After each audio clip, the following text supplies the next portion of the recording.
Yes, please.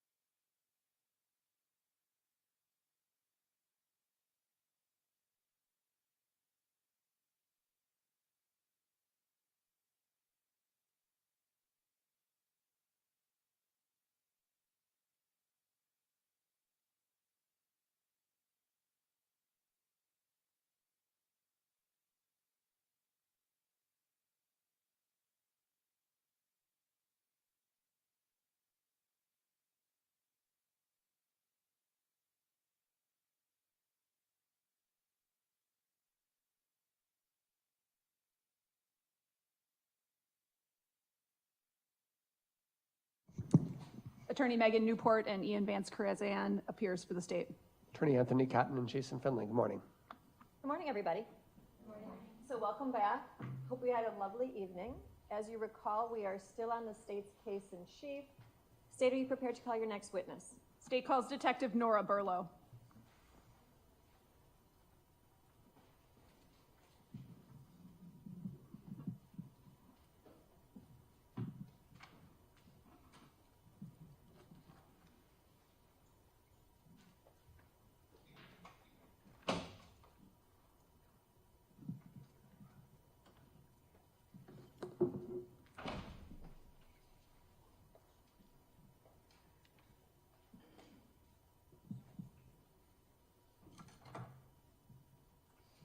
Do you solemnly swear that the testimony you give in this matter will be the truth, the whole truth, and nothing but the truth, so help you God? Yes, I do. If you could please be seated, state and spell your name for the record. My first name is Nora, N-O-R-A. My last name is Donigan, D like David, O-N-E-G-A-N. But I'm formally last name Burlow, B-U-R-L-O. Thank you. Detective Donigan, how are you employed? I'm a detective with the Milwaukee Police Department. How long have you been with the department? 7 years, How long have you been a detective? for about 6 months. Prior to being promoted to detective, where were you assigned and what was your rank? I was a police officer at District 5. Does District 5 encompass the area of 1858 North Commerce Street? Yes, it does. That location's in the city and county of Milwaukee? It is. When you were assigned to District 5, can you explain what your general basic duties on a day-to-day basis were? Sure. We responded to calls for service. We also conducted traffic, foot patrol at times. My partner and I were assigned to the tavern squad or the licensed premise squad, so we had some additional duties of monitoring gas stations and bars and things like that. We also responded to help out with medical emergencies and things like that. Were you working in that capacity on April 2nd, 2024? Yes. Who was your partner that day? My partner was James Terrell. Were you asked to do a welfare check at the address that I mentioned before, 1858 North Commerce Street? Yes. Can you describe what information you received going into that assignment? So my partner and I had actually been in District 7 conducting a specialized patrol that night. I noticed looking at our CAD system, our call system where our calls come in and we can visually see information regarding those calls. I noticed a call, a welfare check for the address 1858 West Commerce, or North Commerce, excuse me. And upon clicking on that call, it was noted that there had been a suspicious vehicle fire where the owner of the vehicle had tried to be located but hadn't been found earlier on in that day. And it was requested again that officers go back to her apartment and try to locate her. Did you have a name associated with either that apartment or the suspicious vehicle fire at that point? Yes. What was that? Sade Robinson. Approximately what time did you and Officer Terrell make your way to that location? Our shift ends at 3 a.m., but we went at about 4 o'clock, maybe 3:45. And what did you do once there? So prior to getting there, we actually made contact with the maintenance man who lives in the building. And once we were there, he let us in and escorted us up to her apartment. Do you remember his name? Yes, What was it? Eddie Feliciano. Then what happened? He provided us access to the apartment. My partner and I just looked around to see if she was there or if anything seemed out of place or suspicious. Was anyone present inside the apartment? No. What apartment was it? 309. Describe the general layout and your observations of the apartment. It was a studio apartment. When you first enter, there's a bathroom to your left. There's a larger closet to your right. And as you move into the apartment more, there's a kitchenette to your left. And then in front of you is all big open space, a studio. Did it appear to be lived in, like somebody was living there? Describe sort of the contents of the apartment. It actually just reminded me of a college student's apartment. So it was a little messy, but you know, to be expected for someone who's younger. She had a bed. There was a small day bed that was not pulled out, you know, like a trundle, but all tucked in like a couch. And there were lots of purses and clothes, and normal for a college girl. And you're referencing somebody younger, somebody that could be in college. Did you know Sade's age at the time that you went to do the welfare check? Yes, so in our call systems, when they give a name, usually there's a date of birth attached to it, or we can also look in our records and try to figure out how old that person is. And do you recall what her age was? I remember early 20s, or not even 21. I think she was 19. When you're in the apartment doing a welfare check like this, are you looking for signs, in addition to looking for someone, are you looking for signs of a struggle or information about what might have happened to that person? Yes, as well as identifiers. Did you locate anything of note that would lead you to believe that something had happened to her? No. And did you find any identification? Yes. What kind of identification? I found a Wisconsin ID in a purse. So nothing suspicious in the apartment at all to lead you to believe that something had happened to her? No. Then what happened? While I located the identifier, my partner did talk to Mr. Feliciano, and once we were done, we left the apartment. My partner and I made note of a few of the surveillance cameras in that building, and then we left and went back to our district and reported to our lieutenant on our findings. Were you able to access the surveillance cameras at that time? No, we were not. How come? Mr. Feliciano does work in the building, however, he is not office staff. He didn't at the time at least have access to the tenant's files or information. Where did you take note of the location of those surveillance cameras? There was one camera in the elevator area, I believe when you got off the elevator on her floor, on the 3rd floor, and then on the 1st floor, before you, well, I'm gonna start from the outside, actually. So when you first come into the apartment building, there's a camera. As you're walking down the hall, there's another camera. We didn't make it all the way down the hall because it cuts off to that elevator area to go up to the 3rd floor. You could see a camera at the end of the hall on the ceiling, and then in the elevator area, there was a camera. So the elevators are visible. Did you take note of where the resident parking was? Was there a parking lot associated with this building? Yes. Where was that? Right in front of the main entrance. It's a large apartment building. And that would be, Or, parking lot, excuse me, would that be on Commerce Street? on Commerce Street, yes. What did you do after taking note of the video camera locations? Like I said, we went back to our district and then informed our lieutenant of our findings. At some point, did you learn about a human leg having been found at Warnemont Park? Objection, hearsay. I don't think that question calls for hearsay. I will allow the question. Go on. You can answer it. Okay, I actually did learn about a leg being found there, and I found that out prior to the start of my shift, actually. It was in the news. Okay, so prior to your shift on April 2nd, Yes. at some point, did you connect the welfare check that you had done at Sade's apartment with the human leg? I did. It was more just a funny feeling. When I clicked on that call, I saw this suspicious car fire, and the owner hadn't been located. The owner was Sade.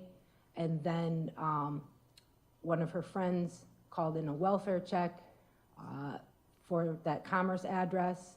We didn't locate her. She's a young girl. She didn't have any history, I don't believe, criminal history in our systems. And after talking with the maintenance man about how she was excited for a date, I felt uncomfortable being a woman who dates or has dated. Objection, For her safety. relevance to wherever she's going with this, Your Honor. Unresponsive. I can I ask will a, sustain that objection. I would ask you to re-ask the question. I can ask a follow-up question. Did you relay your welfare check at Sade's apartment to the Milwaukee County Sheriff's Department? Yes. And specifically to Detective Donner? Yes. Okay. I have nothing further. Crusk. Thank you. So you went to Sade's apartment. Yes. You said it was messy. Yes. Stuff everywhere. Yes. Okay, just one room with stuff just scattered all over the place.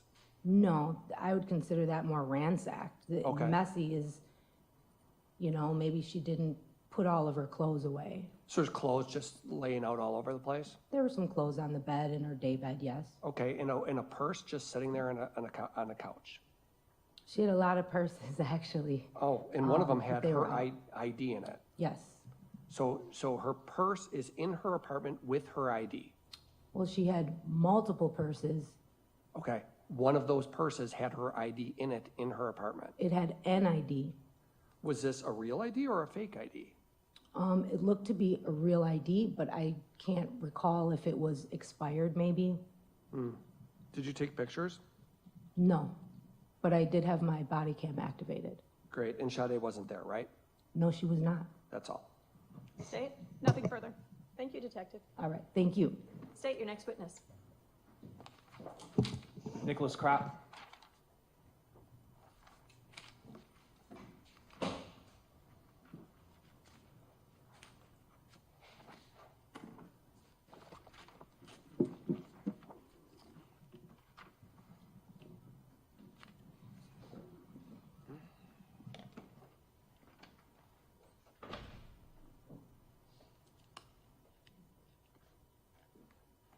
Do you solemnly swear that the testimony you give in this matter will be the truth, the whole truth, and nothing but the truth, so help you God? Yes, I do. If you could please be seated, state and spell your name for the record. Nicholas Kropp, Nicholas Kropp. How are you employed? I'm a police officer with the City of Milwaukee. How long have you been a police officer with the city of Milwaukee? Going on 13 years now. Were you working back on April 3rd, 2024? Yes.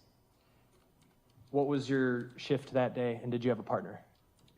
Yes, I had a partner. It was Markel McKinley, Markel McKinley,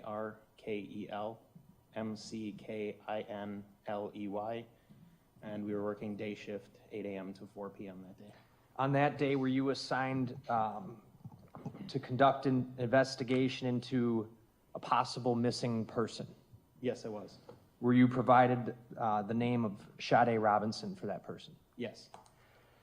And on that date, did you look up any information before conducting follow-up, going out and conducting follow-up?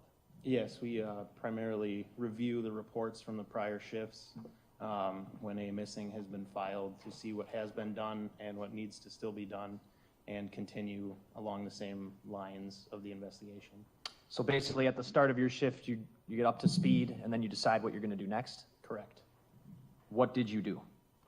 After reviewing the reports, we went to Ms. Robinson's apartment to do another check just to make sure she had not returned to the apartment and try to see if there was anything that would provide further investigative leads within the apartment at that time.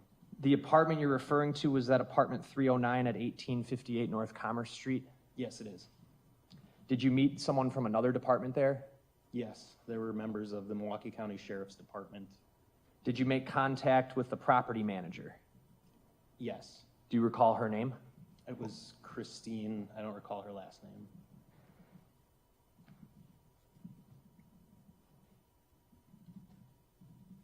When you made contact with Christine, did you also speak over the phone to someone else who worked at the apartment complex? Yes. And did you gather basic information about Sade that the apartment had? Yes. Did that include a kind of vehicle that she had registered to the apartment? Yes, it did. What was that vehicle? I believe it was a Honda Accord. I don't recall the license plate. All right, you don't recall the license plate? I do not. If I showed you a copy of your report, would that maybe help refresh your recollection? Yes, it would.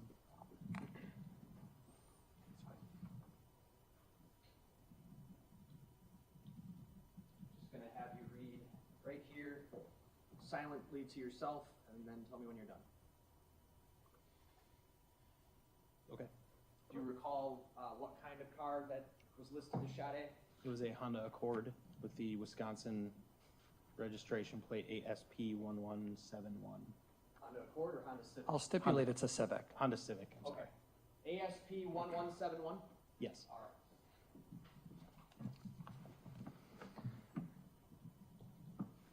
After getting that information, did you go to her apartment?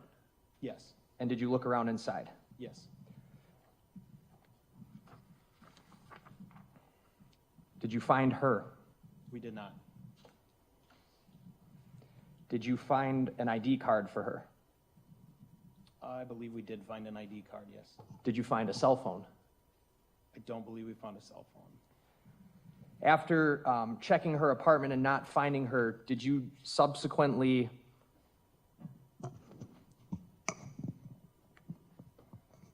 try to see if you could access the surveillance video from the 1858 North Commerce Street building? We did. My partner primarily did more of the surveillance video, but I did view parts of it, yes. Okay. So the cameras were functional. Correct. And do you recall what, if anything, you saw on those cameras? There were cameras that showed portions of the parking lot and the entry and exit to the apartment building, and there was a portion of the video that did show Ms. Robinson leaving the apartment.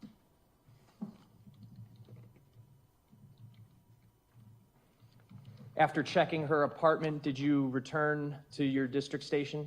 Yes. In the subsequent days, did you conduct additional follow-up investigation related to Ms. Robinson being missing? Yes.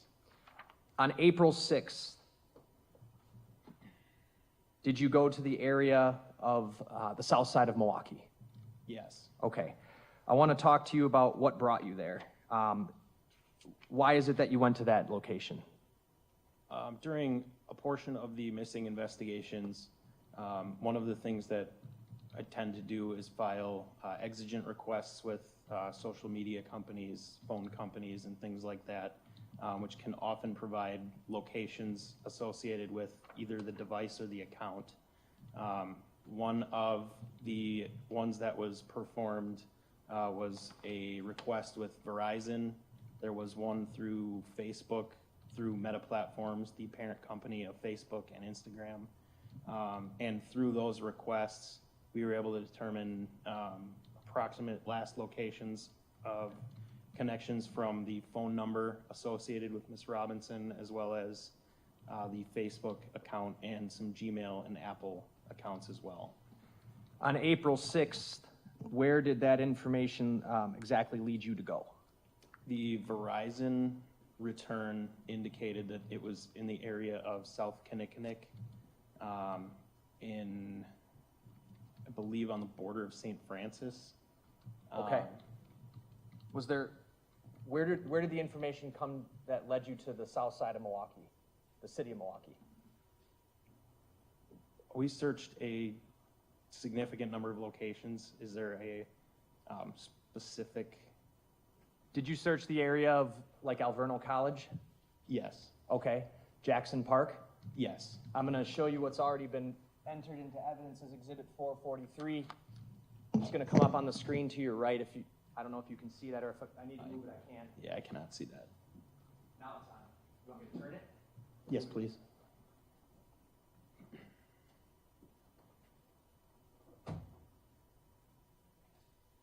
You able to see that? Yes. All right.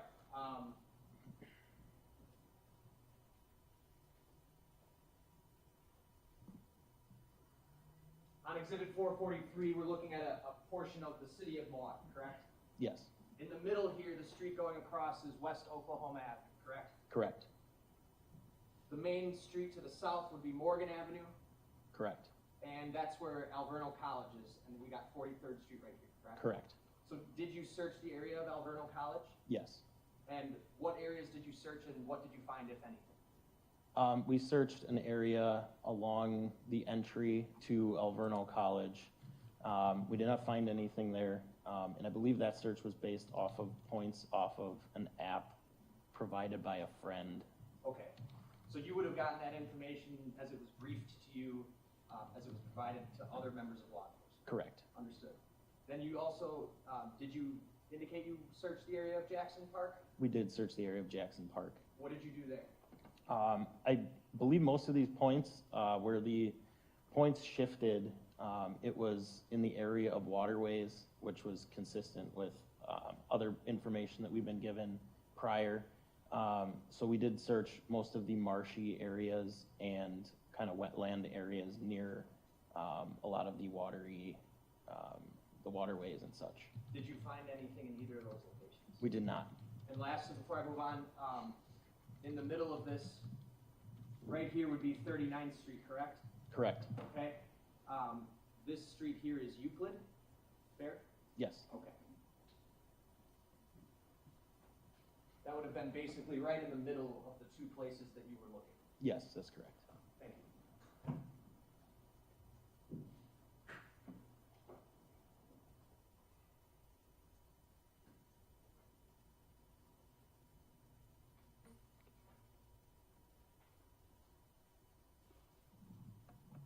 You had also mentioned searching the area of South Kinnick near, or in St. Francis, correct? Yes. So I'm shifting the map over here and gonna zoom in. This street here that my mouse is on, that would be South Kinnick Ave? Correct. All right, and to the north, we've got Howard Avenue. Yes. Is, are you aware if the St. Francis Police Department is on Howard Avenue here? I am not, but I will take your word for it. Okay. And then on the bottom here, we've got Layton, correct? Yes. Is this about the area you searched in St. Francis? I believe that's the general area, yes. All right, what did you search in St. Francis? So the point that was provided to us from Verizon was a cell phone tower. It gave a specific address, and the return indicated that it was approximately 1/3 mile, I believe it was southeast of that location. So my partner and I went to the area of that tower and conducted a search of the area in the general area, approximately a third of a mile from where that tower was located.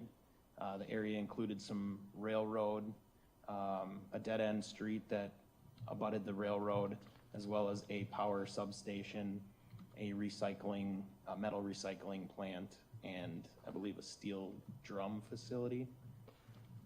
The information that brought you there came from Verizon, you said? Correct. And so Verizon provided you with the location of a cell tower that her phone had connected to? Yes, that was the last location that the phone had connected to, per the information we got from Verizon. So essentially, you were using the location of that tower to try to search around that area for her anything, right? Correct. Did you find anything? We did not. Did you also check an area near Grant Park in South Milwaukee? Yes. And if I move the map down south here,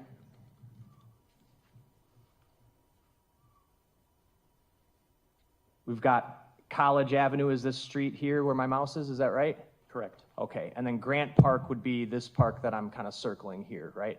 Correct. And then if you go just north of that, you have Warnemont Park. Yes. Okay.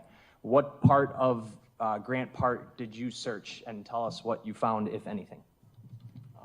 The day that we went to Grant Park, we were searching for, again, points that were obtained from one of those requests. And the areas that we searched included a lagoon, the South Milwaukee Lagoon, which is in that park.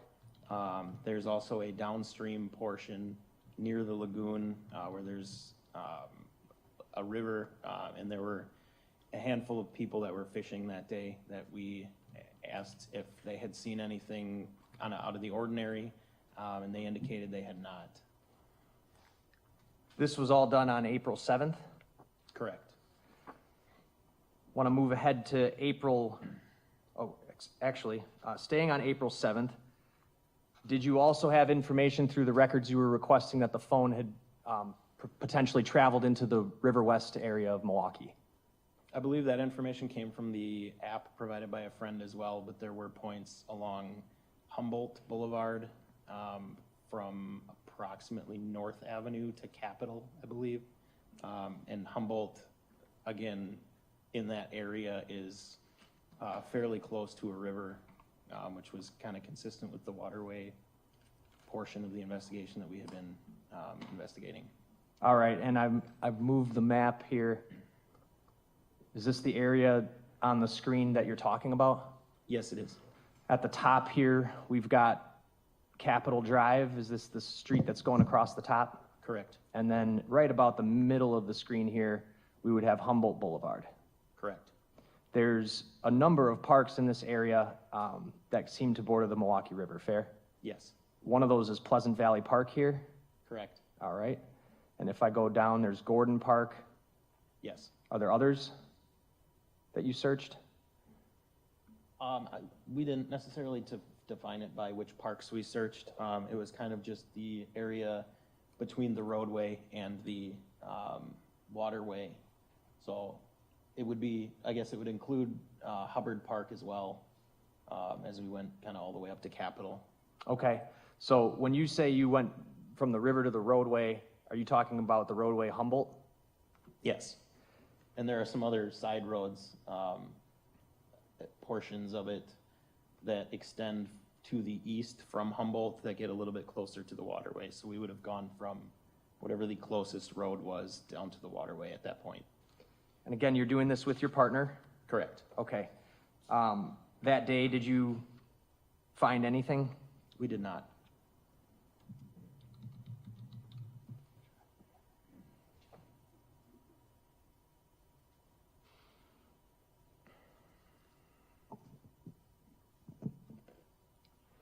Do you recall how far south from Capitol Drive that you were searching?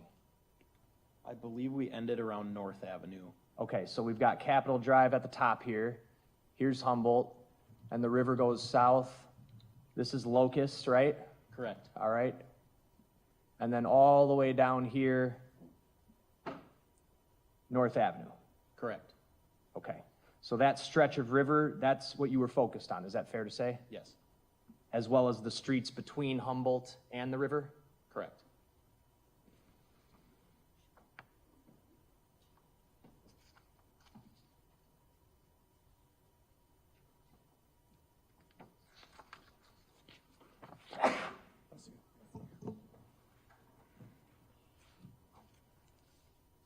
Anything found of note?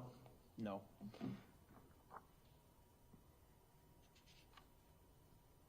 Did you participate in any searches of Warnemont Park? Yes. In what capacity? I'm also a member of the Milwaukee Police Underwater Investigations Unit. That is our dive team. We did respond out to Warnemont Park. I believe it was about a week later to attempt dive operations in trying to locate any evidence of the missing or homicide that may have occurred. Would April 15th sound about right? Yes. Okay. How many people were on the dive team that went out with you? I don't recall the exact number. I believe we are at about 12 to 15 people, but not everybody was there that day. And what area of the shoreline did you search? Can you describe that? There is a kind of almost hidden beach that is at the end of a pathway that goes down to a waterworks area. We searched nearly half a mile of shoreline. I believe it was slightly less than that, but it was kind of the fairly accessible area if you had gone down that entry to the waterway, or I'm sorry, the waterworks facility. That would have been the city of Cudahy pump station? Correct. Okay. And you went there, I assume, because that's where you had known the leg had been found? That's correct. Anything found? No.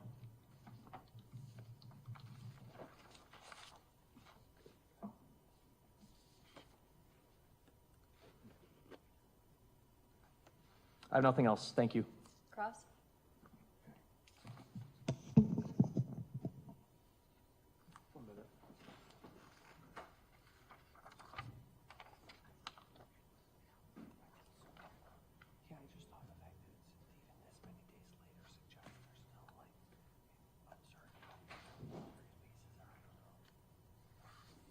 Yeah, just briefly, Judge.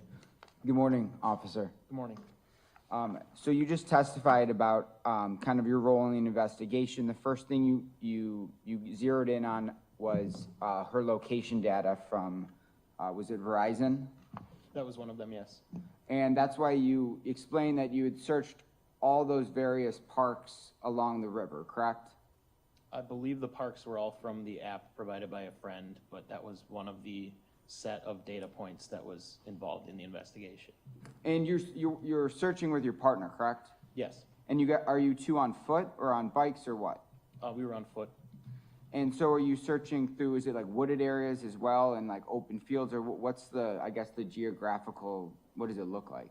Yes, most of the areas that we had walked through that were adjacent to the river were marshy and wooded areas. We did perform searches of that general area on multiple days, and noted that one of the days the water had receded significantly, so there was parts of the shoreline that were exposed on the second date that were not previously, so we searched it again on a day where the water level was lower as well. Okay, and your area that you're searching is confined to just how far away from the river? It depended on the area.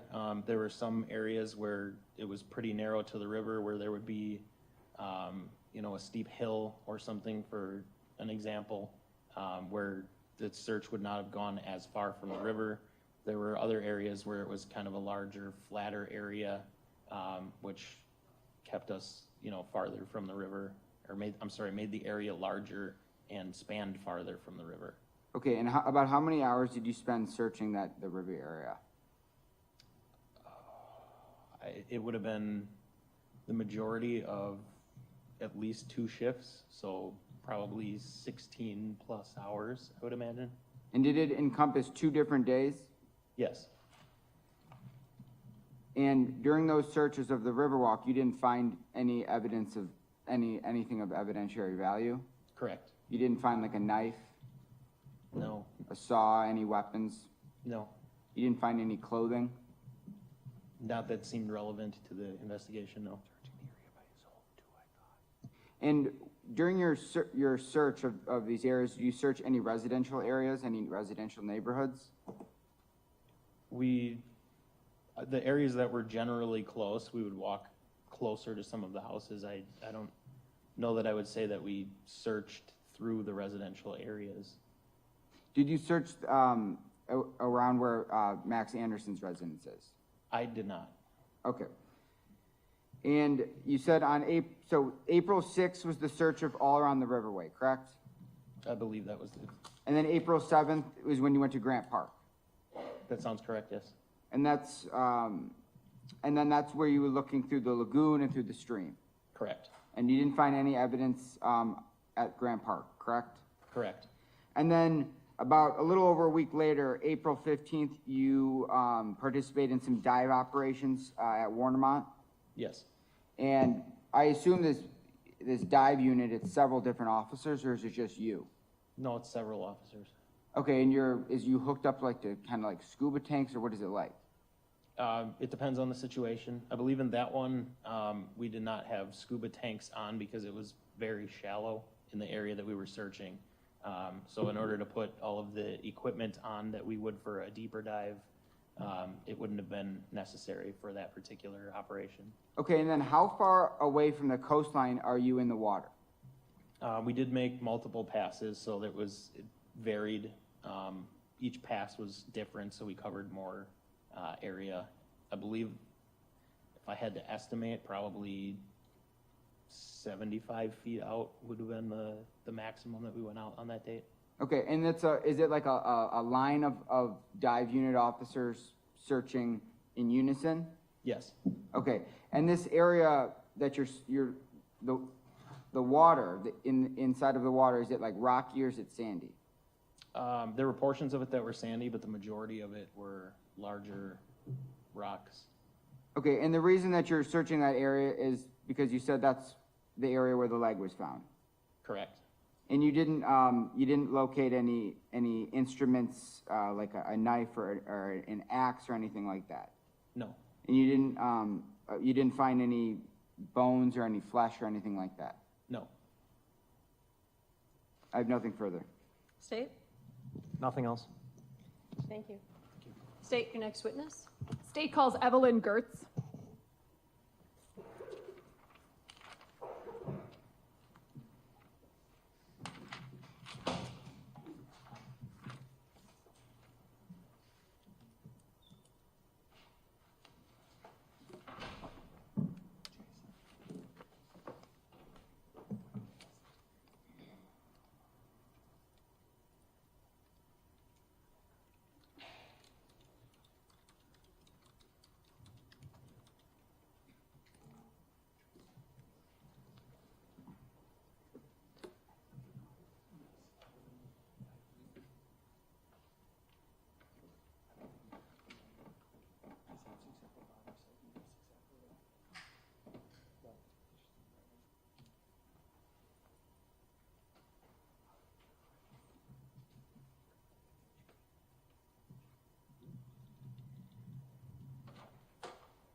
Ma'am, I'm gonna actually have you remain standing and raise your right hand.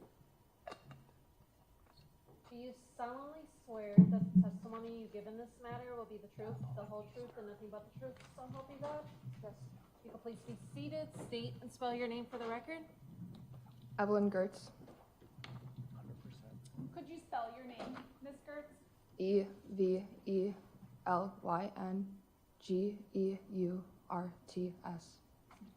Did you know Sade Robinson? Yes, How did you know her? she was my friend How long had you known her? for about a year. In addition to being friends, did you also work together? Yes, Where did you work? at the Wisconsin Club. What's the Wisconsin Club? It's a membership club. People have dinner there. There's events there. I was a banquet server with her. So a waitress? Yes, Okay. How long had you and Sade worked at the Wisconsin Club together? for almost a year. In addition to working together, did you socialize outside work? Yes. Can you describe some of what you would do for fun? Sometimes she would just come over to my house. A lot of the times we would just work on homework together, stuff like that. One time I went to a work event with her at Pizza Shuttle. Were you also aware that she was working at Pizza Shuttle? Yes, So in addition to the Wisconsin Club, she was working at Pizza Shuttle. yeah, You described that you would do homework together. Were you both students? yes. Where was Sade a student? MHCC, Do you know what she was studying? something with criminal justice. Were you in school with her? No, Can you describe Sade's personality? very kind, very welcoming, very understanding, very strong, very smart, hardworking. Probably just the strongest, kindest, most charismatic person I've ever met. Is this hard for you today? Yes, In addition to being friends and coworkers, did Sade also share location information with you? yes. Can you describe how that was shared? Through Find My iPhone. Was there something called 360? I didn't have that with her. Okay, but you're aware of what that is? Yes, Okay, so she shared her location information with you through Find My iPhone. yes. Can you describe what that means, what that entails? So on Apple iPhone, you can enable your location for other contacts, and I have done this with many of my friends just for overall safety. I do it with my family as well. And what can you see when you share location information with someone? You can do it for a short time, or you can share it for like indefinitely, and she just had shared it with me indefinitely, so you can see the pinpoint location of exactly where that person is when you look. So if you were utilizing that app, you'd be able to see where someone was at any point in time. Yes, At some point on April 2nd, in those days surrounding April 2nd, did you learn that Sade was missing? yes. And what did you do after learning that? I just looked at my phone and looked at anything. Well, I remembered that she had shared her location, and so I looked at that right away. And what did it show you? Warnemont Park, 4 a.m. And I think I had checked it the morning of the 3rd when I found out. So at 4 a.m., her phone location information was at Warnemont Park. Yes, and so I knew that at that point her phone must have died or something, otherwise it would show her location at that time. When I had checked it, it would say this morning, right now at 9 a.m. or whatever it is, it's at this location, but it didn't say that, it said 4 a.m. On what day? The morning of the 3rd, I believe. Is when you checked that application? Yes, I think she was reported missing on the 2nd, and then I didn't know about it until the morning on the 3rd because one of my coworkers had sent me the missing report. In your experience using the Find My iPhone app, if someone's phone goes off the network or goes dead, turns off, their location information, does it stop sharing? Yeah, if someone's phone dies, it stops right at that time when it died. Usually, yes. In your experience, would that person's last location prior to the phone dying still be shared with you, the user of that app? I guess I'm not quite sure what you're asking. Okay, so if someone's... I'm gonna object on foundation grounds as well. I'll sustain the objection, lay the foundation. You use the Find My iPhone app yourself? Yes. How many people approximately do you think you've shared your location with? Right now, I would say probably like 10 of my friends and family. Is this something that you check on a regular basis? Sometimes I think more so my family and just sometimes my female friends. I think women were more so concerned about our safety, just in general, especially young women. So it's something that we have utilized for our safety. How old are you? I'm 23. In your experience using the app, if someone's phone goes off the network or dies, does their last location still show up on your iPhone app, Find My iPhone app? Yeah. Okay. So you don't know the 4 a.m. at Warnemont Park, you're unsure of what day that was 4 a.m. on, correct? I believe it was the morning of the 3rd. Okay. I believe. I have nothing further, thank you. Cross? Yes, thank you. So you had been friends with Sade for about a year or so? Yes. Because you worked together at the Wisconsin Club? Yes. And you also talked to the police, right? Yes. You actually made a phone call to the Milwaukee Police Department on Thursday, April 4th, right? So I get the days mixed up because I have very poor memory from that time. So Okay. as soon as I had found out she was missing, that is when I called. Sure, data is not that important. So as soon as you found out she was missing, you made a phone call to the police department and expressed your concern, right? Yes. Never met Maxwell Anderson, have you? No. And Sade didn't speak to you about Maxwell Anderson? No. Only person she spoke to you about was Josh Stortz? Yes. That was Man- the person that she had told me most recently who she was speaking to. Sure. And you were also aware of the fact that, well, you actually helped her set up dating profiles, right? I did at one point, yes. Tinder and something called Hinge. Yeah. That's all. State? Nothing further. Thank you, ma'am. State your next witness. This goes with the cop. Detective John Galot.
Do you solemnly swear that the testimony you give in this matter will be the truth, the whole truth, and nothing but the truth, so help you God?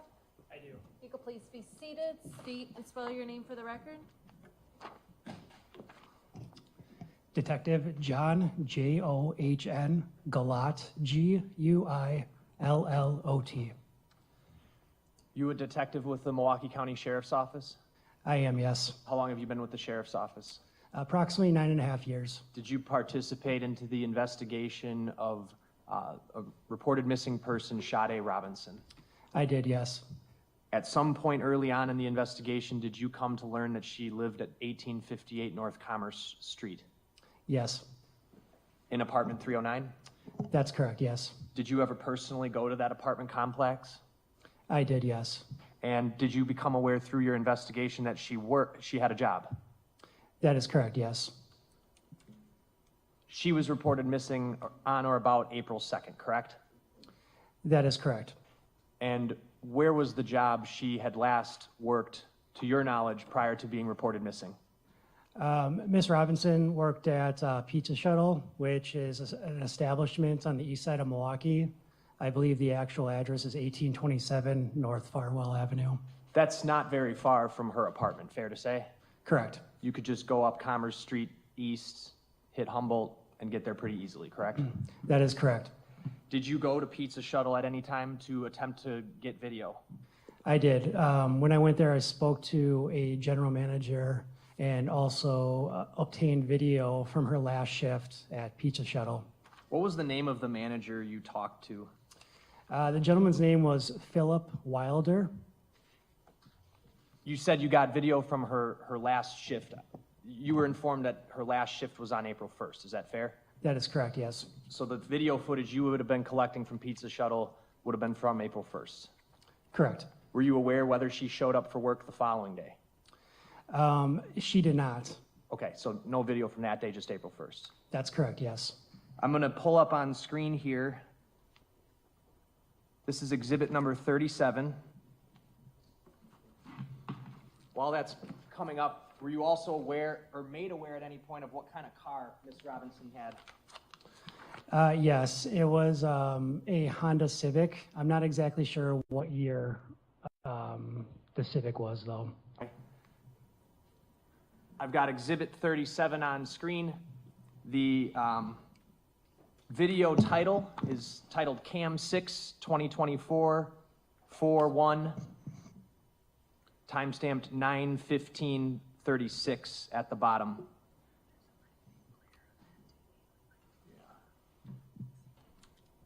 Are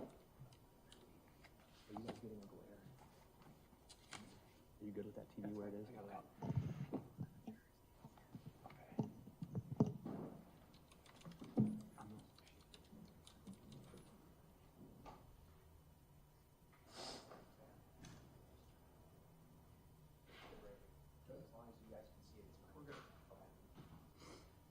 Okay, detective, what are we looking at?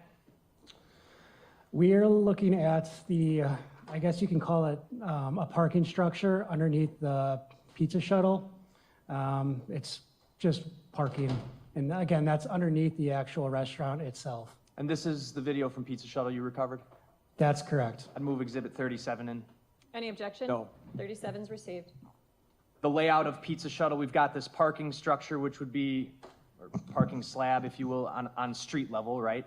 That's fair to say, yes. And then when you would go out off to the left side of the screen here, that would be Farwell? That's correct, yes. There's a stairway that leads from Farwell up one floor that gets you into the restaurant. That is correct, yes. Out the back here, that's just an alley, right? Even though you can't see it because of the glare here? Correct. Okay. Off to the left here, what is this that I'm circling? That's Sade Robinson's Honda Civic. I'm gonna play this clip. It's less than 2 minutes. What are the shape of her taillights? It kind of resembles like the letter C. You can notice that specifically when the taillights are illuminated.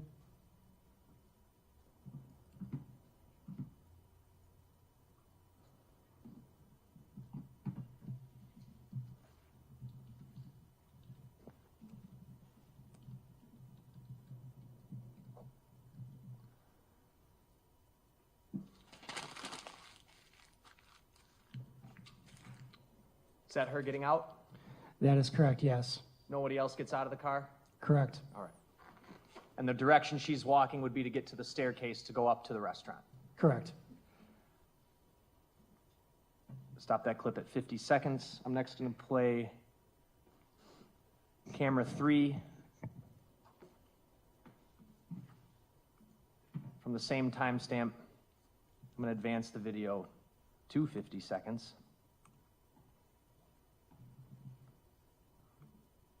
Oh, sorry.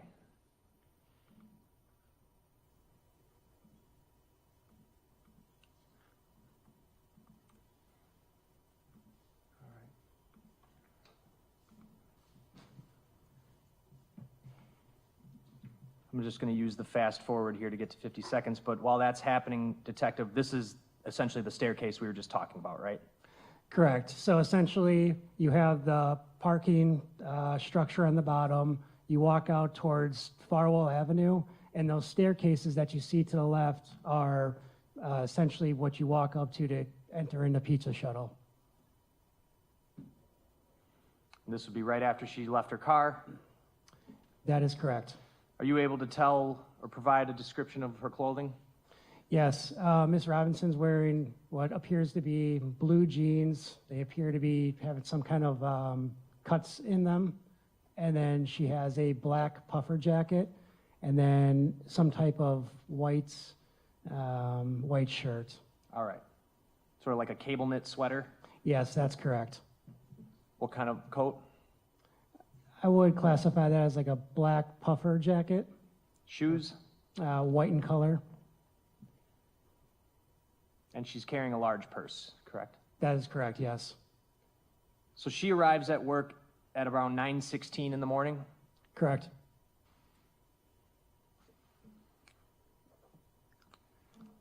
And lastly, I'm going to go back to camera 6.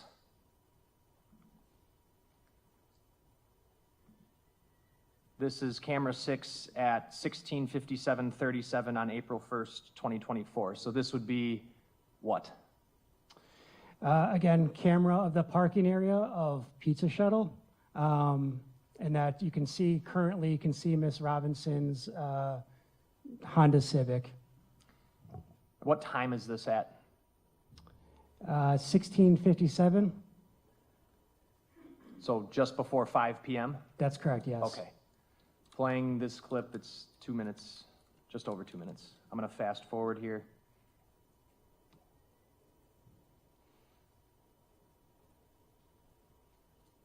Appears she's sitting in her car, fair? Correct. All right. And now an employee coming up to talk to her? Correct.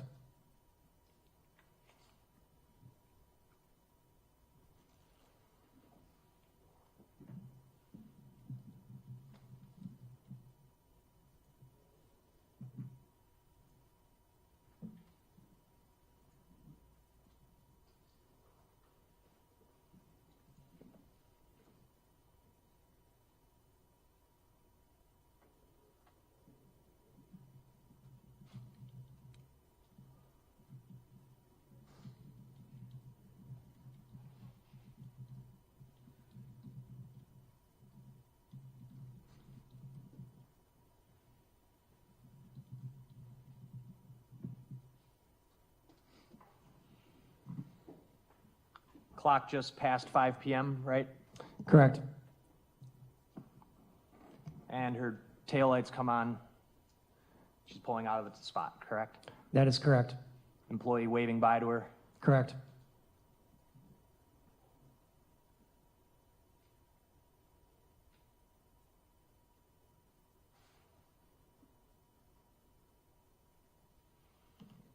And that's the end of the clip. That is correct. So based on that, it looks like she showed up for her work shift sometime a little after 9 a.m. and left pretty much at 5 p.m. That is correct, yes. Is that consistent with information you received from meeting with that manager at Pizza Shuttle? Correct, yes. That's all. Cross? No. Thank you. State, your next witness. State calls Officer Kiana Vines.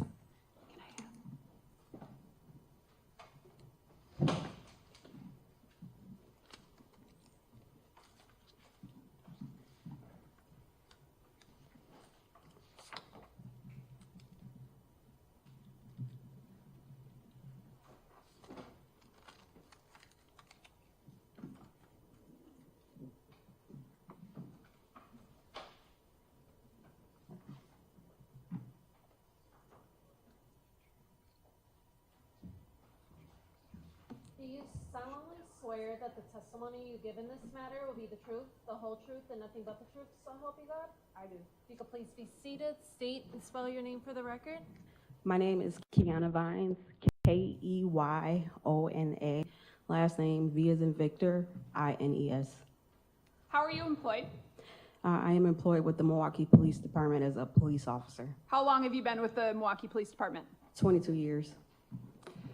Did you speak to someone named Evelyn Girtz on April 4th, 2024? Yes, I did. And what did you speak to Ms. Girtz about? She was telling me that her friend, Sade Robinson, was missing. She didn't know that she was missing. So she wanted to call and let the police department know that Sade shared her location with her via iPhone app.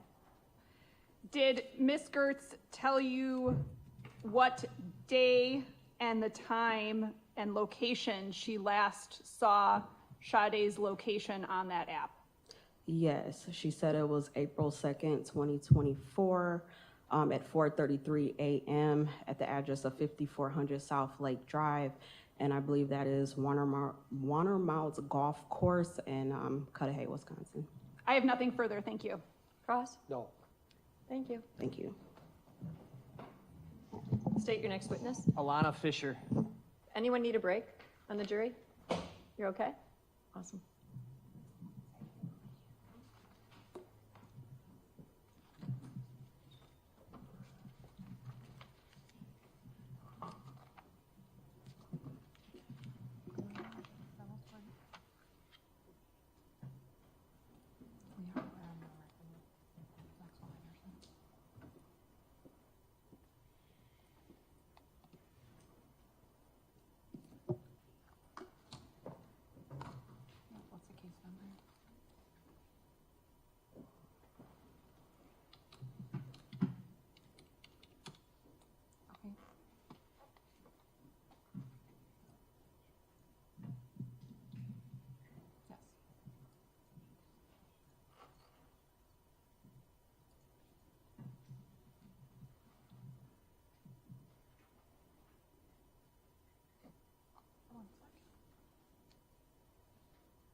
Remain standing and raise your right hand. Do you solemnly swear that the testimony you give in this matter will be the truth, the whole truth, and nothing but the truth, so help you God? Yes. Okay, if you could please be seated, state and spell your name for the record. Alana Fisher, ALANA FISHER. Good morning. How old are you? 21. Were you friends with Sade Robinson? Yes. How long had you known Sade Robinson? Since 4th grade. Were you two the same age? Roundabout. Okay. What school? Craig Montessori. How close of a friend did you consider Sade? My best friend. She was your best friend? Yes. What sort of things would you do with her? Talk on the phone. Hang out with her? When we can. Okay.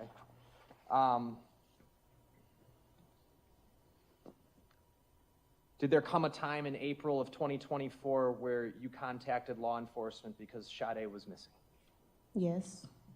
Can you tell us how you came to find out that Sade was missing? I was at work. I checked my phone. My cousin asked me if I was okay. I called her.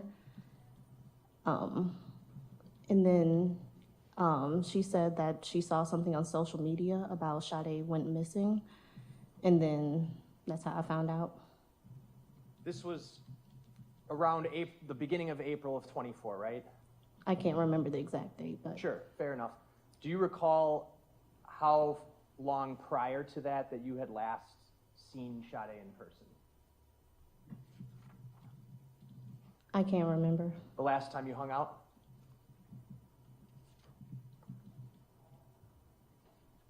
Can't explicitly remember. Okay. How about the last time you two talked before that? Pretty recently, over the phone. On the phone? Yes. Do you remember what you talked about?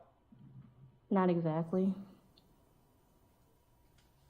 Did you know that she had recently gone on a vacation prior to that? Yes. Where did you know that she went to? If I remember, that's when she went to her Jamaica trip. Okay. You found out about that from her directly? Yes, we were on the phone when she was on the trip.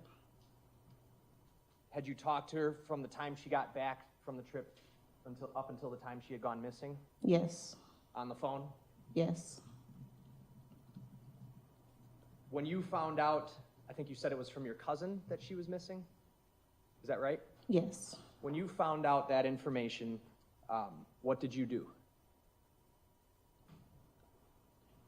I can't remember the exact timeline of events. That's fine. I just want to know how you responded to learning that information. I believe I called my partner to pick me up from work. And did you eventually contact law enforcement?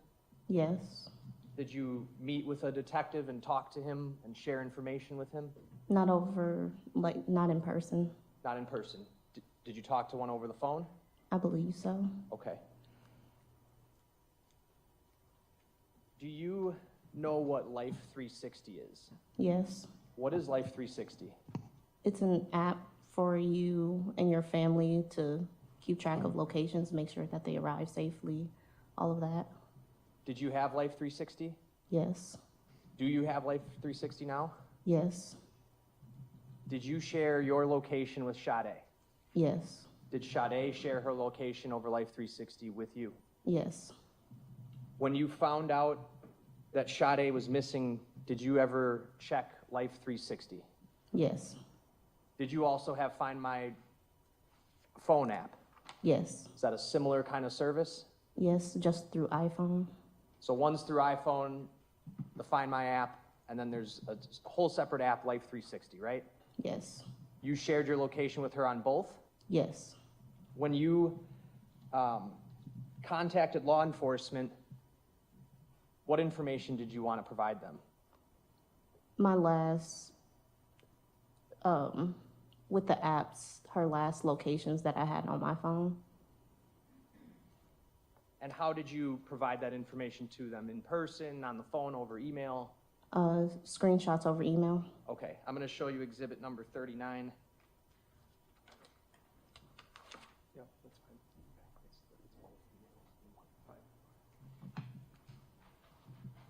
All right, I'm going to hand you exhibit 39. It's a stack of papers. Just looking at the very top, do you recognize the first page? Yes, What is on the first page? me contacting the person to say, hi, I have information. This is an outgoing email from you to a detective? Yes, And the detective that you emailed, what was his name? it looks to be Detective Brian. Okay. I'm gonna move up a little bit here. About halfway through the packet, did you send another email? Yes, And was it to the same detective? yes. What was the content of both of these emails? What were you sending him? Information related to her whereabouts that I had. From those apps? Yes. Both of them or just one? Well, I see the first one says Life 360 and Find My. Okay, Can I see the second? sure.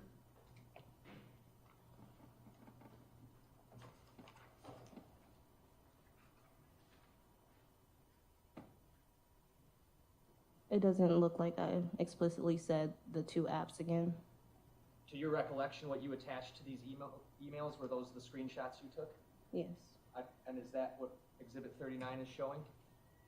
If you can page through it if you'd like to.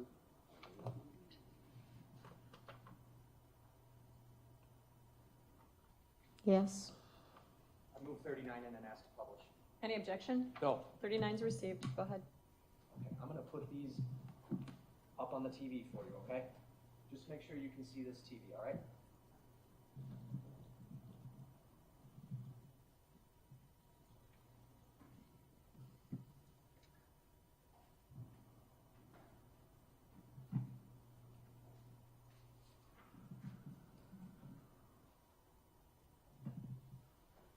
Okay, Elena, the first page that we're looking at here, are you able to see that on the screen next to you? Yes. It's the email that you sent to Detective Brian, right? Yes. Okay. It says, this is Alana Fisher, Sade's best friend. That's how it starts, right? All right. Can you read the rest of it? I talked to you earlier today with my cousin. Here are some of the locations I have from my Life 360 app and my Apple Find My app. Hopefully the formatting doesn't mess up, but it should start from Monday, 6:29 p.m. until her last location on Tuesday, 4:35 a.m. Let me know if you need any close-up of locations or any other information or details. My phone number. I'll stop you there. What date and time did you send this? April 3rd, 24 at 7:46 p.m. I'm going to go flip to page 2 here. This is a part of a screenshot you sent, correct? Yes. What app are we looking at here? Life 360.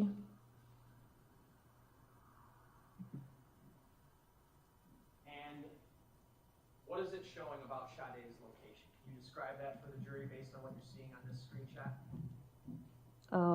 It said that Sade was in a drive from that street to another street, and that's how long it took to get there? Okay, you said that street to another street. There's a map on the screen, right? Yes. And there's this sort of line here, right? Yes. What does that line mean to you when you're looking at this app? That's the route she took? Okay. And it would start at the white? Sometimes I can't remember. It usually tells you. You can go ahead to page 2 here.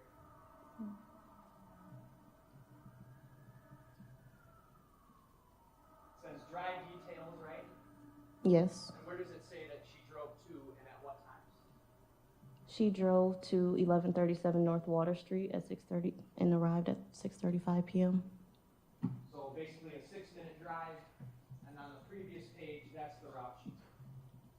Yes. Fair to say? Even tells you the top speed, right? Yes. 38 miles per hour? Yes. This would have been from April 1st, is that right? I'm not sure. Okay. We're going to go to the next page here. You sent a screenshot of another drive, is that right? Yes. A little bit of a glare. I'm going to see if I can write this. Does that make the route clearer? Yes. What do you know from looking at this screenshot about this drive? That she took another drive. At what time?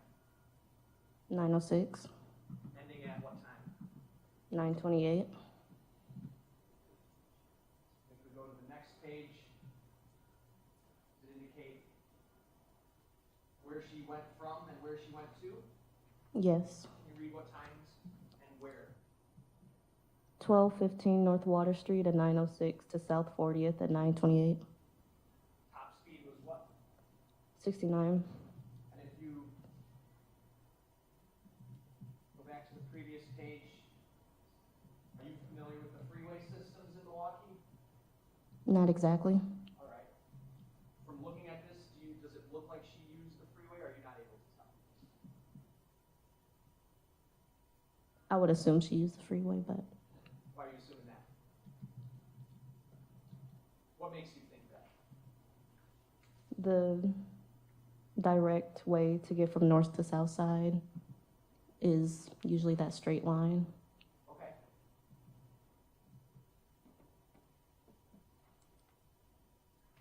Go to the next screenshot. This one kind of goes across 2 pages, so I'll actually start at the second page. What are the trip details telling us about here? That she was at South 40th Street at 12:48 a.m. to 3335 North Gordon Place at 1:38 a.m. And that white dot where the beginning of the trip, the map, the cutoff piece of the map here at the top of the page, that white dot I'm pointing to right here, correct? Yes. Okay. Right under where it says Jackson Park. Do you see that? Yes. Okay. Then going back to the previous page.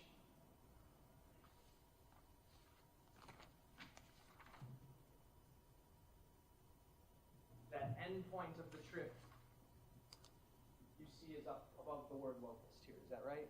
Yes.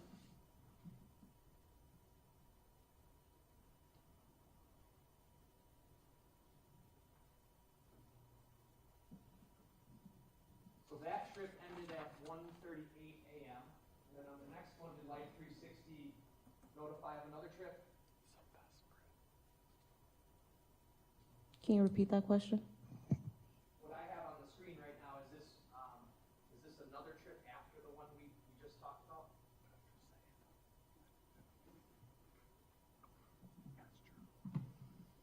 Yes.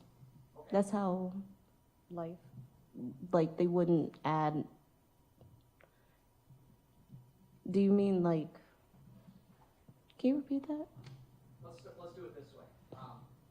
This screenshot is one you sent, correct? Yes. What are we looking at here? What is this screenshot showing us? Or showing you? A trip, All right. What time does it say that the trip began and ended? 2:01 to 2:53. And that white dot is up here next to the word Shorewood, right? Yes. And then it kind of zigzags back and forth. Is that fair to say? Yes. And then goes down towards the bottom of the page, right? Yes. All right. And then if we go to the next page,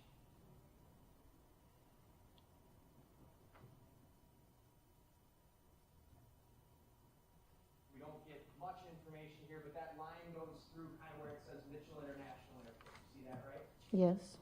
And then it goes up north again. Back to the previous page, do you see at the bottom of the screen where the trip ends? Cudahy? Okay, that dot at the lower right side, is that what you're talking about? Yes.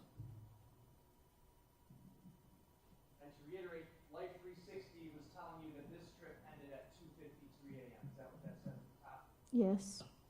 Thank you.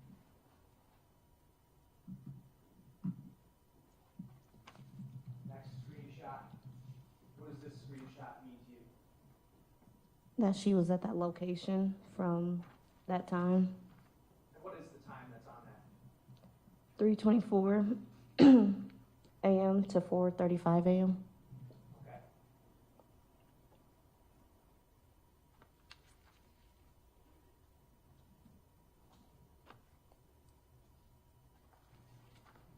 And the next page, that would just be the location details from the previous page, right? Yes.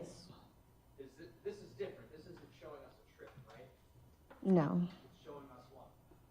The location she was at. Okay. The next page.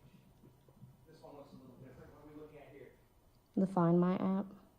So the ones we were looking at before were Life 360, Yes. and this is Find My. Yes. This icon right here, it's a photo of Sade, right? Yes. That's how it appears when you look, when you pull up the Find My app and search for someone? Yes.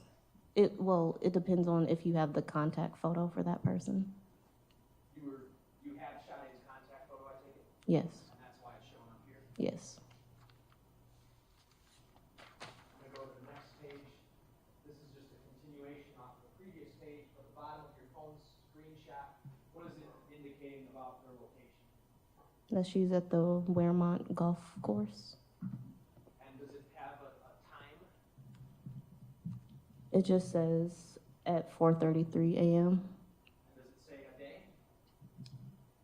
It just says yesterday. It just says yesterday. But we know from your email you sent this to Detective Conti on April 3rd, right? Yes. So that would have been April 2nd, 4:33 a.m. That's where Find My app was telling you Sade's phone. Is that fair to say? Yes.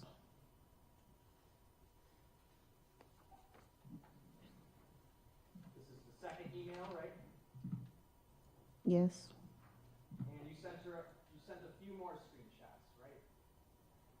Yes. What made you want to send more?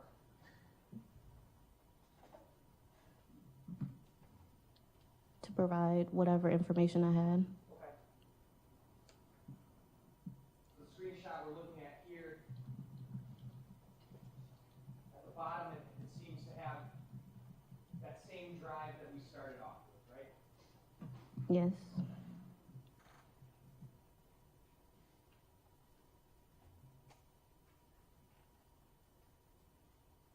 It also indicates that she made a 3-mile drive from 4:55 PM to 5:04, right? Yes. And if we go to the next page, we're moving ahead 9:06 PM to 9:28. It even tells you phone usage, right? Yes. This time frame would talk about Sade's 9-mile drive that she made from those times. Yes. And the map, are you familiar with what part of town is on the map here? Semi. Okay, what part of town is it, in your own words? Downtown east side. Do you recognize what this is?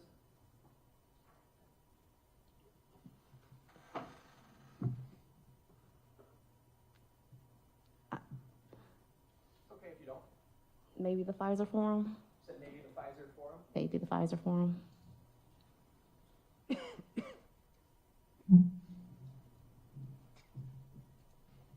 page, some more details about that trip, right?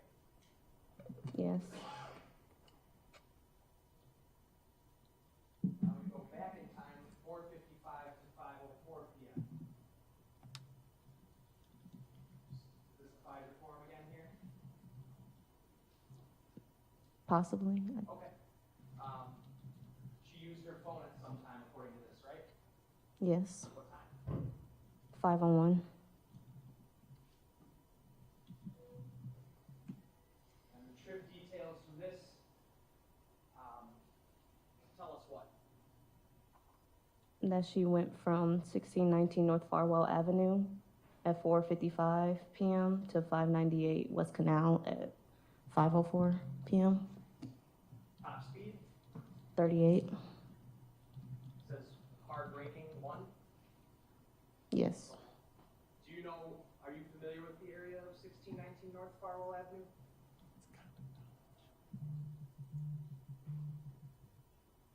I'm familiar with Farwell, but not the exact address number. Okay, what part of Farwell are you familiar with? Like I believe it's called like the Lower East Side. Did you know Sade to be familiar with that area too? Yes. How come? Her job, What job? Pizza Shuttle.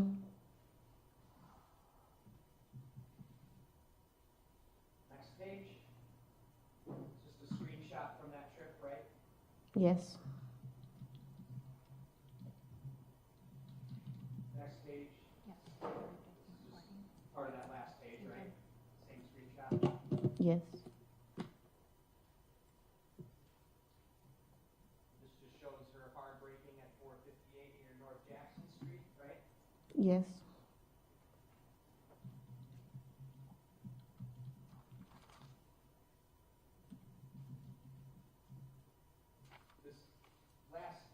This screenshot that I have up here, is this Find My or is this Life 360? Life 360. Do you know Life 360 to be able to give you information about the battery life of someone's phone? Yes. Okay, why don't you tell us what we're looking at here, in your own words? That she did a 29-mile trip from 2:01 to 2:53 a.m. That her battery was low, so what it shows is that low battery drive detection is disabled, so some of the features start to, and then that she was at 3335 North Gideon Place from 1:38 to 2:01, and then from 12:48 to 1:38, she did a 10-mile trip. All right, if we go to the next page would show that 10-mile trip began near South 40th Street, correct?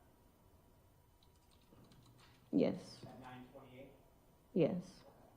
And in those trips, according to the screenshot, her phone's on low battery, right? Yes. Can you repeat what you said about, or explain what the app does when your phone is on low battery, from what you understand? So when it's low battery, because I know it's a different subscription that you have to have, that I don't have currently, but some features get disabled, most likely as like a battery saving feature. Okay.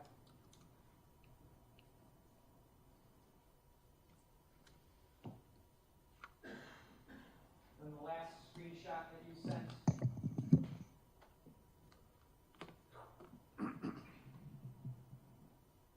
Says Tuesday, near 5152 South Sheridan from what time?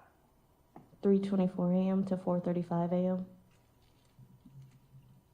And the bottom part of this, that was just a continuation from the last page, right? Yes.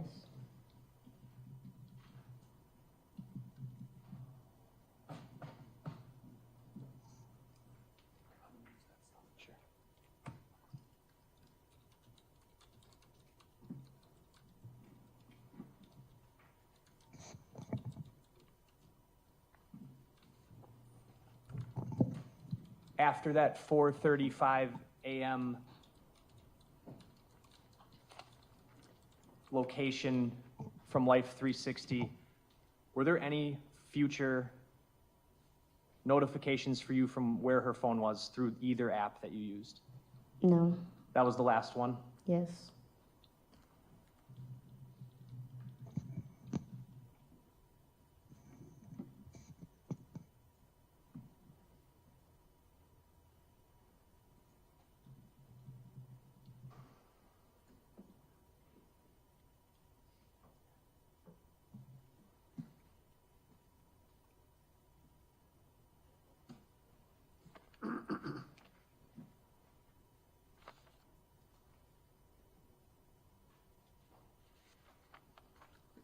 That's all I have. Thank you, Judge.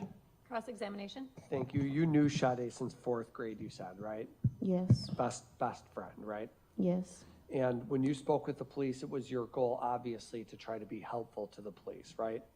Yes. Because it's important to try to, for you, it was important to try to give information so the police could hopefully solve the crime, right? Yes. Okay.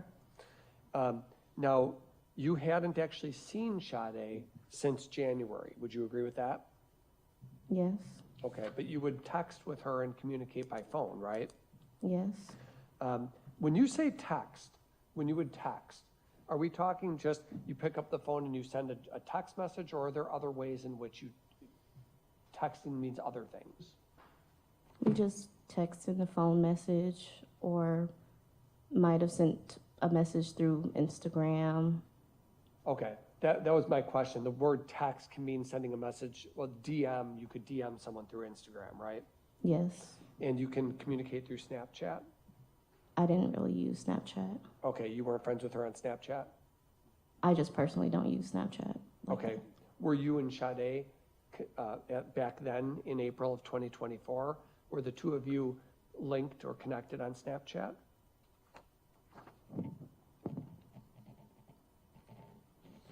I believe so. I just don't typically use the app, so. Okay. Facebook is another way to message someone? I don't use Facebook. Okay. Now, because you were friends with Sade, you knew that she lived over on Commerce Street in that apartment building, right? Yes. And you had been over to her apartment, hadn't you? Yes. Now, do you guys talk would you talk every day, or how often would you talk or text with Sade? Relatively often. Yeah, daily? Sometimes daily, sometimes once a week, depends on how busy. Okay, and this Life 360 app, when Sade elected to use it as a tracking service, she provided you with the information so that you could keep tabs on her whereabouts. Isn't that the idea? Yes. Who else did she provide that access to? I'm not sure. Never told you. I'm not sure. Okay, so when you look at Life 360, when you open up the app, can you see all the different people with whom she's sharing her location? No. All it shows you is where she's going or where the phone is going, right? Yes. Very good. So you don't know if it's any other people that she shares that with. All you know is that she shares it with you. Yes. Okay. And you didn't know anything about Max Anderson, right? No. Had you ever gone to Victor's bar with Sade? No, So you'd never seen Max at Victor's? no, Didn't know he's a bartender? no, Sade never said anything about being scared of someone named Max? no, But Sade would talk to you about, because you're friends, Sade would talk to you about various dates she was going on and various men she was seeing, right? yes, That's a common thing to talk about amongst friends, right? I met this guy, I met that guy, right? yes, This guy's creepy, this guy's weird, this guy's nice, this guy's mean, that type of stuff, right? yes, Nicknames that girls have for guys, I call this one, you know, I call this one guy Nelly because he might look like Nelly, for example, right? yes, All right. And that's common, and you would discuss with her things like that on your end, right? yes. Okay. So, the only thing I really wanted to go through.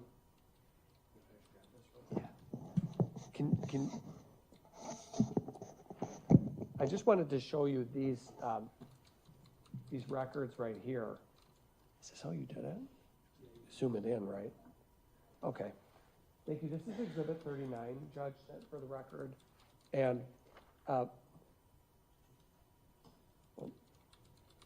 yeah, out just a little bit. Thank you. That's perfect. Yep. So again, what you were going through before were Life 360 screenshots that you had taken and then sent into the police to try to help them, right? Yes, And so, for example, and let me ask this. The night that Sade went missing, the night she went missing, did you ever talk to her that night? Was she texting you about that evening, how it was going or anything like that? no, Or sending you Instagram messages, anything like that? can't remember. You can't remember? Okay. If she had been messaging you, you would have wanted to turn that over to the police because that would be important, right? Yes, All right. So what we have here, for example, is just a map of Sade's 2-mile drive, right? It says at the top, Sade's 2-mile drive, right? yes, And shows the Menominee Valley, and then shows some place up off of Juneau Avenue. But it doesn't tell you didn't have any idea where specifically she was going, right? no, Did you know, for example, if she was going to the Twisted Fisherman? Did you have any idea? no, And then when we see Sade's drive details, Clybourne Street to Water Street, you're familiar with Water Street, right? semi, Hmm? semi, Okay. Well, it's a street that has a lot of bars on it. You know that, yes, right? And that was a place that Sade would go periodically, right? not sure. And then here, I know the state went through this with you, but again, it shows a 9-mile drive from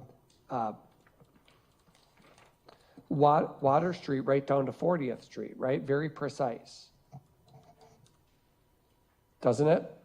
Yes, And it even shows, when you're looking at it in real time, it shows a starting location and a specific endpoint, right? yes, And you didn't hold anything back from the police, right? You gave them every single thing that you had. yes, And then the state was going through the reports with you, but there's a variety of places that Sade's Life 360 app showed her going that evening, right? There's numerous trips. yes, We know about the last one where it ends at Warnemont Park, but before Warnemont Park, there's all sorts of Water Street to 40th Street, and then there's North Farwell to Canal Street. You've looked at all of these, right? yes,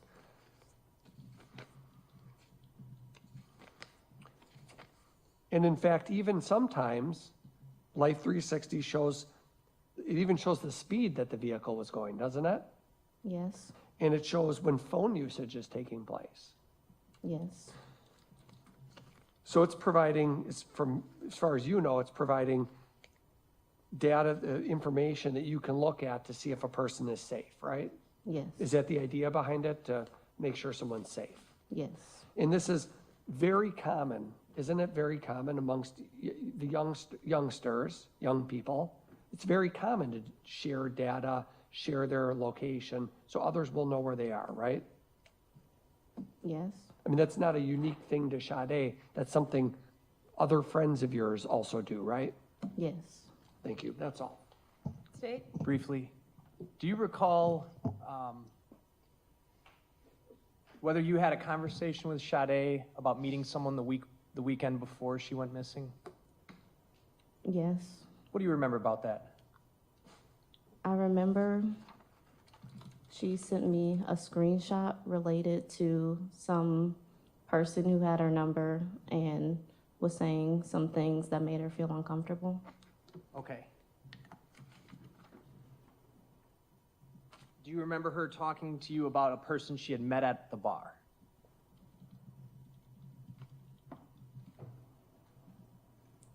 I can't remember the place, but I remember she met somebody. Would that have been the weekend prior? Like with the dates, I can't remember the exact dates. I just remember before this incident, she told me about some person who was, That she met at a bar? the bar part, I can't remember. Okay, nothing else. Cross? No. Thank you, ma'am. You may step down. Thank you. Okay, anyone need a break at this point? It's 10:40. Okay, we're gonna take a bathroom break for like 10 minutes and then we'll bring you right back. Please leave your notebooks on your chairs.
want to say it was a small amount of suspected THC and suspected pills, methamphetamine pills. The state would be objecting to that coming into evidence. It's something we've discussed in advance of this off the record, so we wanted to hash that out before we bring the jury back in. Attorney Cotton? Yes, I was asked before we came back just now if I intended to go into all the items that were found in Sade's apartment. I said yes. I wasn't, there'd never been a request to exclude anything. Just like I think the state plans to go through everything that's found in Max's home, even if I don't like it. So I plan to go into it. There was apparently a safe with 47 pills of, it's labeled in Detective Bjerke's report, 47 pills of meth. 18 grams of THC. I don't plan to make a big deal about it, but I do plan to go through it. State? The drugs were never lab tested, which obviously we would be required to do if we were trying to put those into evidence and assert that they were drugs, real drugs. On top of that, as an offer of proof, there were no drugs found in her system, those specific substances. So I don't know how it's relevant. I would say it's not relevant. Well, if I can respond first, I'll use the phrase suspected meth because it wasn't lab tested, so I think that solves that. Yes, that's true. There were no drugs found in her system. I think what you'll learn when you sit through this trial is the reason for that obviously has to do with more the dismemberment than anything else and the loss of blood. But in any event, she does live in a studio apartment. The testimony so far has been that she was the only resident of that apartment, and her ID was found in that place. So I don't think there's a real question about ownership here or another person possessing them. Again, I don't plan to make a big deal about it, but I do plan to discuss the things that were found in the apartment. How do you find it relevant, other than just what was merely located? I think the best argument for relevance is that it, Your Honor, obviously sat through a rotation in drug court. There is a tie between drugs and violence. We don't know who committed, obviously it's our position that Mr. Anderson didn't commit the crime. And I think that somebody who is involved in, I don't think it's unreasonable to suggest that somebody who's involved in purchasing meth or suspected meth, whatever that is, that drug, could potentially expose themselves to bad elements in our community. It's not a legal drug. It's not something you can purchase at a store. That would obviously put her in contact with people who are illegal drug dealers. Those people often are armed and violent people. That's sort of common knowledge and something this court has presided over. Again, to be clear, I don't plan to go beyond that and inquire of witnesses who is her supplier, how did she get them. I don't have any knowledge of how she got them. I simply would know that a person would get meth from an illegal source, a drug dealer, and that would create the possibility that Sade was connected with bad elements in our community, and that could be an alternate explanation for how she came to be missing. Any response? Just that, just to add one thing, that they're at her apartment and there's no, she leaves her apartment, she's not, so there's no evidence that she had any drugs with her either. So that would add to them being not relevant. So it's always a concern when we cut away the truth, right? Whenever we're asked to tailor the evidence, it's always a concern. Relative to this matter, the first inquiry has to be relevance under 90401. The defense has indicated that the admission of the items could potentially be part of the defense that they intend or anticipate arguing. Based on that, I think it's a concern to preclude the defense from having the ability to move forward with their defense. And I'm going to find under 90401 it's relevant. As to admissibility, the state has already introduced evidence through other witnesses that there were at least 2 searches already conducted prior to the search warrant, if not more. There's already been evidence relative to the fact that the apartment contained her identification, that it was a studio apartment, that it was messy but not apparently ransacked, that clearly at this point in time that evidence is admissible. The last analysis has to be under 90403, a balancing of probative value versus prejudice. And defense is right. I mean, if those drugs are found at Mr. Anderson's house and we hear that, I'm going to allow admissibility for the state to introduce that information as to Mr. Anderson. So in all fairness, I'm going to allow the defense to introduce that relative to this matter, or the state if they so choose. I am finding that the probative value will outweigh the prejudice, and I am going to allow the admissibility of that information. Of course, the fact that the drugs were not tested, either the questioning can be, were these suspected drugs, or on cross or counter, it can be gone into that those drugs were never tested, and there is no proof as to specifically what it actually is. And I'll allow that to be done through the means of questioning. Okay, anything further? No, thank you. No. Defense? No. Okay, we can bring the jury in at this point.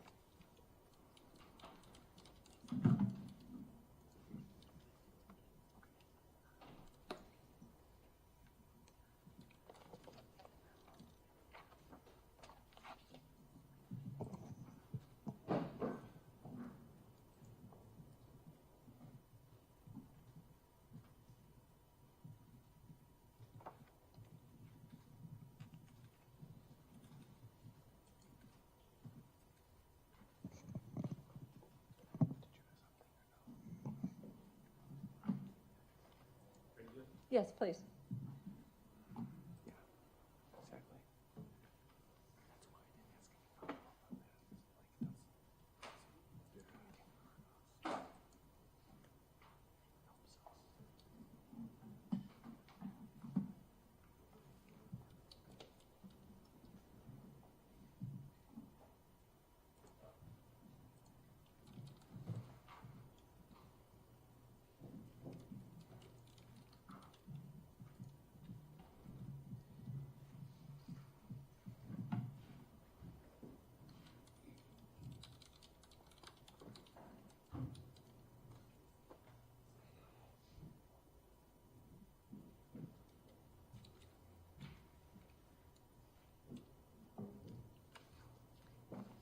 Okay, we are still on the record with the same appearances. We're still on the state's case in chief. State, are you prepared with your next witness? Yes, the state would recall Detective Blanchard.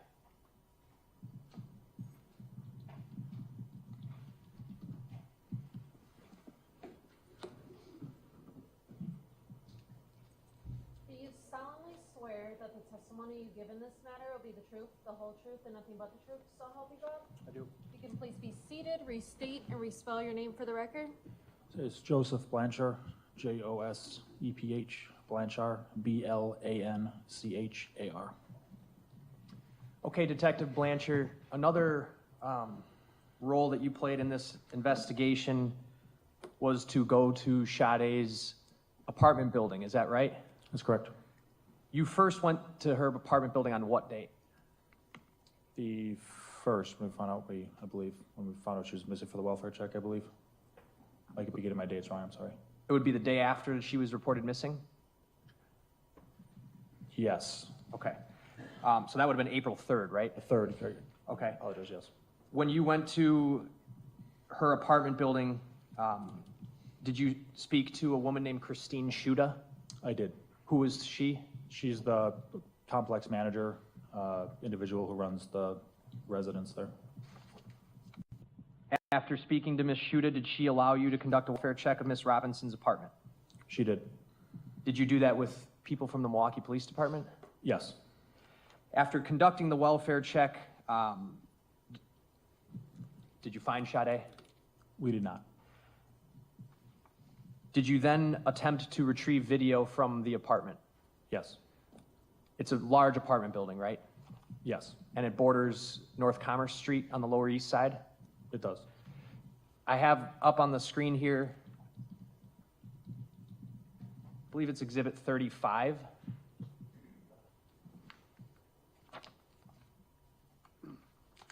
All right, is this the video you got from the Commerce Street Apartments, or one of them? Yes, this is an angle, it looks like, from one of the videos. I'd move it 35 in. Any objection? No. 35 is received. What are we looking at? This looks like the lobby with elevator access to Sade's apartment. All right. And now this isn't the only camera you got, right? That's correct, there's more. What other cameras did you look at? There's a lobby exit, it's basically the front of the building, and then a northern view parking lot of where all the residents' vehicles are parked. Did you come to learn from Ms. Shuda or anybody else who worked for the apartment building whether Sade had a parking spot in the lot? She did have a parking spot. I take it then you also came to learn that she had a vehicle registered to that parking spot. That's correct. Was that a 2020 dark blue Honda Civic? It was.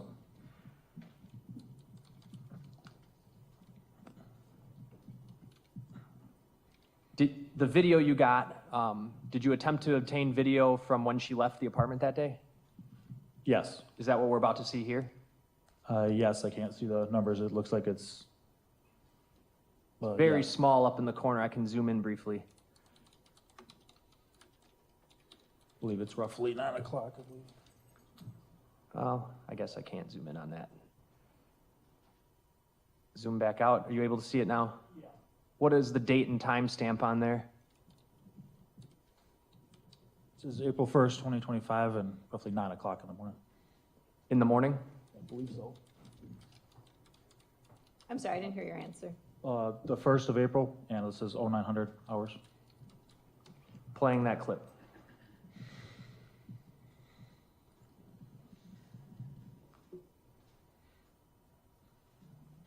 And that's Sade leaving? That is. She's got a black coat on, white top, looks like ripped jeans and white shoes. That's correct. She carrying anything in her hands? It's like her cell phone and keys in her left hand.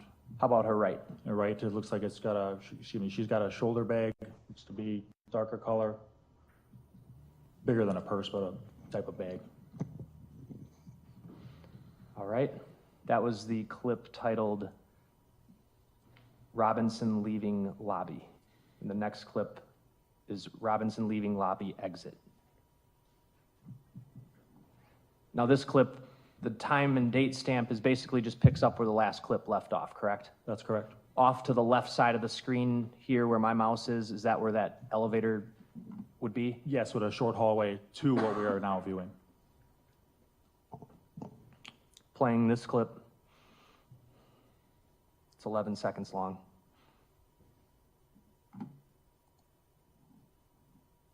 And what does it show? Shows her exiting the front of the complex. That would be the exit out towards Commerce Street, correct? That's correct.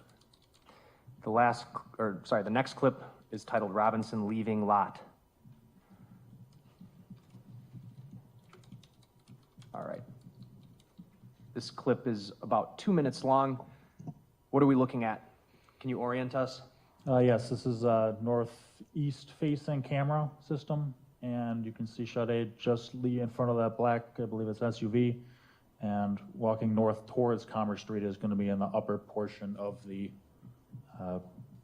video screen. All right, so we got the parking lot, obviously, the street at the top here, that's Commerce Street? Yes, it is. Okay, and do you know where Sade's parking spot is? Yes, it's right in the middle of the frame. I kind of point to it here. Yes, please. It should be right about here.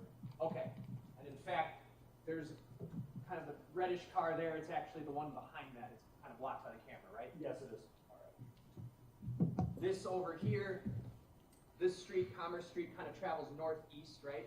Yes, it does. This bridge over here, that would be the Holton Street Bridge, right? It is. What business or building is on the right side of the screen if you kept going up that street? Water Street Brewery, I believe, or one of the brewery? one of the breweries to the right. Yes. Okay. I'm unfamiliar which one. I'm sorry. All right. And then this individual here, That is Ms. Robinson. this timestamp, really hard to read, April 1, 2024, 9:00:44. Yes.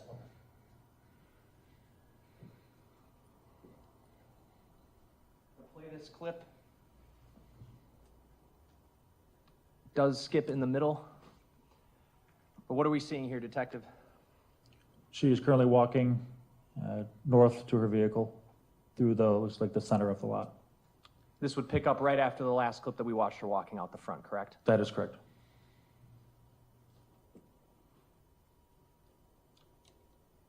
Now it's froze.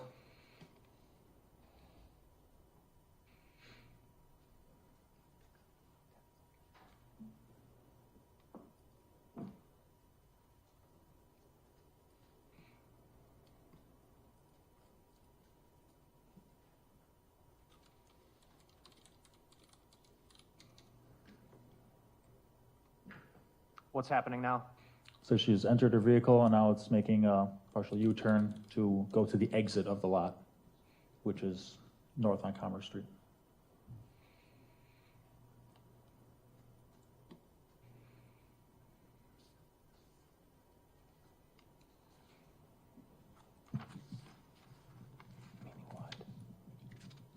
What happened now? Now it's just making a east turn through the, out of the parking lot and onto Commerce Street, heading eastbound. Are you familiar with where Pizza Shuttle is? Yes. Would that be the logical turn you would make if you were on your way to go work at Pizza Shuttle? That would, yes, be. All right, I paused that clip at 1:29. So it appears from those clips she left her house somewhere right at around the 9 a.m. hour, right? That's correct. Okay. Did you then also obtain camera footage from a different camera we haven't seen yet to try to discern whether or not Miss Robinson returns to the home or to the apartment? I did. Can you describe the information you had and what segment of footage you sought out from these apartments to do that? It was the nighttime hours and trying to ascertain whether or not she came back to her apartment at the time of 1 to 8, 1 p.m. to 1 a.m. to 8 in the morning. Why did you pick the time period of 1 a.m. to 8 in the morning? From other records that we disseminated, that was a time that, she should have been home or, something that we went off of. Maybe she would return to the apartment. So based on records you had, you thought the period after 1 a.m. would have been the time that her phone kind of traveled back towards the area of Commerce? Is that what you're saying? Yes, I believe that's what you're asking. I apologize if I didn't understand that correctly. I'm going to bring up the last clip. It's titled N_lot, and then some numbers. Okay. Detective, we're looking at the same parking lot, correct? Yes, we are. Just a different angle? That's correct. And if we're orienting ourselves to Sade's parking spot, her spot would be somewhere right around here, correct? Yes. And then, so this street at the top, that's Commerce? That is still Commerce, yes. And this bridge-looking thing over here is that same bridge we could see in the daytime video? Mesa Street, yes, correct. This video picks up at 1 o'clock, and if you look down on the timestamp here, it says it's 5 hours long, but you said this is a clip from 1 to 8? I think that it should be near that, and the video is compressed different. I'm not sure why the time is different. Does the video speed up at times? I don't know if it does. It might have a motion sensor thing, kind of like that. Sometimes those are part of the camera system. All right.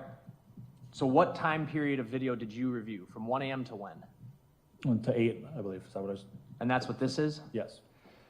At any point in time, through reviewing that video, does Sade Robinson's car return to her parking spot? It does not.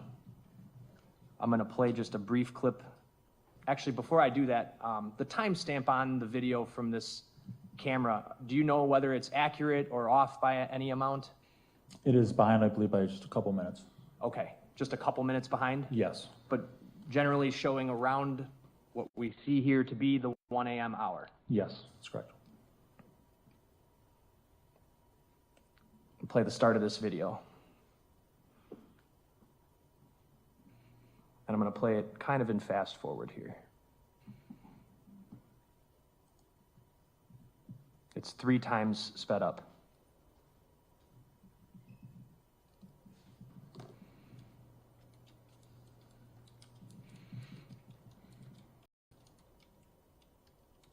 Going to 4 times.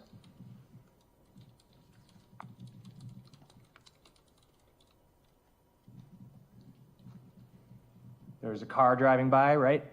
Correct.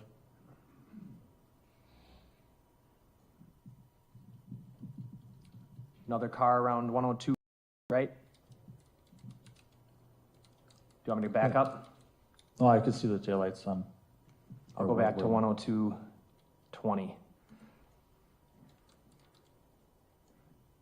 You able to see that car? Yep, on the left side there. Going which way? There was one that went on the left side of the screen. Okay. Speeding back up.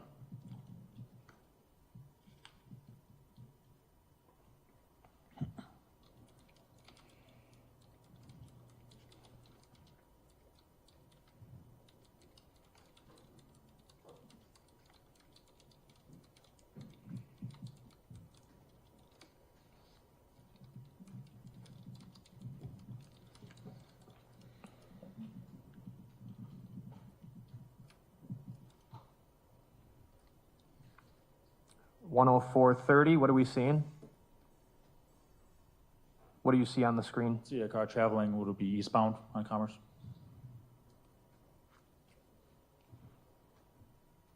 Then the camera speeds up right after that, right? Yep. Car doesn't stop in the lot. It does not.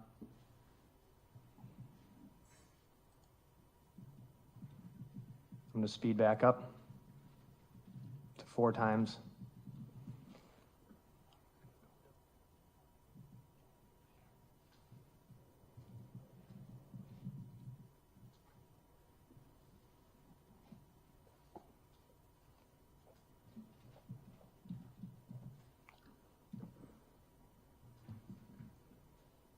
Looks to be another vehicle traveling eastbound. 106.50, fair? Yes.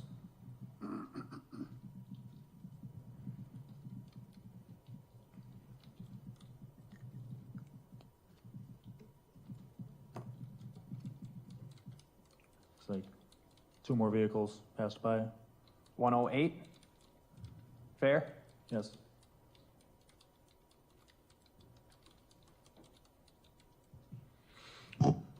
One more. 9. 109, okay. All right, and I'm gonna stop it at 1:10:11 a.m.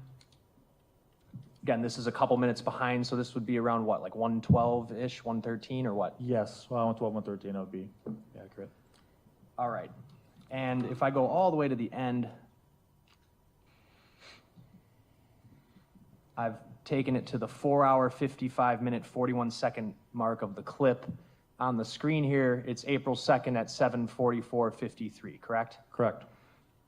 So this clip must, by that math, travel in fast increments at times, correct? Yes. Okay. And what your testimony is here today is that you've reviewed all of this footage and her car never returns to that lot? That is correct. Nothing else? Cross? No. Thank you. State your next witness. State calls Detective Kayla Bergie.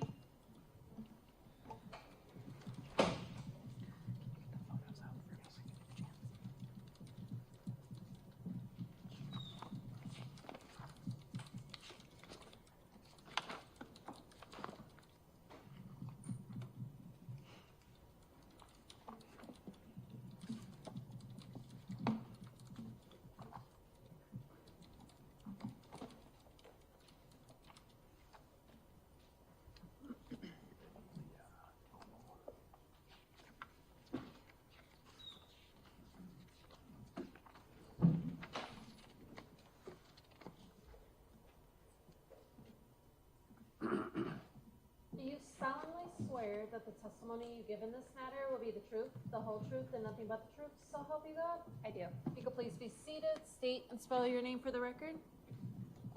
Detective Kayla, Kayla, last name Bergie, B as in boy, J as in John, Erke. How are you employed? As a detective with the Milwaukee County Sheriff's Office. How long have you been with the Sheriff's Department? It's about 7.5 years. How long have you been a detective? About 2 or 3 years now. Can you describe some of your general duties as a detective? Follow up with any cases that may be assigned, help with other cases that are as assigned, and just be a support role with other detectives. Judge, I think we could turn the lights on. I think they're doing that right now. Okay, thank you. you. Were you working on April 3rd, 2024 in that capacity? I was. As part of your duties that day, did you participate in obtaining a search warrant and then executing it at the location of 1858 North Commerce Street, apartment 309? I did. Is that in the city and county of Milwaukee? It is. And a search warrant gives judicial authorization for law enforcement to go into a location and search it, correct? Correct. And you received that authority? I believe Detective Donner got the warrant signed. I went to the residence to execute the warrant. But law enforcement got a search warrant signed? Yes. Okay. What is at the address of 1858 North Commerce Street? And as you're saying that, can you describe how big that building is and what it consists of? Yeah, it's a multi-story apartment unit building. It's near Lakefront Brewery. On the east side, it faces the river. So the river's right behind the apartments. So it's easily a multi-floor apartment building. Prior to going there on April 3rd, were you aware as to whether or not another law enforcement jurisdiction had been inside that apartment? Yes. Who was that and when? I believe that was Milwaukee Police Department, and I believe it was the day prior. And what, were you familiar with why they went there? Yes, for searching for Sade Robinson. Something that would be termed a welfare or a wellness check? Correct. Do you recall approximately what time you went there? I believe it was mid-afternoon. The reason why the Sheriff's Department obtained a search warrant and wanted to go search that apartment was what? To look for like DNA, and then just to check the status of the apartment, see if we could find anything that would help locate her. Okay. And you're when you say her, who are you referring to? Sade Robinson. So you mentioned looking for DNA. Why was that important for you at this time? So that we could use it for a comparison if we found anything of hers, such as we found the leg, so we could use that for a comparison. So at this point, is it fair to say that you were searching her apartment to aid law enforcement in the search for her? Correct. Can you describe her apartment? Yeah, it was a studio apartment. So the bed, how it worked is you open the door and right away to your left was a bathroom. The bathroom was quite large, had a shower, every toilet, everything like that. And then if you kept going forward, past the bathroom, on the left side was the kitchen. After the kitchen, it was a studio apartment, so the bed was right there on the right side wall, while the closets were on the other side. And then she had a couch that faced the windows, or that faced against the windows, and then you could see the river on the other side. Can you describe how the apartment was furnished, what types of contents it contained, what types of personal items, just in general? Yeah, anything personal you would say of like a 19-year-old girl. So all clothes, shoes, it had some Nintendo Switch games, it had food in it, bed in it, the closet was fully stacked with clothes, the bathroom was fully stocked with like hairbrushes, makeup accessories, everything like that. Upon entry, was one of your goals to determine whether or not there had been a struggle or a forced break-in, anything of that nature? Yes. And did you make any of those determinations? No, we determined that there was no force of anything, of like a break-in or anything like happening. Did it appear that any struggle had occurred inside? No. And can you describe what you did in order to execute the search warrant? So to execute a search warrant, we take photos. So when we start to take photos, we start on the exterior of the building. So I took pictures all around the building to make sure that you understood where our location was.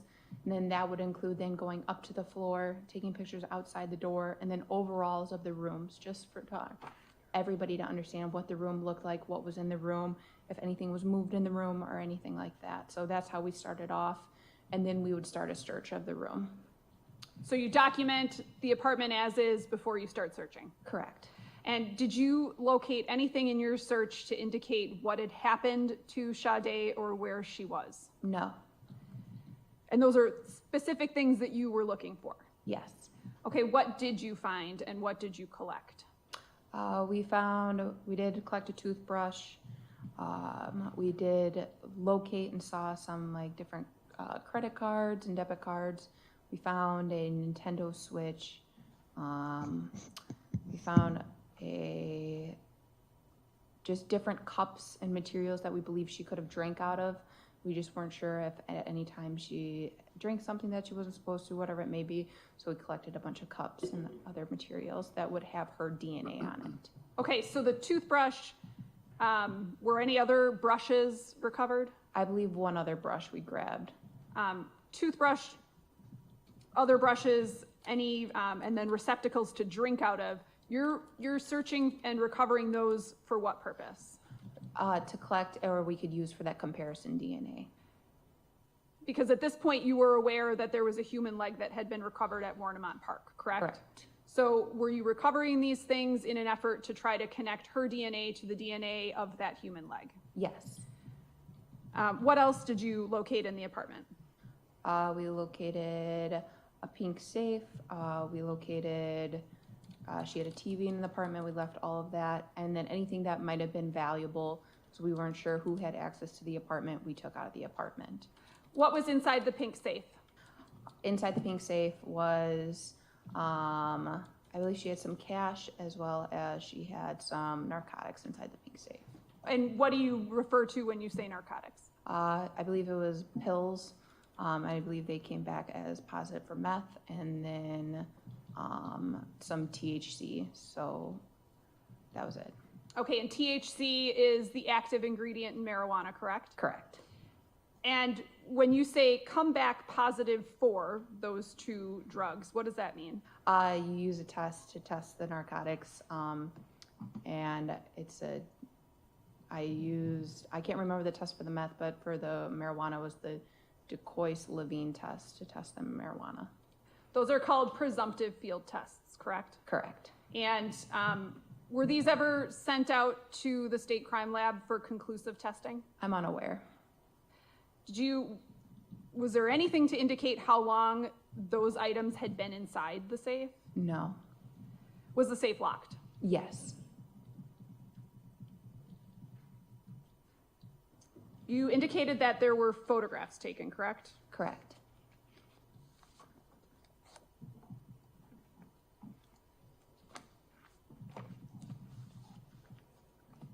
Now, so the record is clear, we stipulate to all the photos being introduced into evidence, Your Honor.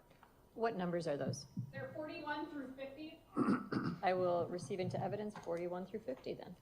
Showing you exhibits 41 through 50, first of all, do you recognize what those are? Yes. And can you identify what those are? That's 41 is the exterior of Sade's apartment building. That's a photograph, correct? Yes. Are all of those exhibits photographs? Yes. Yeah, they are. I'd ask that exhibits 41 through 50 be admitted and permitted to publish. Already received and feel free.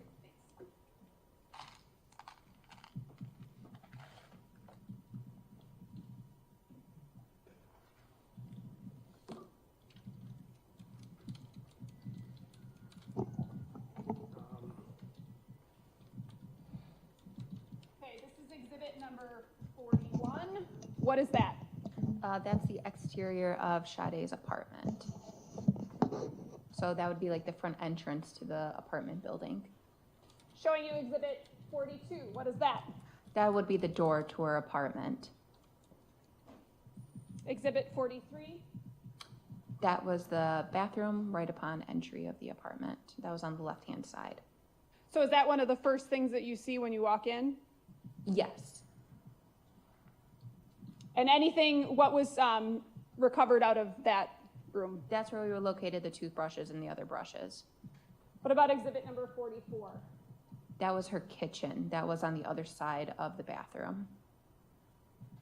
Exhibit number 45? So if you turned around, if you were looking at the kitchen, If you turn around and look the other way, that was her closet next to her bed. Okay, and so this is the end of the kitchen counter, correct? Correct. Where my pen was? Yes. And then this is her bed? Yes. Exhibit number 46? That was her bed, and then you can kind of see the end of her kitchen counter there. Exhibit number 47? That was, you can call it a makeshift living room with her couch and then TV. Exhibit number 48? That would be the toothbrush that we collected. What did you ultimately do with that toothbrush? I inventoried it and placed it into property, which was... Sorry, go ahead. No, sorry. It was then taken to the state crime lab. Okay. Exhibit number 50, what is that? That's her couch and her bed with all of her clothes on it. And exhibit number 49, what is that? In one of the drawers in the kitchen, she had a bunch of IDs located. So we took pictures of all the different IDs that were located. One of those is for the Milwaukee Area Technical College, correct? Yes. And then right above it is what? It looks like a probationary ID. Based on your knowledge, what is a probationary ID? Just means you're not 21 yet. So that's a Wisconsin state issued ID? Yes. And does it specifically designate that the person is under 21 in some obvious way? Yes. Where? The top left-hand corner, it says U21 and then probationary driver's license. And then it says age attained at the bottom. And you found that where? In her apartment, in one of the drawers. So in theory, if one were to try to get into a bar with that ID, they should be denied, correct? Correct.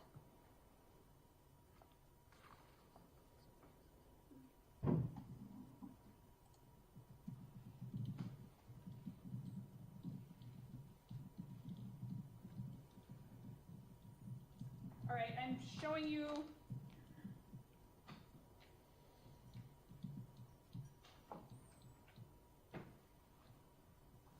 in a minute, I'm going to show you something.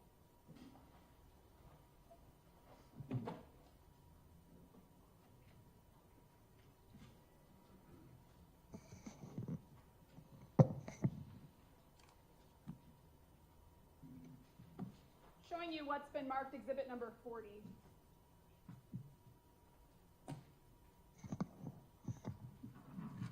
Do you recognize what this is?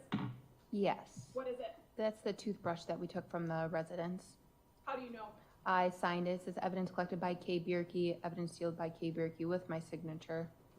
On that, that's an envelope that contains the toothbrush, right? Correct. On that envelope, are there other markings that are not from the sheriff's department? Yep, there's one from on the side. It says R24-952, and I know that's from the crime lab.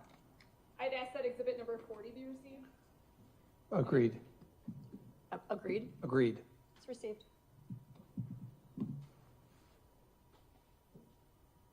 I don't have anything further. Cross? Thank you. Were you the one who took the photographs of the apartment? I believe so. Okay, so just with your department issued camera, basically? Yep. And you talked initially this morning about one of the purposes of getting a search warrant was to look for DNA, right? Correct.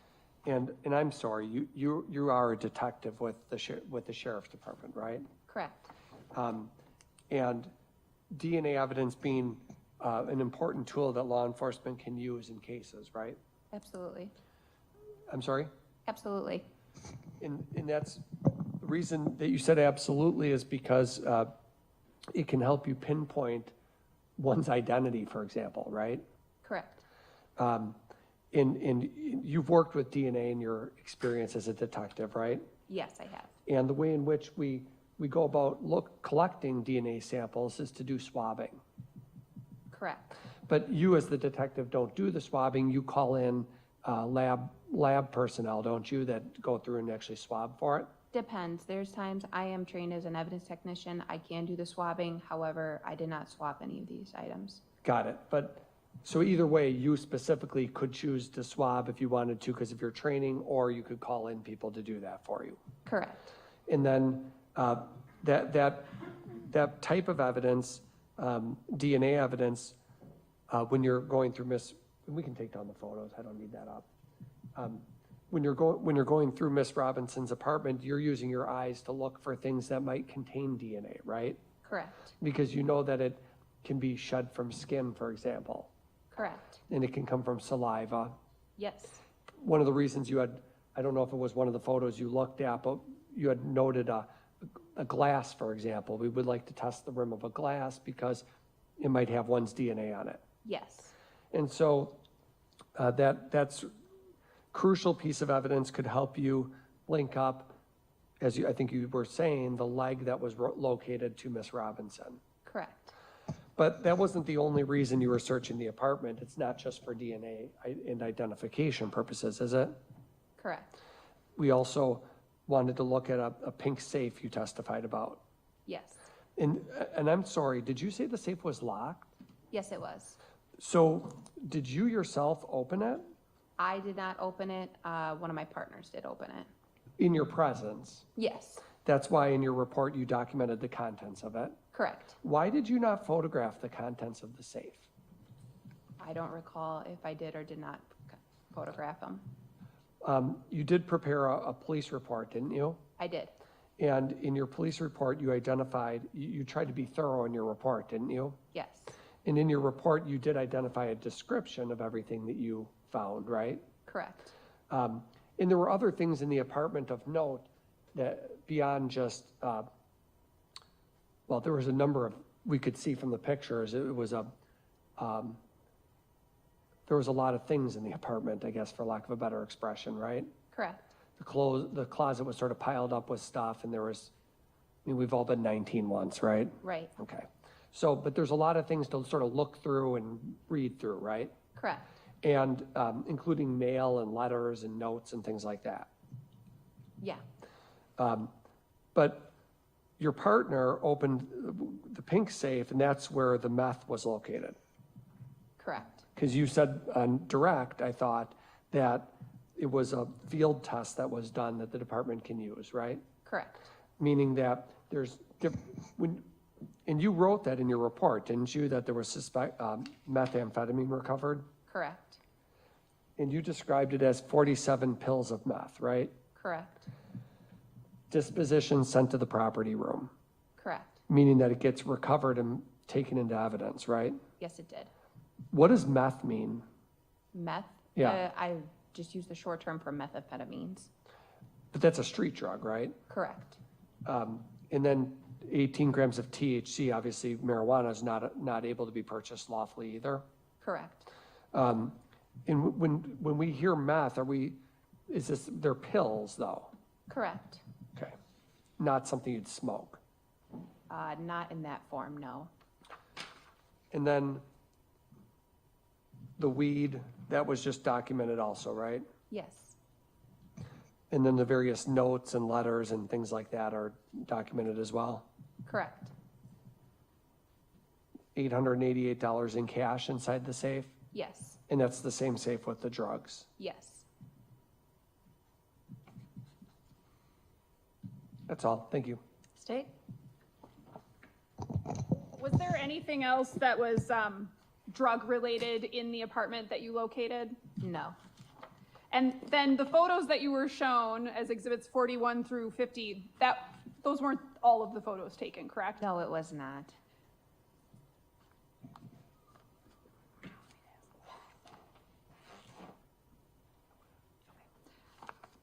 Exhibit number 49 again. And focusing on the probationary license. Are you aware of when that license would have expired? I can look at it and see. If you can, yes. It's a bit blurry, but I believe it's 5/15 of 2025. And that would correspond with Sade turning 21, correct? Correct. Nothing further. No, nothing for us. Thank you. You can step down. Okay, we have like 15 minutes left. Do you have a quicker witness? Yes. Awesome. Captain Christian Hoos.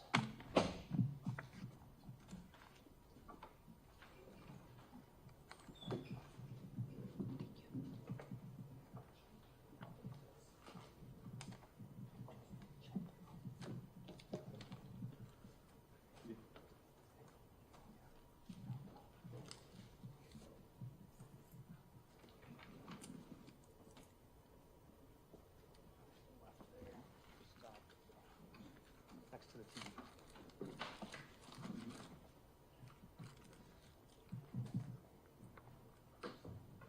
Do you solemnly swear that the testimony you give in this matter will be the truth, the whole truth, and nothing but the truth, so help you God? I do. If you could please be seated, state and spell your name for the record. Christian Hoos, CHRISTIAANHOOSE,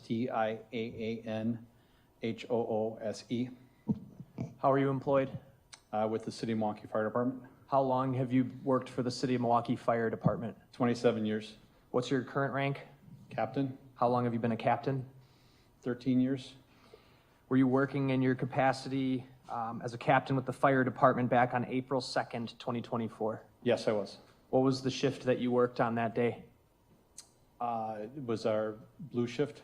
What does that mean? It's, we have 3 shifts, 24 hours. We work and then 48 off, 3 colors, red, blue, green. Okay. Were you dispatched to the location of 2928 West Lisbon Avenue on the morning of April 2nd, 2024, shortly after 7:30 a.m.? Yes. Where is your fire station related to the address of 2928 West Lisbon Avenue? We're about 2 blocks south. Is that both of those locations, are they in the city and county of Milwaukee, Wisconsin? Yes, they are. You were 2 blocks south, so I take it didn't take you long to get there. That's correct. When you arrived on scene at 2928 West Lisbon Avenue, were you provided any information actually before you got there as to what was on fire? I believe we were sent to a car fire. And when you arrived there, what did you observe? A car burning behind the building located at 30th and Lisbon. Was there anybody around the car when you got there? Not that I remember. Can you describe what the fire looked like to you as far as where in the car or what part of the car? I believe that the fire was in the passenger compartment where all the seats are located in the trunk area. And did you and your fellow firefighters put the fire out? Yes, we did. Was the Milwaukee Police Department also sent to the scene? Yes, I requested them because the fire appeared to be suspicious. Based on that answer, I assume they weren't already there then? When you I got don't there? recall that they were there right away, no. What made the fire suspicious to you? This address is a vacant building. It's no longer there. It's been demolished, and we had been using that building for training for a number of months prior to that. There's no reason for a car to be back there. Like, no one would park a vehicle back there normally. We've had instances in past where there are cars that were burned back there, and they were also, suspicious. What kind of car was it? I don't recall. Okay. Did you end up cutting into any parts of the vehicle? As standard practice, we cut into the trunk to make sure that there is no hidden fire or there's no persons inside of there. We also open up the hood to overhaul that area to make sure all the fire is extinguished.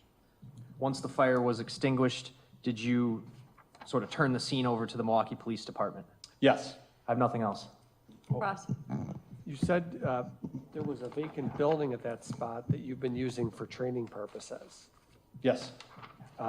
Right on the corner there. It was right on the corner of Lisbon Avenue. It was that 2-story building, right? Yes, the old Aces High Tavern, it was the northeast corner. Yeah, and you were using it not to set on fire for training, but for entering and exiting a building, right? Correct. And then you said you've had other incidents in the past where cars were burned back there in that alley. Yes. So that's because you've responded to them, right? Correct. And those were suspicious, you said. Yes. Why is that alley being used on multiple occasions to burn cars? Do you have any idea? I don't know.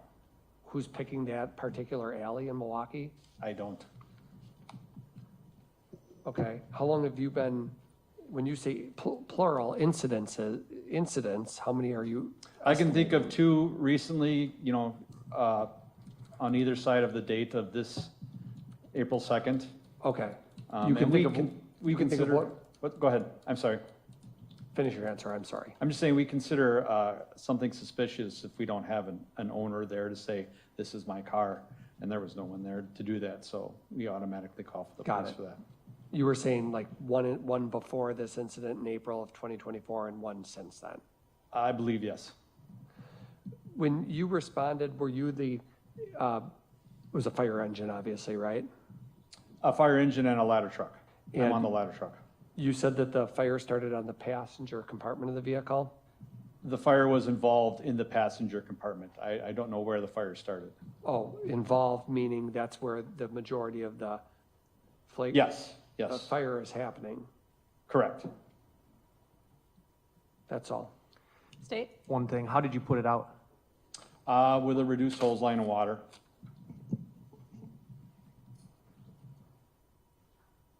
Could you describe the force of the water that comes out? It's an 1 3/4 hand line that we use off of our engine. About 160 pounds of pressure comes out of there. Significant amount of pressure then, Yes. nothing else. Defense? Sorry, just one more thing. You did speak with law enforcement also, right? Because you brought them, you called them in? I believe so, yes. And you remember that the trunk of the vehicle was open when you arrived? If that's what I had told the officers, then yes. I do not recall it now, but That the vehicle was unlocked? yes, You remember that? I believe so, yes. That's all. State? Nothing else. Thank you, Captain. Thank you. Okay, it's 11:52. I think it's a good point to break for the morning. So again, the admonitions. Remember, don't do any investigation, don't do any discussions about this case, don't do any blogging, emailing, texting, don't talk to each other about the case, don't talk to any friends or family about the case. Put it out of your mind until you come back this afternoon. I have just a couple of matters to handle right at 1:30, so I'm thinking we're going to start back up at 1:45. If you could come back between 1:15 and 1:45, that would be wonderful. Again, I cannot start until all of you are present. And again, remember to wear your juror badges prominently so everyone knows who you are over the lunch hour. Okay? God bless you. Okay, leave your notebooks on your chairs. Have a lovely lunch. We'll see you back afterwards.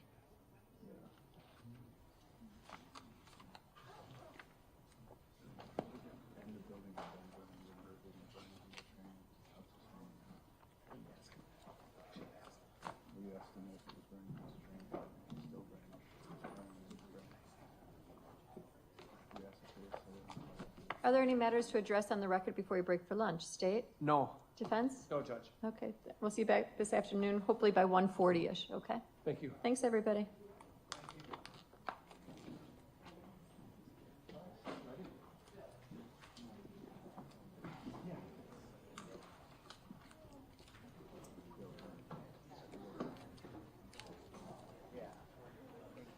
Celeste, do you need me for anything? No, Judge, thank you.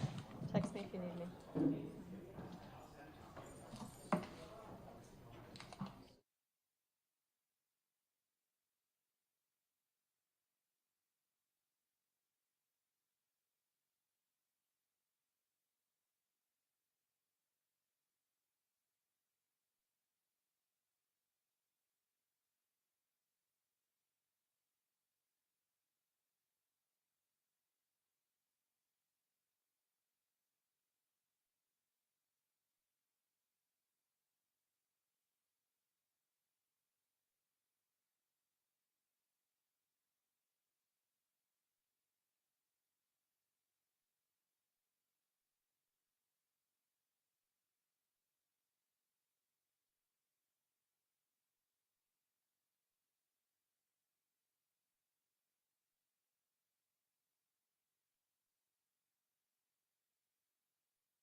Going on the record, same appearances.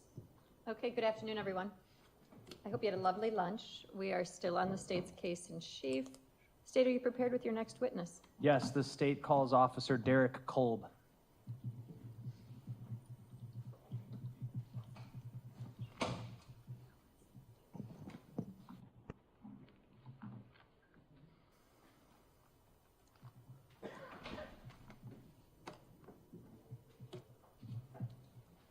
Do you solemnly swear that the testimony you give in this matter will be the truth, the whole truth, and nothing but the truth, so help you God? I do. You can please be seated, state and spell your name for the record. All right, I'm Officer Derek Kolb, Derek Kolb. You a police officer with the City of Milwaukee Police Department? Yes, I am. How long have you been an officer? Since August of 2023. What district are you assigned to currently? District 3. Have you always been assigned to District 3? Since the start of field training, yes. What would be the geographical area that encompasses District 3? It starts from the most northern part of Center Street, goes down to about St. Paul, Canal Street, and then various streets out west to about 106 to about 7th Street.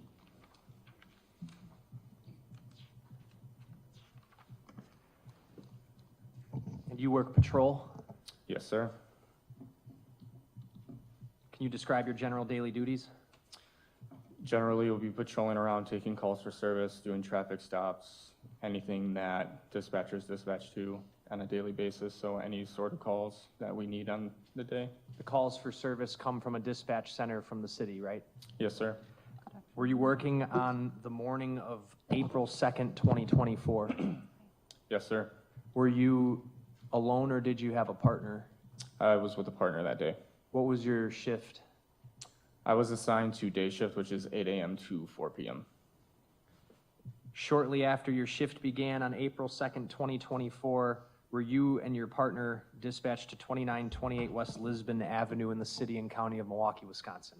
Yes, I was. What was the nature of the call that you received? We initially get a call for service from Milwaukee Fire calling us for a request MPD. Usually that results in us being told that we need to investigate a fire of some sorts. Did you know what kind of fire this entailed when you were going there? Yes, initially our CAD notes read that it was a vehicle fire. Are you familiar with what's at the address of 2928 West Lisbon Avenue? Yes, when I started there, it was an abandoned building and it continued to be until it was torn down. Do you remember about when it was torn down? It was approximately about 6 to 7 months ago, roughly. Okay, after April 2nd, 2024. Yes, sir. Your partner that day was who? His name is Miles Kowalik. Mileskowalik for the record. When you were dispatched to that location and arrived in that location, were you and Officer Kowalik already there, or had the fire department already been there? Milwaukee Fire Department had already been there and extinguished the fire prior to our arrival. Did you speak to a member of the fire department? Yes, I did. Who? I do not recall his specific name. Okay. Was he the captain that was on scene? Captain Hoos was his name. Hoos? Yes. Thank you.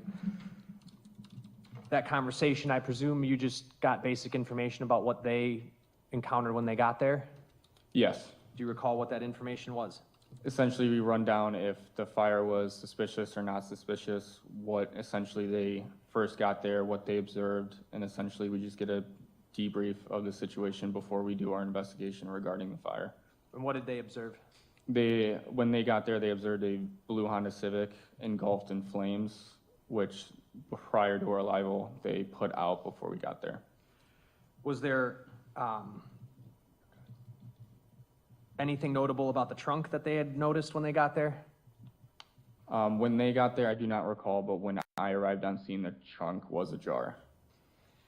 Was there any noticeable damage to any part of the vehicle that did not look to be from a fire? Not to my knowledge, no. You had a body camera, correct? Yes, it was equipped and activated during this investigation. And you also made contact with an individual who had called 911, is that correct? Yes, I do.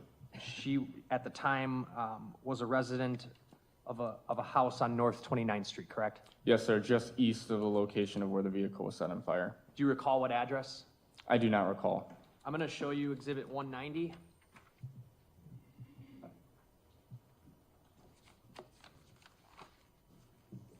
What is this? That is a aerial view of District 3, certain parts of streets being Galena to Lisbon Avenue. Move 190 in and ask to publish. Any objection? No. It's received and go ahead.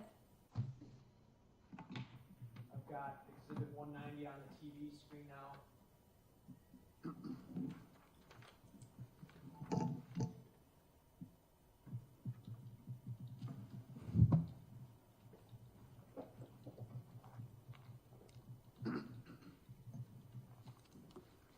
Officer, at the top of the screen, there's an angled street, is that right? Correct. What street is that? The angle street that runs west to east is called West Lisbon Avenue. The street that runs north to south on the far left side, that's North 32nd Street. Yes, sir. And the map depicts as far east as North 29th Street, almost to North 28th Street, fair enough? Yes, sir. Is the location where you found, or where you went to find this car on this map? Yes, it is. If, Your Honor, would you allow the witness to point out where the car was? Sure, go ahead.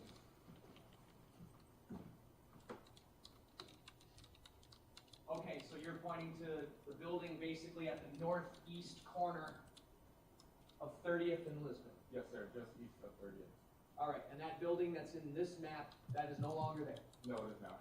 And was the car on the Lisbon side or the other side? It would have been north of Lisbon Avenue, just east of 30th. Behind the building at this corner? Yes, sir. Okay. And if you go down 30th, this street here is what? That would be Walnut. This is Walnut Street, and then the one south of that is West Galena. West Galena. And then right in between Walnut and Galena is the 31st and Galena Playground? Yes, sir. Thank you. You can have a seat.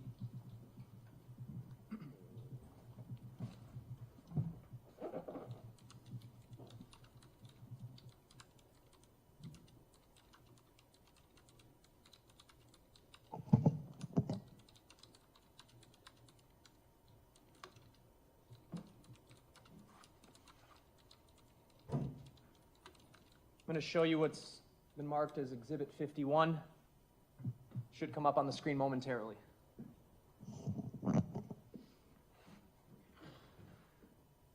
What are we looking at? That was the blue Honda Civic that we got dispatched to for the vehicle fire. I should have asked a better question. This is a body cam, right? Yes, Okay, whose body cam? that would be my personal body camera. Where I have this Exhibit 51 queued up, you're looking at the Honda Civic, right? And the street that would be beyond that building is what? That would be West Lisbon Avenue. So you're essentially facing south. Yes, sir. Is this your body cam from when you were there that day? Yes, sir. I'd move Exhibit 51 in and ask to publish about 2.5 minutes of it. No objection. It's received and go ahead. Sorry, 3.5. When I start playing this video, there's not going to be audio, correct? No. Why is that? For the first 30 seconds, when we turn on our Axon body cameras, it goes back about approximately 30 seconds to where no audio is recorded during it, just how our Axon-equipped cameras are run in our Milwaukee Police Department. You hit record, but your camera actually picks up 30 seconds prior. Exactly. All right, thanks.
Paused at 1:10. That first portion of the video, what were you doing?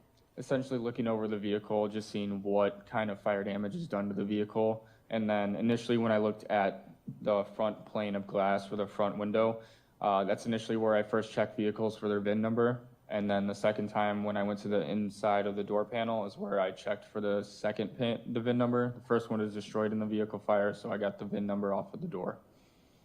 The purpose of getting that information is what? Typically, and sometimes with the Milwaukee Police Department, some vehicles have license plates that do not match the vehicle that it has on it. So I always double check and write down the VIN number of the vehicle and the license plate as well, just to make sure that they match if I run the license plate or if I run the VIN. You did that in this instance? Yes, sir. And then did you run that information to try to figure out who the vehicle belonged to? I did. And who did the vehicle belong to? We run it through a certification called E-Time, which is a Department of Transportation check. And when I ran the license plate and the VIN of this motor vehicle, it listed to Sade Robinson. Did the VIN and the license plate match? Yes, it did. Okay. Playing at 1:10.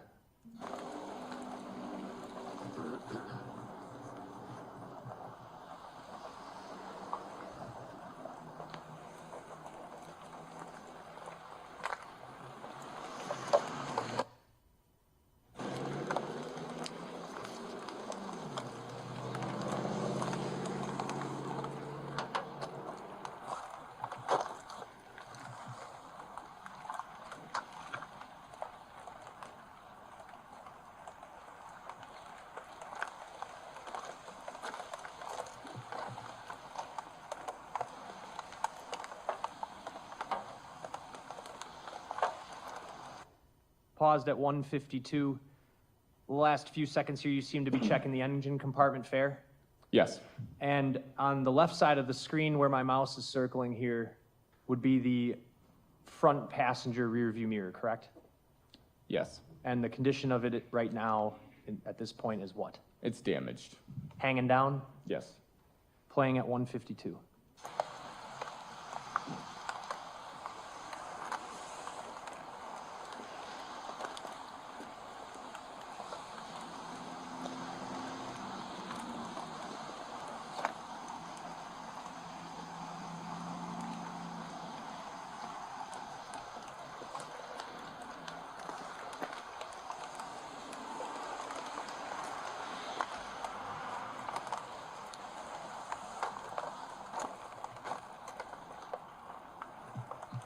Paused at 2:25.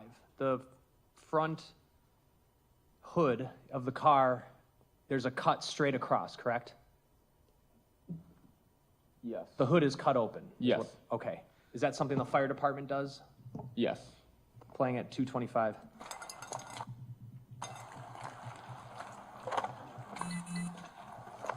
Super weird because that engine still looks like it's in pristine condition. So. Huh? It didn't even look like, I mean that in the sense of like the fire didn't even touch the engine or any part of the front of the vehicle. Oh, it's all in through there.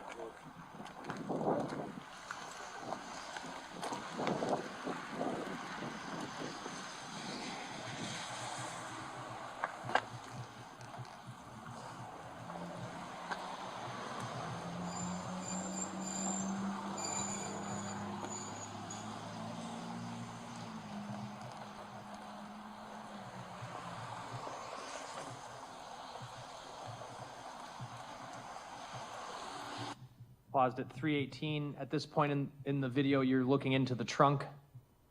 Yes. This item that I'm pointing out with my mouse here looks like what? Like a bag of some sorts. This black item here? Yeah. Okay. And this is the first time either of you had looked into the trunk, fair? Initially, I was the only officer between us two that had looked over the vehicle, looked and inspected it, and just made sure that everything was inside the vehicle or if any personal identifiers were in it. Understood. Playing at 3:18.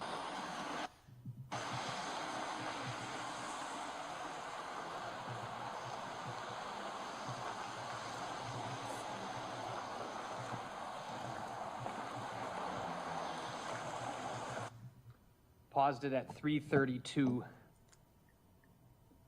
That last clip of you standing at the driver's side of the vehicle, how would you describe the interior of the vehicle? Completely destroyed, essentially set on fire, complete fire damage of the interior of the vehicle. The frame that I have on the screen right now from your body cam, it looks like there's a lot of trash. Do you see that? Yes. Do you know this location, is that abnormal for behind this building? Not at all. Okay. Is this building, as it was abandoned at the time, was it kind of a dumping ground? It could be used as a dumping ground, yes. And where your squad is parked here, that's the alley, that's not a street, right? That is an alleyway.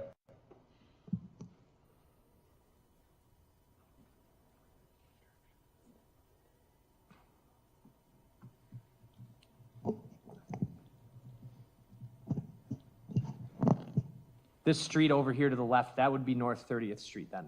Yes, it would be. So to get here, you pulled into this alleyway right off of North 30th? Yes. The 911 caller, did you make contact with that person? I did. Did they indicate whether... Objection here.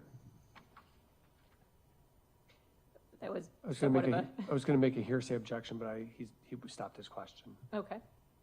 Did you did talk to the 911 caller? I did. Did you canvass the neighborhood? I did. And did you look for video cameras from houses or anywhere that might depict the area behind that abandoned building? Anywhere in the immediate area that could have potentially caught this vehicle driving into the alleyway or behind the abandoned house. That's what you were looking for? Yep. Were you able to find anybody when you were on scene here from those houses who had seen what happened? My immediate canvas, not a single individual saw what happened, and nor did I find any camera footage around that immediate area north of it.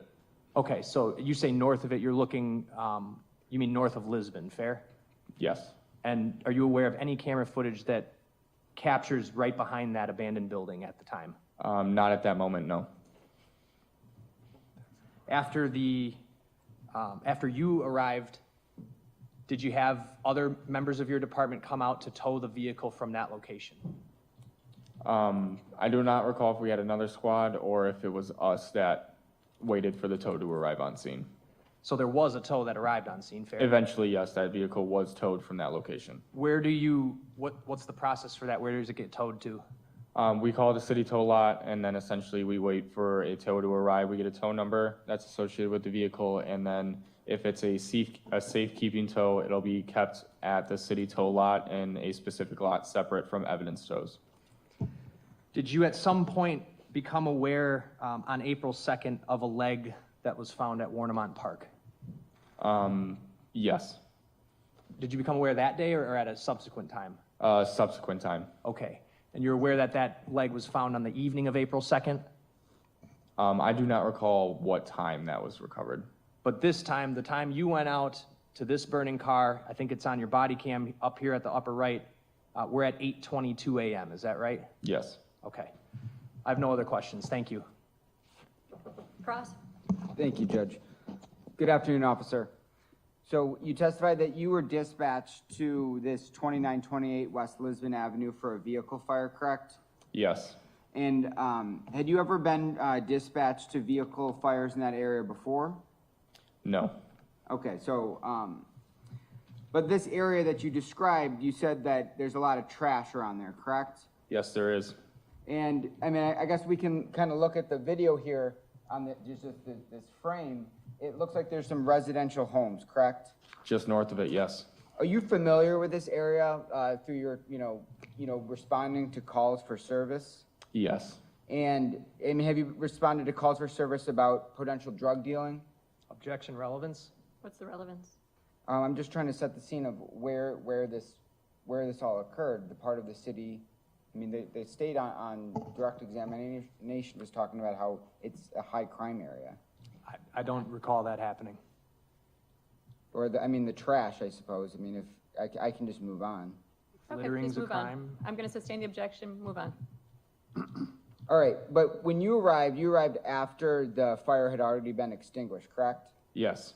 And you had mentioned that the trunk of the vehicle was ajar, right? Yes, it was. And it was in that condition when you arrived? Can you rephrase that? The trunk was ajar when you arrived, correct? Yes. And I guess we saw on body camera, it shows that you know, approaching the car, and it looks like you're what, writing down the VIN number? That's what I initially did, yes. Okay, and did you touch the vehicle whatsoever? Did you like touch anything in the interior and the trunk? Nothing in the interior, nothing in the interior of the trunk, and nothing from the exterior. When I opened the trunk, I do not recall if I put my direct hand on it or if I used my sleeve. Okay. And you indicated that there was minor damage to the exterior of the vehicle, correct? Yes, I did. But it didn't appear that there was any fire damage on the exterior of the vehicle. It looks like it was more just interior, correct? I knew there was interior damage. I do not know the extent of the exterior of it, if it was fire damage or if it was damage done prior to the vehicle being there. What I meant was the exterior of the vehicle, there wasn't like char marks on the exterior. I do not recall if there was or not.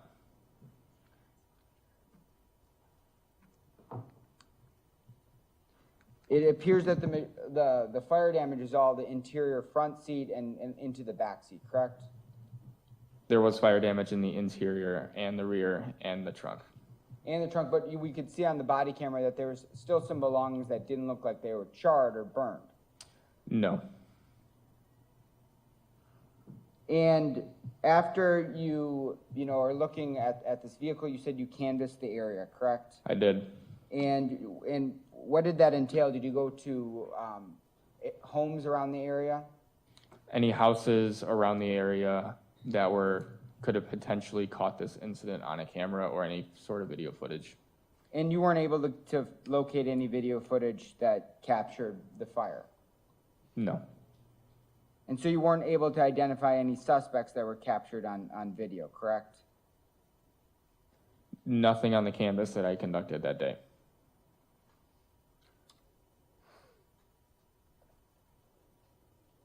I have nothing further. State? Nothing else. Thank you, officer. Thank you. State? State calls Detective Alexis Crusk.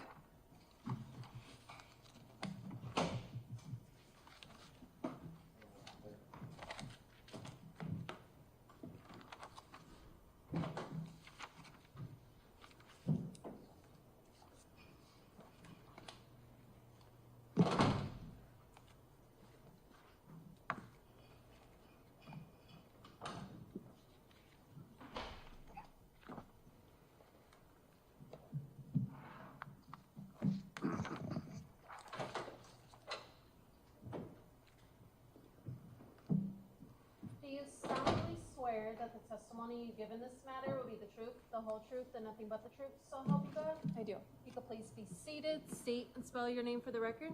Alexis, A-L-E-X-I-S, Crusk, K-R-U-S-I-C. How are you employed? With the Milwaukee County Sheriff's Office. What's your position there? Detective. How long have you been a detective? Over 9 years. Prior to that, what was your rank? Patrol deputy. Are you assigned to any specific position within the Sheriff's Department?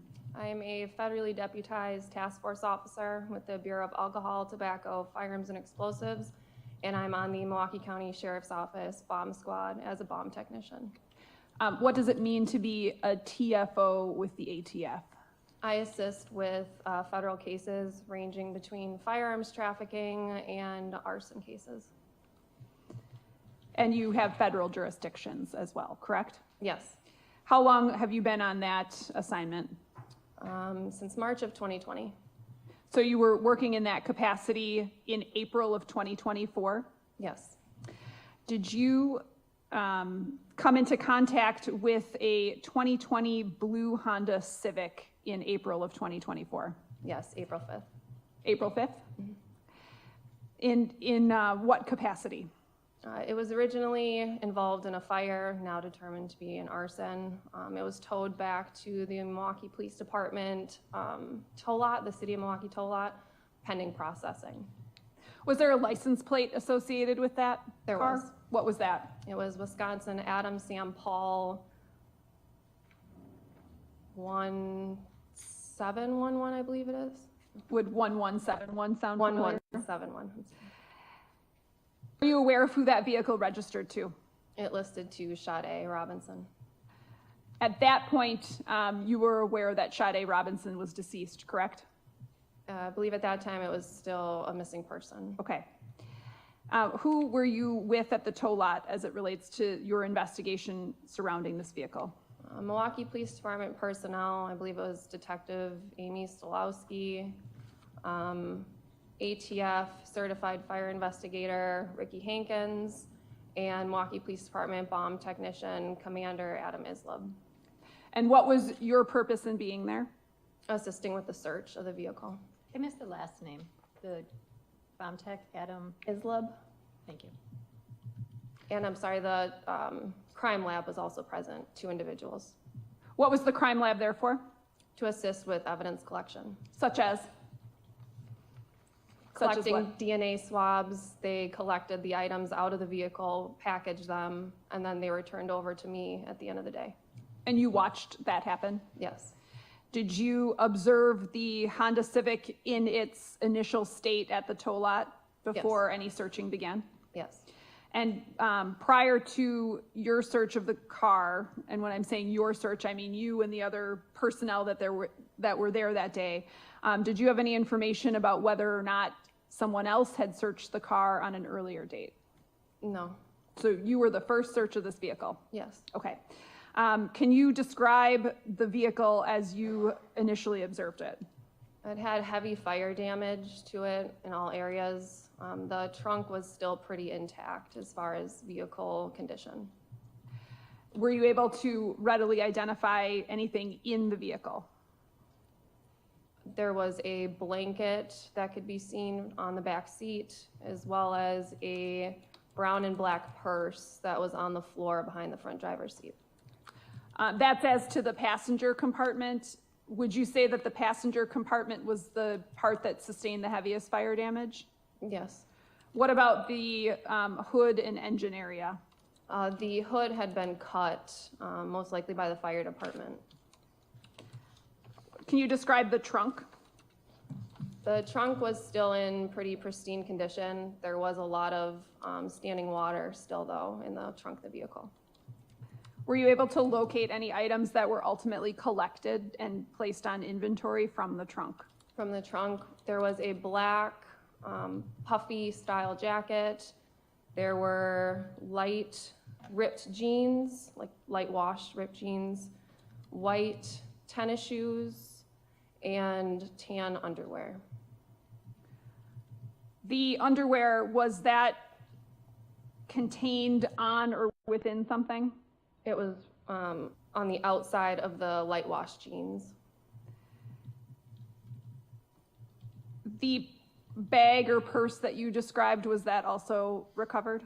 It was, but not in the trunk. Did you find any keys? No. Did you find any cell phones? We found remnants of the phone camera, the steel that's on the back of an iPhone that shows the 3 circles for your camera.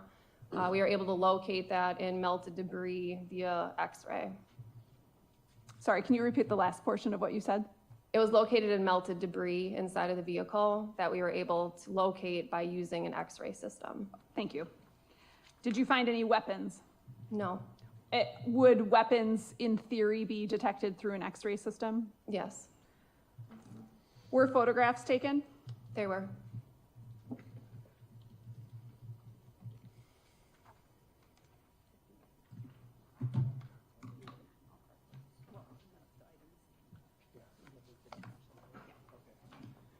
I'm not going to object to the introduction of any of these photos. It's all car photos. Thank you.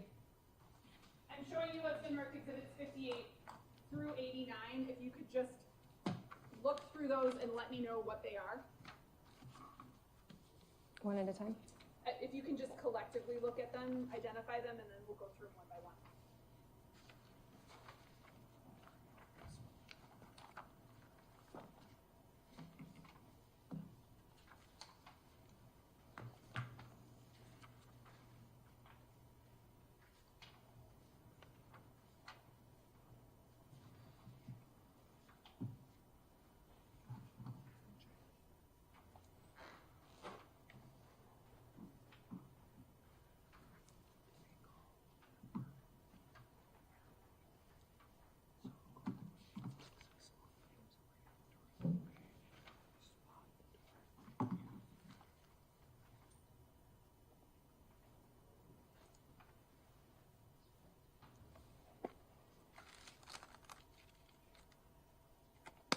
These are photos that I took during the vehicle processing. I'd ask that exhibits 58 through 89. They are received, and you may publish.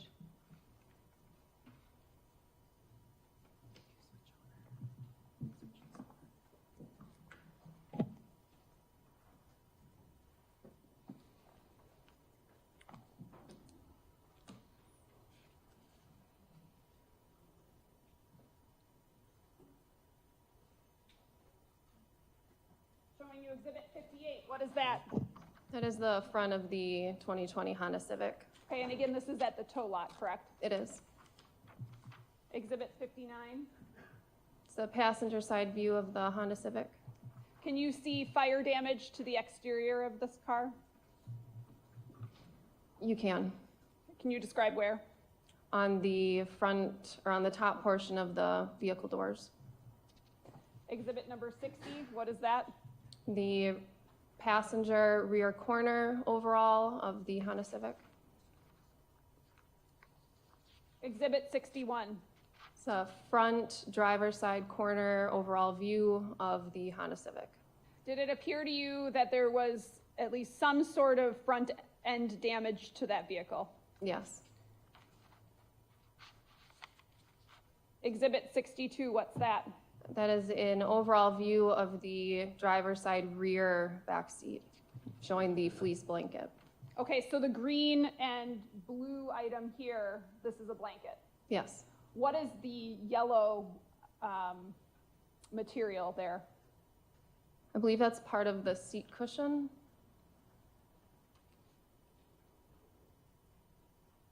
Exhibit number 63.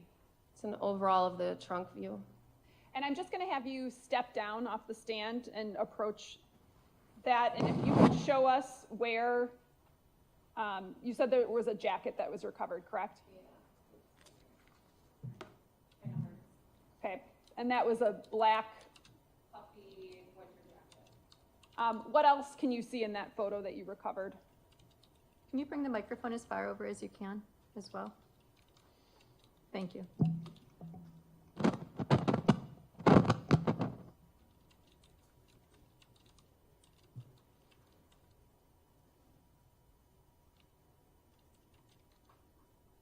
I believe the jeans were underneath the jacket in this. Okay.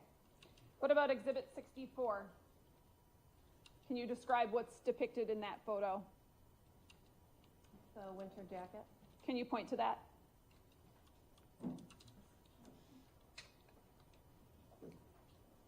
What else is, just in general, if you can recall, what else was in there? There are lots of things in that photo. There's a shovel here that was in the trunk of the vehicle. What about that item that I'm pointing to here? What does that appear to be? A windshield wiper.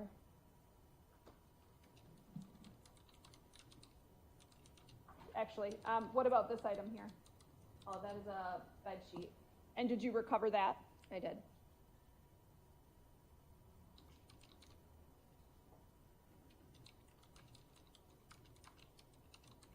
How about exhibit 65?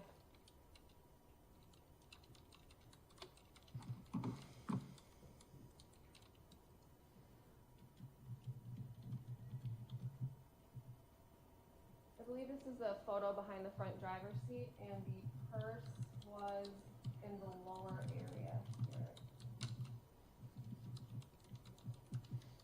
Showing you exhibit 66. What is that? It's a black and brown purse that was located behind the front driver's seat on the floor. Were there items that were contained in that purse that you were able to recover? Yes. Such as?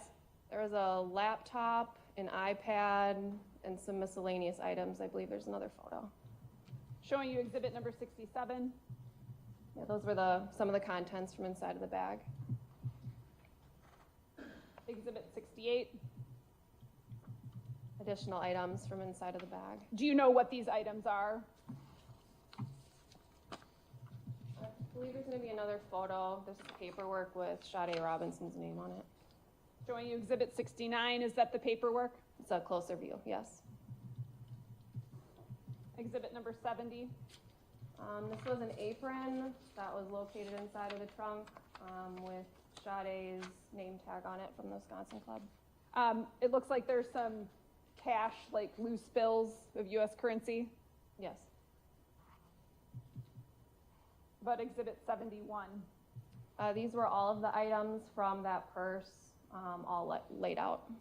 Okay, can you describe some of the other items there? Let's see.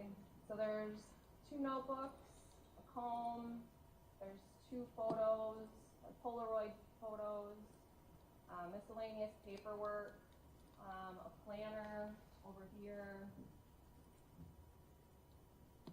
and a phone charging block. Okay. Looks like some pencils and markers too. Yes. Showing you what's been marked Exhibit number 72. What is that? That is an overall of the front driver's seat. Exhibit 73. This is a measurement that we took from the gas pedal of the vehicle to the front seat of the driver's seat. Okay, and why did you do that? To show the distance, because it seemed awfully far for an individual of her statute. Okay, so at this point you were familiar with who Sade Robinson was, correct? Yes. Including some of her demographic information, yes, such as height.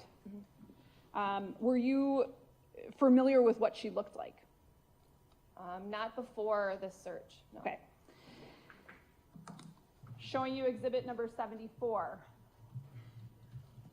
What is that? These are clothing items that were recovered from the trunk of the vehicle. Okay, describe what we're looking at here.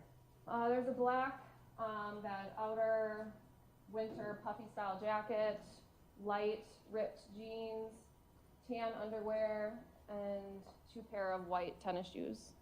The one tennis shoe is burned. Yes. The jeans and underwear, were they like that when you recovered them? Yes. So you did not place them like that? No. Is there anything upon looking at that strikes you as unusual? I think looking at how these were recovered, it could be consistent with somebody assisting in the removal. How about Exhibit number 75? Those are a close-up of the white tennis shoes that were recovered from the trunk. Exhibit 76? A closer image of the light wash jeans and the underwear. 77? A closer image of the black winter style jacket. What is 78? This is an overall of the interior components that were removed from the car. From what part of the car? All of the interior of the car. So not the trunk, the passenger compartment? Yes. And was one of those items depicted in Exhibit 79? Yes, this was recovered in melted debris that we had to pry out of. Okay, and what is that? We believe that is the rear part of a phone where your camera is. It's the 3 camera spots on iPhones. Consistent with an iPhone 15. And you're familiar with that? Yes.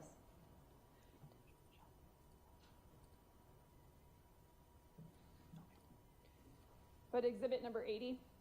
That is an overall of the front passenger compartment.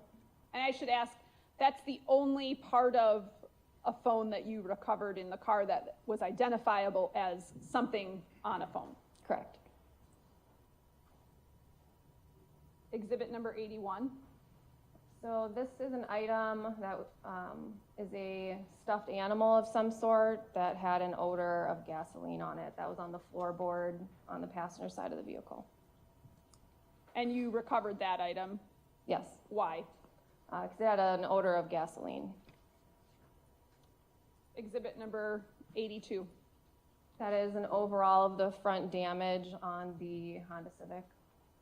And that doesn't appear to be fire damage, does it? No. Exhibit number 83? Another overall of the damage on the front passenger quarter panel of the vehicle. Exhibit 84? That's a close-up of the driver's side quarter panel showing the damage on the Honda Civic. Exhibit number 85? That is passenger side damage to the mirror, a close-up. Exhibit number 86. This is another image of the measurement that we took. So driver's side again. Driver's side seat, yep. Are you aware of whether or not other measurements were also taken at a later time? Yes, there were, not by me, but there were. Exhibit number 87. Close-up of the measurement. And what was the measurement, if you know? I do not recall off the top of my head. Exhibit 88. And this was the measurement from the brake pedal to the front driver's seat. And are you able to say what that was? Are you able to see?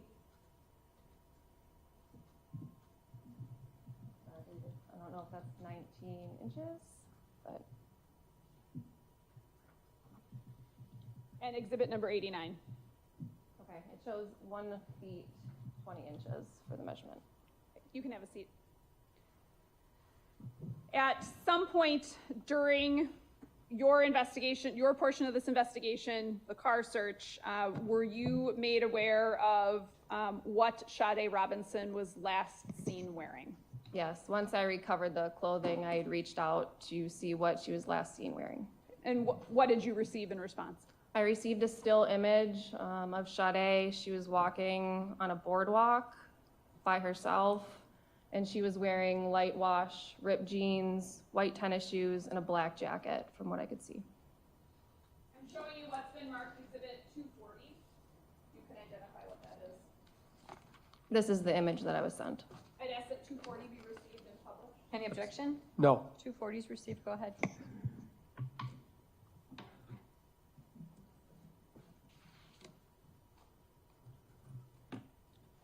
Do the jeans that Sade is wearing in that photograph appear to be the jeans that you recovered? They do. And what about the coat? Also appears to be the same. And what about her shoes? They appear to be the same. And what about the bag? From what you can see in the photo, it resembles a dark style bag, but yes. Did you recover any white tops, shirts or sweaters? No.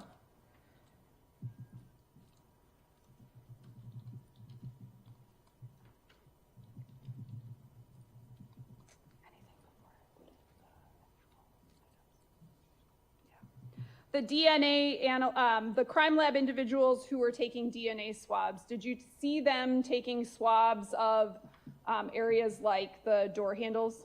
Yes, they did. Okay. All right, the items that you described that we've seen photos of, those were placed on inventory, correct? They were. And inventory is what? Just property with the Milwaukee County Sheriff's Office.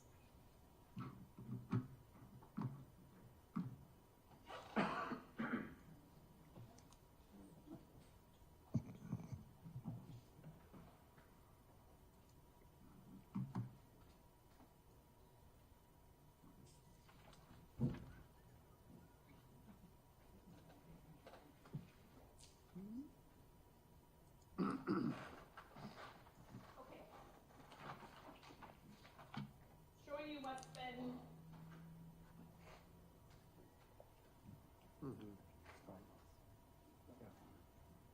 showing you what's been marked exhibit number 52. Can you identify what this is? This is the stuffed animal that had the odor of the accelerant from the front passenger floorboard of the Honda Civic. So that's what's contained in that bag, correct? Yes. Is it contained in something? A paint can. Okay. What condition is that in? It had been to the crime lab already. Okay. I'm asking that exhibit 52 be received. Any objection? No. It's received.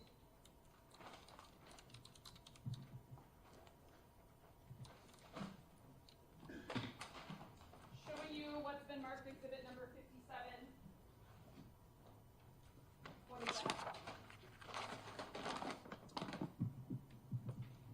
This is the brown and black purse, partially burned from the rear driver's side floorboard.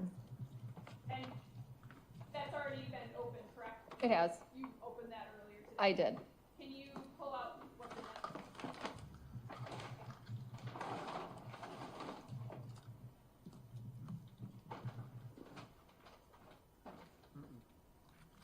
This is the purse that was recovered. I'd ask that exhibit 57 be received. Any objection? No. 57's received. Showing you exhibit number 54.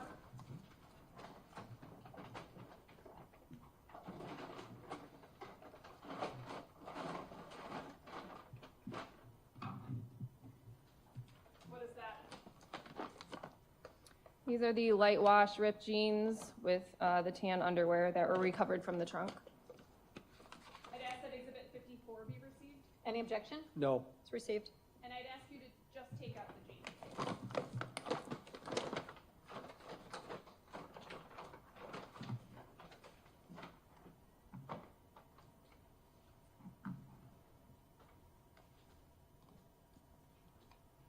Thank you.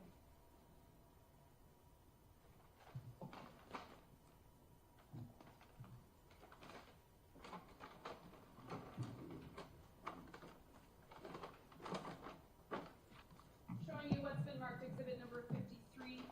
What is that? This is the black puffy jacket from the trunk of the Honda Civic. And could you open that up and show us what it contains?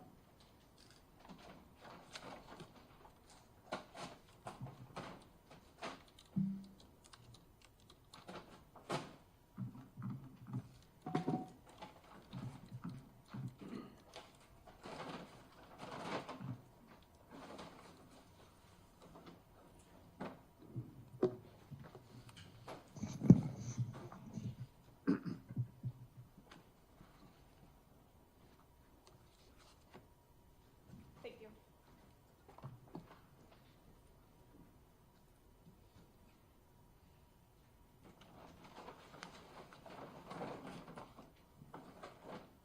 Showing you exhibit 55. What is that? These are the white Bob sneakers with burn damage recovered from the trunk. Could you open that and take the shoes out for us?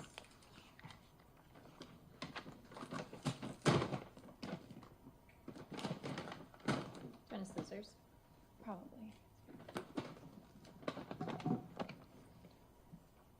Thanks.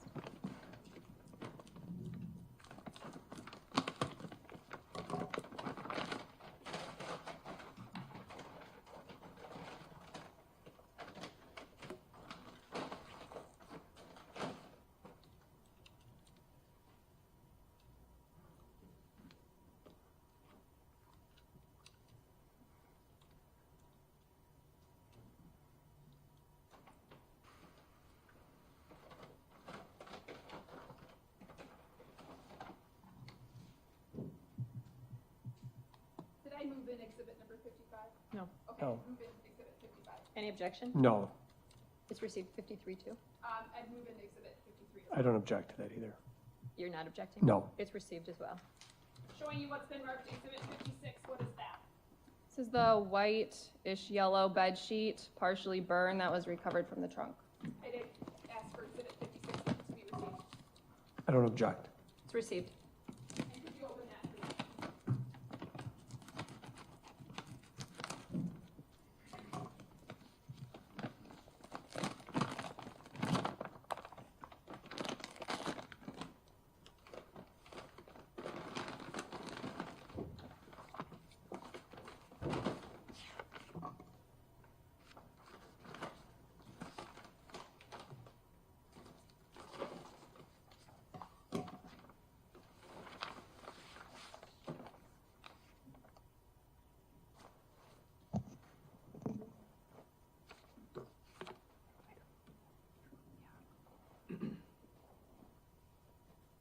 All the way open? No, that's okay. That was found in the trunk. You showed us where it was, right? It was. Okay, thank you.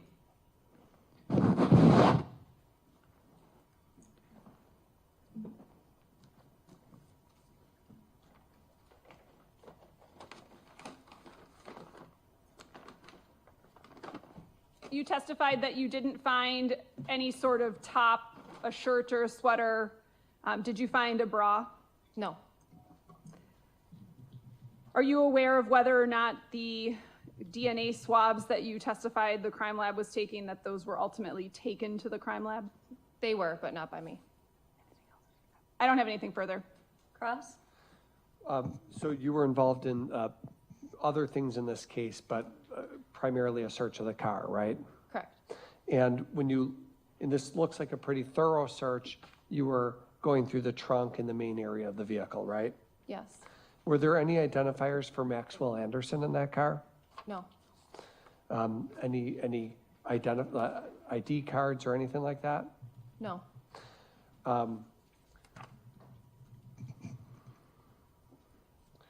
There was obviously some clothing in the trunk area that you've testified to that belonged to Miss Robinson, obviously, right? Correct. And some measurements were done, you were present for that? Yes. Now, did you go to the scene of, excuse me, were you present at the scene of the burning car or no? No. Your investigation was done once the car had been towed back to a lot, right? Correct. Or maybe a building that you use. Yes. And do you know whether the fire department, well, by the time you got the vehicle, the fire department had already been in the car and hosed it down and opened the doors and things like that, right? I can't speak to what they've done, but there was clear water inside the vehicle.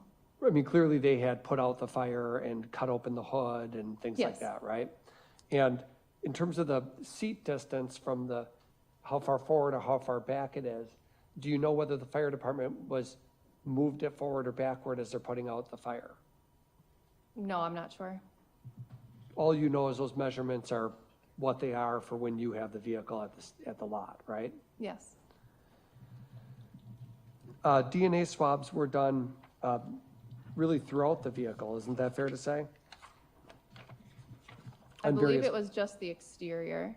The exterior driver's front door handle, right? Yes. So meaning that door handle that a driver would use to get in or out of the car was swabbed extensively. Yes.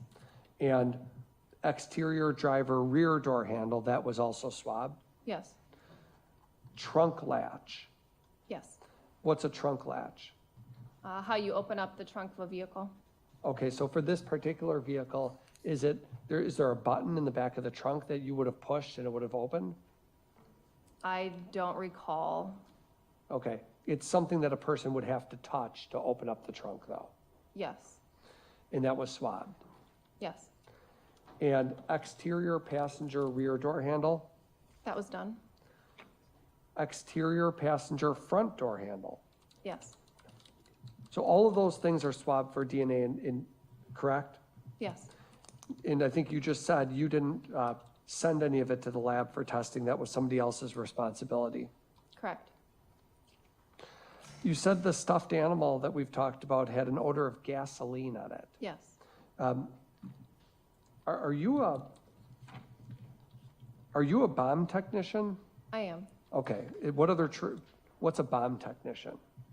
I respond to calls of suspicious items. I respond if there's any potential for a device, anything having to do with military ordnance. Got it. And so when you say gasoline, you're using that phrase, are you using that in just the ordinary smell of gasoline is what you mean, right? Like anybody would smell at a gas station is what you were smelling, right? Yes. Okay. That's all. State, were things still wet inside the car? Yes, things had to be taken out of their original packaging and hung up to dry. Nothing further. Defense? No. Thank you.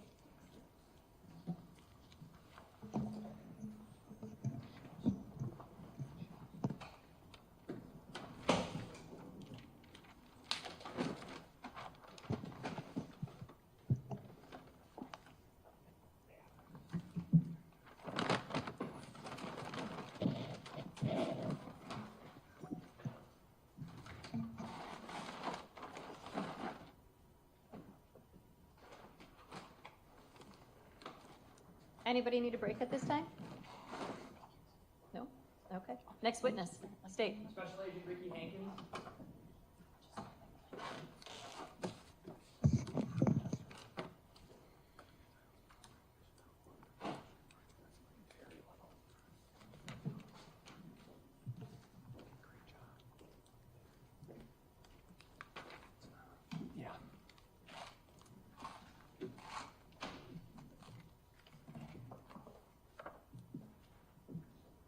solemnly swear that the testimony you give in this matter will be the truth, the whole truth, and nothing but the truth, so help you God? I do. If you could please be seated, state and spell your name for the record.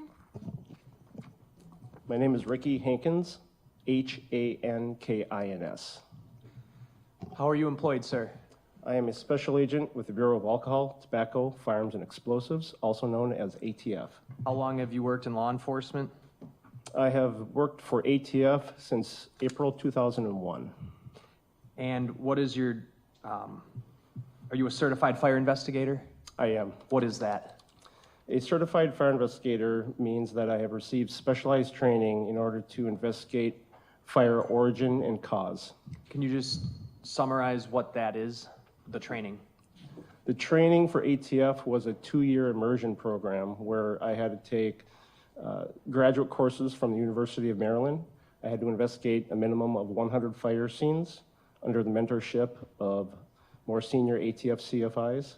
I had to do a research project. I had to do reading reports. At the end of it, I had to take written tests. And I'm also an International Association of Arson Investigators, CFI, through their process as well. How long have you been a CFI? I have been an ATF CFI since 2009. Back on or about April 5th, 2024, were you asked to assist in the search and processing of a 2020 Honda Civic? Correct. Where did that occur? That occurred at 3811 West Lincoln, the secure impound lot for the Milwaukee Police Department. Among the people present for that was yourself as well as Detective Alexis Krusik, who just left this room, correct? That is right. And then there were additional personnel present from the Milwaukee Police Department as well as the Wisconsin State Crime Lab. Is that correct? That is correct. After doing that search, were you tasked with conducting an origin and cause determination? I was. What is the purpose of an origin and cause determination? An origin and cause investigation starts with determining where a fire starts. The purpose of an origin and cause investigation is to determine where a fire starts and how it started, to determine if it's an accident, if possible, or an intentional act. Sometimes we can't tell the difference and we have to leave a fire undetermined. In this case, after you conducted that search with those other people, were you able to come to a conclusion as to origin and cause of this fire? Yes. Can you tell us basically the process? Take us through it. In order to get to the final conclusion, the first thing we look at is origin. And to put it simply, when you're looking for the origin of the fire, we're looking at materials or locations that do not look like their immediate surroundings. So mass loss is different, so things are just burned away, and there's not as much left of an area as its immediate surroundings. So there's mass loss, there's discoloration, all right? There's deposit, there's deformation, melting, warping. When we see areas like that, we explore those areas as potential areas of origin, keeping in mind that the greatest area of fire damage or greatest area of mass loss doesn't always mean origin. Sometimes that mass loss is caused by ventilation. So if ventilation comes in an area, that can cause more mass loss. So we explore first origin. Once we're comfortable with where a fire starts, then we look for what are the first fuels, what's capable of burning in that area, and what are our heat sources. Are there any accidental potential heat sources that could have come in contact with our fuel load? Are they capable of igniting what's in that area? Once we explore that and we test that with prior knowledge, sometimes we have to do fire research testing at our lab out in Maryland. We have a large warehouse that sometimes we have to rebuild complete structures and test fire to see which of our hypothesis might be correct.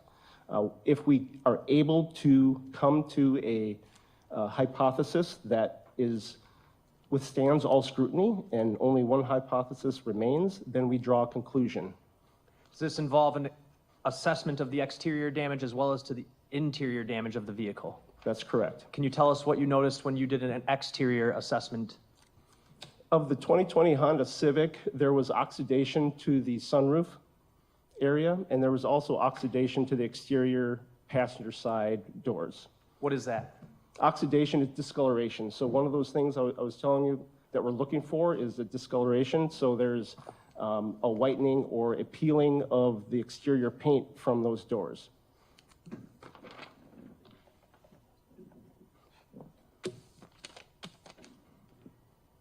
I'm going to put on the screen here for you Exhibit 60. Doesn't matter what the speed is. You're talking about this discoloration right around here? That is correct. Let's talk about the interior damage assessment. What did you observe? When we were looking at the interior of the Honda Civic, we looked first at the engine compartment, and then we looked at the trunk. The interior of those compartments, the engine compartment, there was no indication of direct flame damage. There was no fire damage indicating that the fire started in the engine compartment. Same with the trunk. There was a little bit of mass loss or flame damage to contents of the trunk that were immediately adjacent to the back seat. Well, that's because the back seat had burned away from a fire from the passenger compartment and had extended a limited extension into the trunk. I'm sorry, go ahead. Looking at the passenger compartment, so the front seats, the back seats, we had heavy mass loss to contents as well as the seating, both the backrests, and there's more survivability to the seat cushion, but the backrests for the two front bucket seats and the backrests for the rear seat were uniformly consumed. And so it was very clear that the fire had originated inside the passenger compartment. All right, and for the record, while you were talking, I put up Exhibit 62, which has already been admitted. That would be an image of the interior compartment, correct? Correct.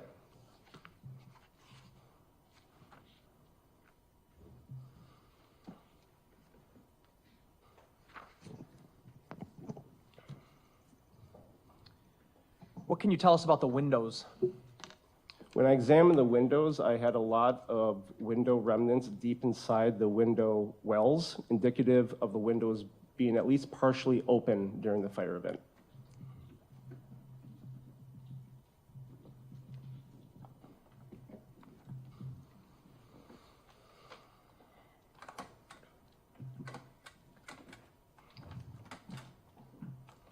Let's talk about excavation. What happened? What did you notice through that? So like I said before, when we determined origin, and that being the passenger compartment, we started excavating, looking for what are our fuel loads. The back seat, I remember seeing a fleece blanket, which I believe we see here in this photograph. There were remnants of cardboard, remnants of paper material. I do recall, I believe, a purse in the back seat. There was also remnants of a Bic lighter, I recall seeing in the back seat. And as we excavated further now into the front of the passenger compartment, I reached the area of the floorboard on the front passenger side. So front passenger bucket seat, right at foot level. During excavation, I located what appeared to be remnants of a stuffed animal, green in color, at least majority of it green that had survived. And as soon as I turned it over, I was overwhelmed by an odor consistent with the possible presence of a petroleum distillate. It smelled like, sometimes we can't tell what it is, but it could be gasoline, it could be lighter fluid, it could be any kind of petroleum distillate. But whatever this stuffed animal was appeared to have been saturated with it because it had weight to it. And it was an overwhelming odor that I experienced. Are you able to say, when you were in that front passenger compartment, whether or not the seats would have been able to be moved after the fire was extinguished? No, they were not. How could you tell? When fire occurs and is extinguished, it creates what's called protective patterns. So pretend that there's a fire up here at the desk that I'm sitting at, and this is more of a solid, not a light combustible. If this is in place at the time of the fire, and the fire department puts out the fire, and we move this after the fact, this is called a protected area underneath this item, right? So just like that example, if something is moved, a seat, for example, after the fire, after the extinguishment, you would see a protected area or a dischargement or unalignment of the fire debris. Going back to that odor of petroleum distillate, are you able to tell us what some examples of petroleum distillates are? Oh, gasoline, diesel, lighter fluid, solvents, paint thinners. Thank you. You participated in the, actually, before I go there, that item that you sensed that odor from was collected by the sheriff's office? That's right. You participated as well in the x-ray of the vehicle? I did. Did you observe any remnants of weapons or keys? We did not. What was the weather like on the day of the fire? I believe it was light rain. And is that something you would take into account during your analysis? The weather in general, yes. Okay.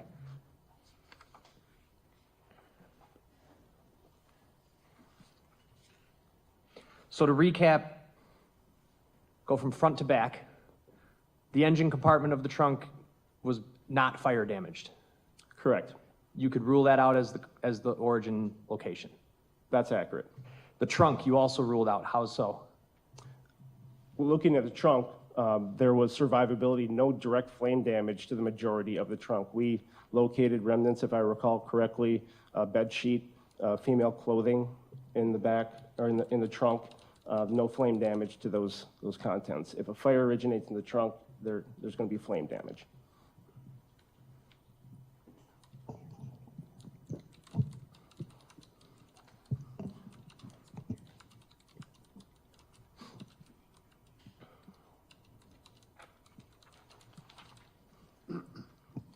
If the trunk is closed at the time of the fire, that would be an impediment because of lack of oxygen, correct? Objection leading. Why would the trunk being open or closed matter about the fire's ability to spread in the trunk? In order to have combustion, in order to have fire, you need three things: oxygen, fuel, fuel, and a heat source. All right. So if you take away oxygen, there won't be fire. There won't be combustion. Within the passenger compartment of the vehicle, while the window's down, there clearly would have been oxygen then, right? That's correct. Are you aware of, actually to finish up where I was going then, so that leaves us with the passenger compartment. Were you able to conclude that's where the fire started? Yes. All right, and just summarize how. Based on the direct flame damage, the mass loss to the contents, as well as the seat cushions, was indicative of a fire coming from that area, originating in that area. And are you able to come to a conclusion based on your examination, training, and experience as to how the fire started? Yes. Can you tell the jury what your conclusion is and how you come to that conclusion? Based on three main bullet points or data points, one being the presence of ignitable liquid, because at the time of my rendering of my report, I received a lab report from the Wisconsin State Crab Lab indicating a medium petroleum distillate was found in the stuffed animal debris. Witness statements is also something we take into consideration when we're determining origin cause, and a witness statement was reported that they had seen an individual walking away from the 2020 Honda Civic after throwing what the witness claimed appeared to be a lit lighter into the driver window. And then the third final bullet point that was important for consideration was the registered owner had been determined to be deceased and not the driver of the vehicle at the time of the fire. Are you able to give us any information as to how fast a fire started in that manner could spread in a car like that? Quickly, ignitable liquid accelerates fires. I have no other questions. Okay, so to back up a little bit. Good afternoon. Good afternoon. Just to back up a little bit, I think what you were saying towards the end is that before you even begin your examination of the vehicle, you read witness statements and do a try to learn a little bit about the circumstances. Would that be fair to say? Not always before we do an examination of the vehicle. I believe I learned, I'm not sure when I learned of that witness statement, that would have been after the scene exam. Okay, you prepared an opinion and cause report though, right? Origin and cause, correct. Origin and cause report, right? Correct. And you drafted that report and it has sections such as synopsis, narrative, and participants, right? Correct. And there's a section in there specifically entitled witness statements, right? That's correct. And that's because of what people say is important to know. Correct. As well as doing your own independent examination, because sometimes what people say is different than what actually happened. Sometimes. It's part of the reason why you go in and do an examination is to try to see if that version makes sense, for example, right? We compare witness statements to physical evidence all the time. And that's what you did here, right? Yes. Now, the bottom line, I guess the bottom line conclusion, if you will, is that the Honda Civic was lit on fire. It was an intentionally set fire. Not something that happens from the engine, right? Correct. And it's your conclusion that the intentionally set fire was a stuffed animal lit on fire and placed on the passenger side of the car. Do I have that right? You do not have that right. Okay, can you explain your conclusion? So as I stated in my conclusion, it was the application of a open flame to ignitable liquid inside the passenger compartment. When ignitable liquid is used to start a fire or accelerate a fire, it's not pertinent for us to pinpoint exactly where that fire starts because, for example, if I poured gasoline throughout this room and lit on fire, after the fact, we wouldn't be able to distinguish where I actually put the open flame to the gasoline. Was it in the back corner or in the front corner? Because the damage is going to spread so quickly that the mass loss, the fire damage, isn't going to tell us where that poured gasoline, that poured ignitable liquid was first ignited. So my conclusion, if I believe my report is in front of you, is that it was an open flame ignition of a ignitable liquid, medium petroleum distillate, inside the passenger compartment. Something like gasoline. Medium petroleum distillate was the lab report. Right, and you said before on direct that could be gasoline. Use that as an example. A petroleum distillate is not a medium, gasoline is not a medium petroleum distillate. Lighter fluid would be a medium. Correct. What we use to light a grill, right? That is accurate. Okay, so your conclusion is that something like that was used, right? Correct. On a stuffed animal. That included a stuffed animal. Well, there was you made particular note of the stuffed animal, didn't you? That the stuffed animal had an overwhelming odor of the medium petroleum distillate, right?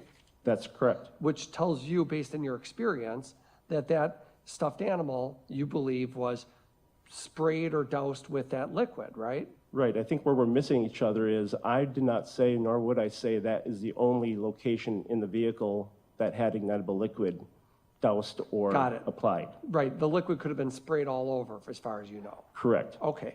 You aware of any witnesses who saw someone spraying lighter fluid all over a vehicle? No.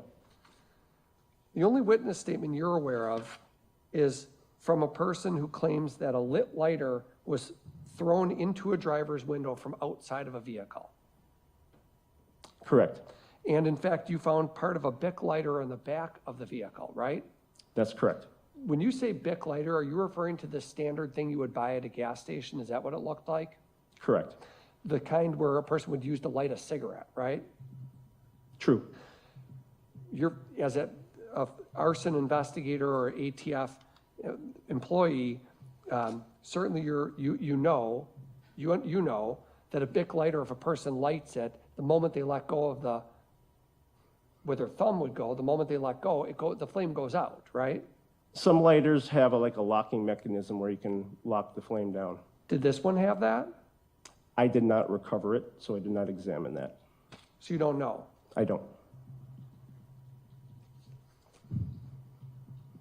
And but you do know that the four windows were all likely open at least partially, right? At least partially open at the time of the fire, right? Correct. And that's based on the uniform fire mass loss, right? Or no, I'm sorry, that's based on the debris that you noticed in the windowsills, right? Right, the window channel had significant glass still in it.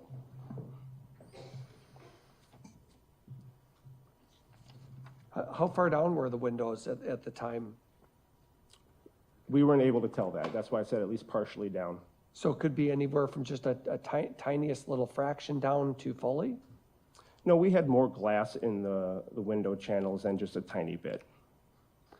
Okay, so you're I looking. can't quantify it for you.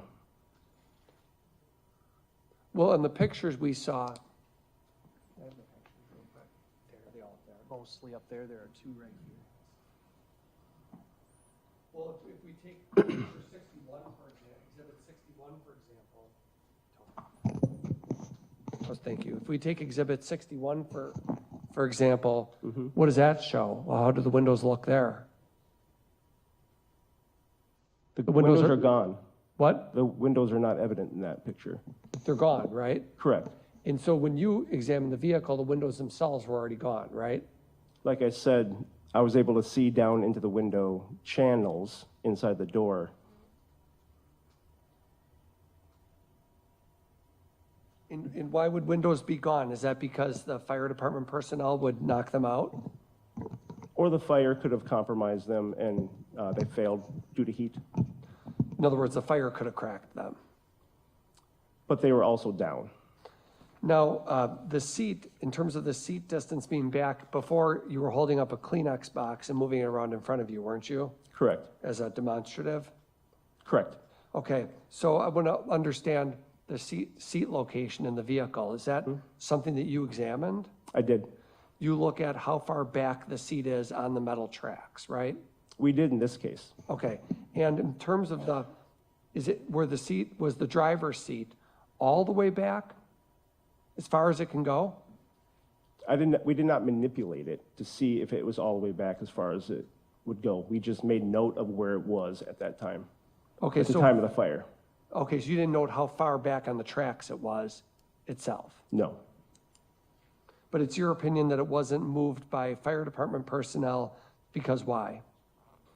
Again, if it had been moved, we would have had clean parts of the track. So if the seat is on a track, right. Everyone knows that. So if you move it after soot deposits, after a flame impinges upon it, it's going to then expose a clean part of the track. We didn't have that. Well, did you have clean part? Right. Were there parts of the track that were clean and parts of it that had soot on it, or no? There was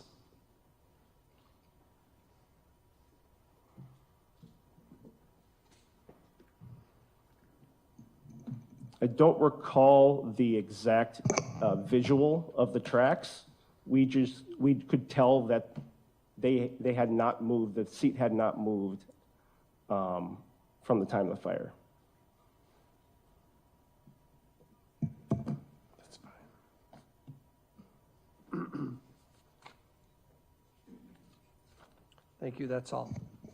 If you had not had the witness statements, would your opinion about where the fire originated have changed? No. If you had not had witness statements, would your opinion about it being a result of an ignition of an ignitable liquid changed? No. Was the fire incendiary? It was. Meaning what? It was an intentional act. Nothing else. No. Thank you. Anybody need a break now? Oh, I see some hands. Okay, we're going to take a 10-minute afternoon break, and then we'll be back with you. So just leave your notebooks on your chairs, please.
No, it's my understanding the court wants to stop at 4:45. Does Your Honor want me to just say this? If we're done with a witness at 4:40 and I know the next one is going to be long, Just let me know. Okay. That's fine. Defense, anything to address before you bring the jury in? No. Okay, we're ready.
Okay, we're back on the record, same appearances. We're still on the state's case in chief, and I believe they're about to call their 24th witness. State calls Analyst McMahon.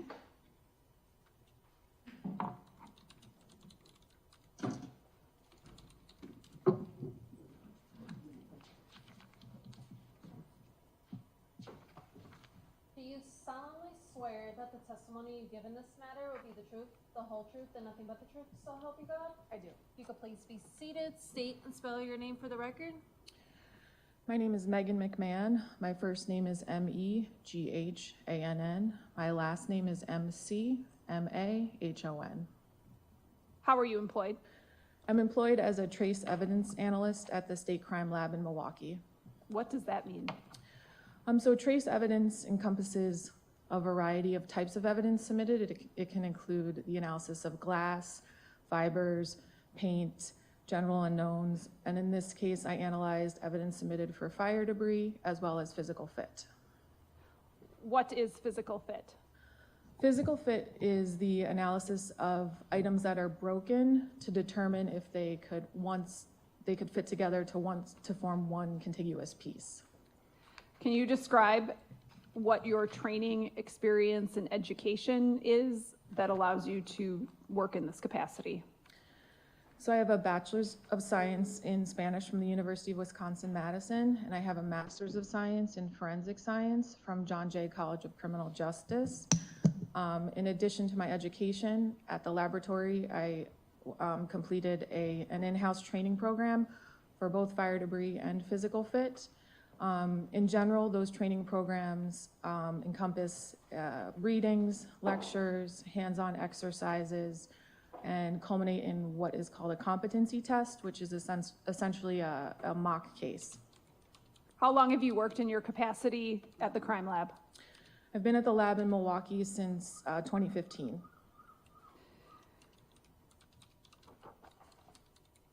In your capacity at the crime lab, when you analyze something, you document it through a report, correct? Yes.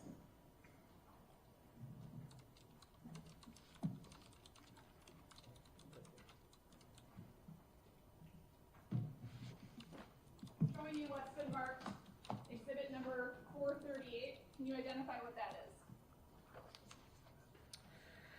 Exhibit 438 is a copy of the laboratory report that I issued on May 16th, 2024 for laboratory case R24-952. I'd ask that exhibit 438 be received. Any objection? No. It's received. And what does that report document? So this report is a report of my analysis for item BD that was submitted to the laboratory for fire debris analysis. What was item BD? Item BD was one sealed paper bag that contained 1 gallon can that had burned debris in it that was reportedly recovered from a vehicle. The number or lettering system, BD, is that how your lab keeps track of things? Yes, when evidence is submitted to the laboratory, it's given a laboratory item designator. So we start at A and continue on until all the evidence for a case has been submitted. Handing you what's been previously received as exhibit number 52. What is that?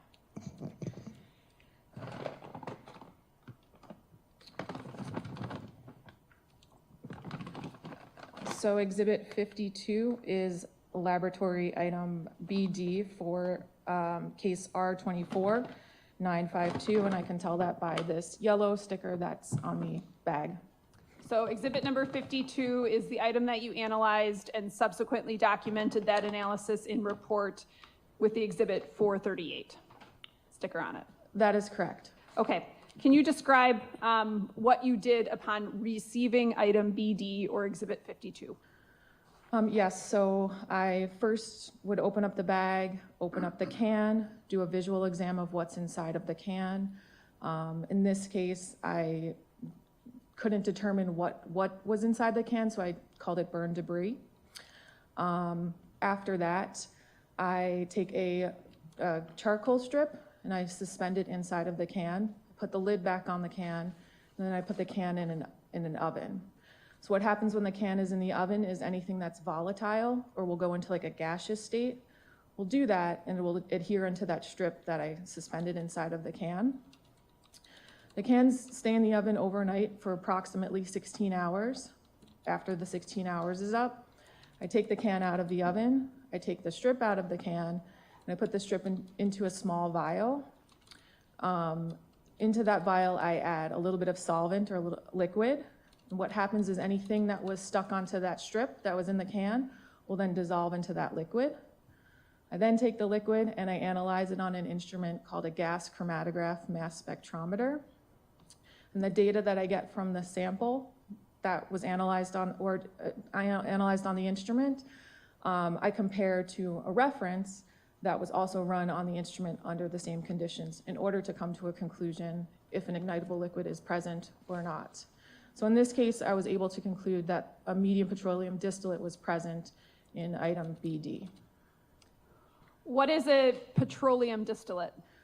So petroleum distillate is one class of ignitable liquids. Ignitable liquids are classified rather than identified because there can be, because manufacturers market the ignitable liquids to their end use. For example, medium petroleum distillate could be the same liquid, but it's marketed as a paint thinner or as a charcoal lighter fluid. So for ignitable liquid analysis, we classify them as opposed to identify them.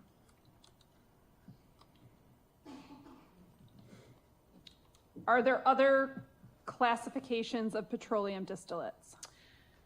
There are light, medium, and heavy petroleum distillates. What are some examples of a light petroleum distillate? A light petroleum distillate could be charcoal lighter fluid. It could be like a lighter fluid that you would use to light a cigarette. Compounds that are smaller than what would be a medium petroleum distillate. What's a heavy petroleum distillate? So a heavy petroleum distillate, something like that would be diesel fuel or kerosene. What about regular gasoline? Gasoline is its own classification. And is it just gas or gasoline is its own classification, or is there a title for it? It's not? It's gasoline. Okay. Items like paint thinner and lighter fluid have smells to them typically in your experience? I would say that petroleum distillates have a smell. I don't know what, in general, when I receive liquid as an item of evidence, I don't know where it's coming from, so I couldn't tell you if it was a paint thinner or a charcoal lighter fluid, but it does have a smell. Did you note any odor from exhibit number 52, item number BD? Because it was debris, I did not smell it.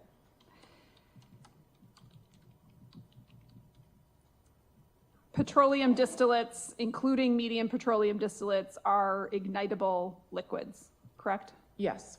And what would ignite a liquid such as a medium petroleum distillate? A flame. Okay, a flame from anywhere? Yes. Okay, so a flame from a match? A match, a lighter.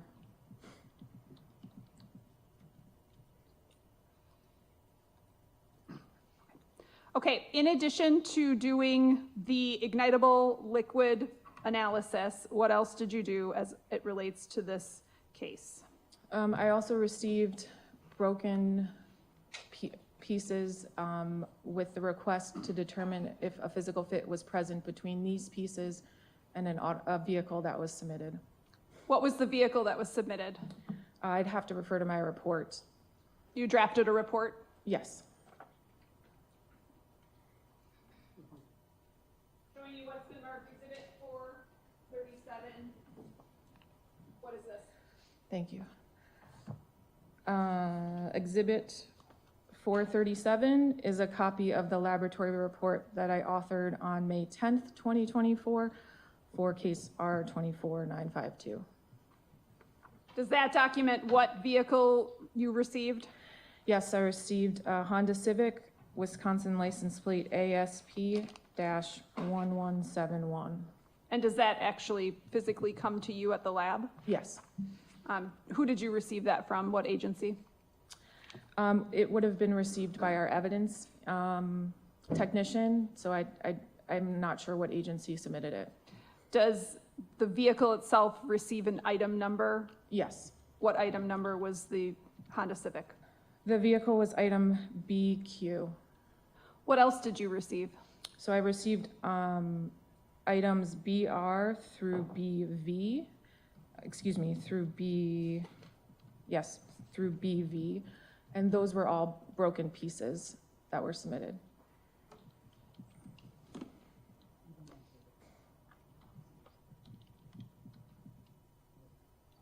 I'd ask that exhibit 437 be received. Any objection? No. 437 is received.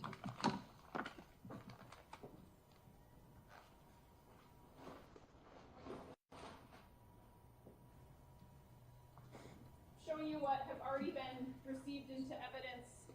I'll show you first exhibit 28, 29, and 30, if you can identify what those are, if you've seen them before.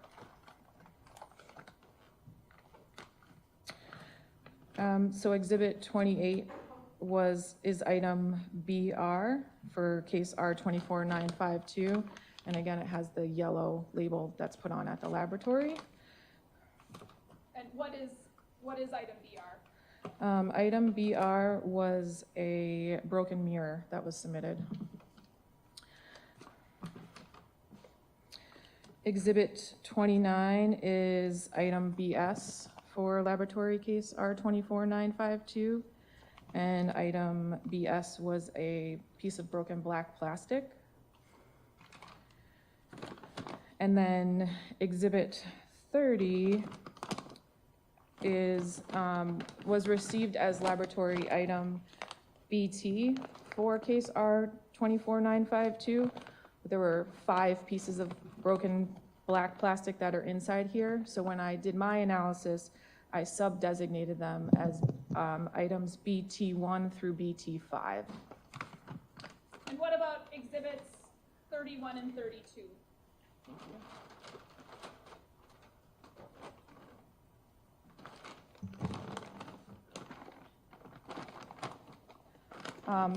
So exhibit 31 is laboratory item BU for case R24952. And this is a piece of broken black and silver plastic.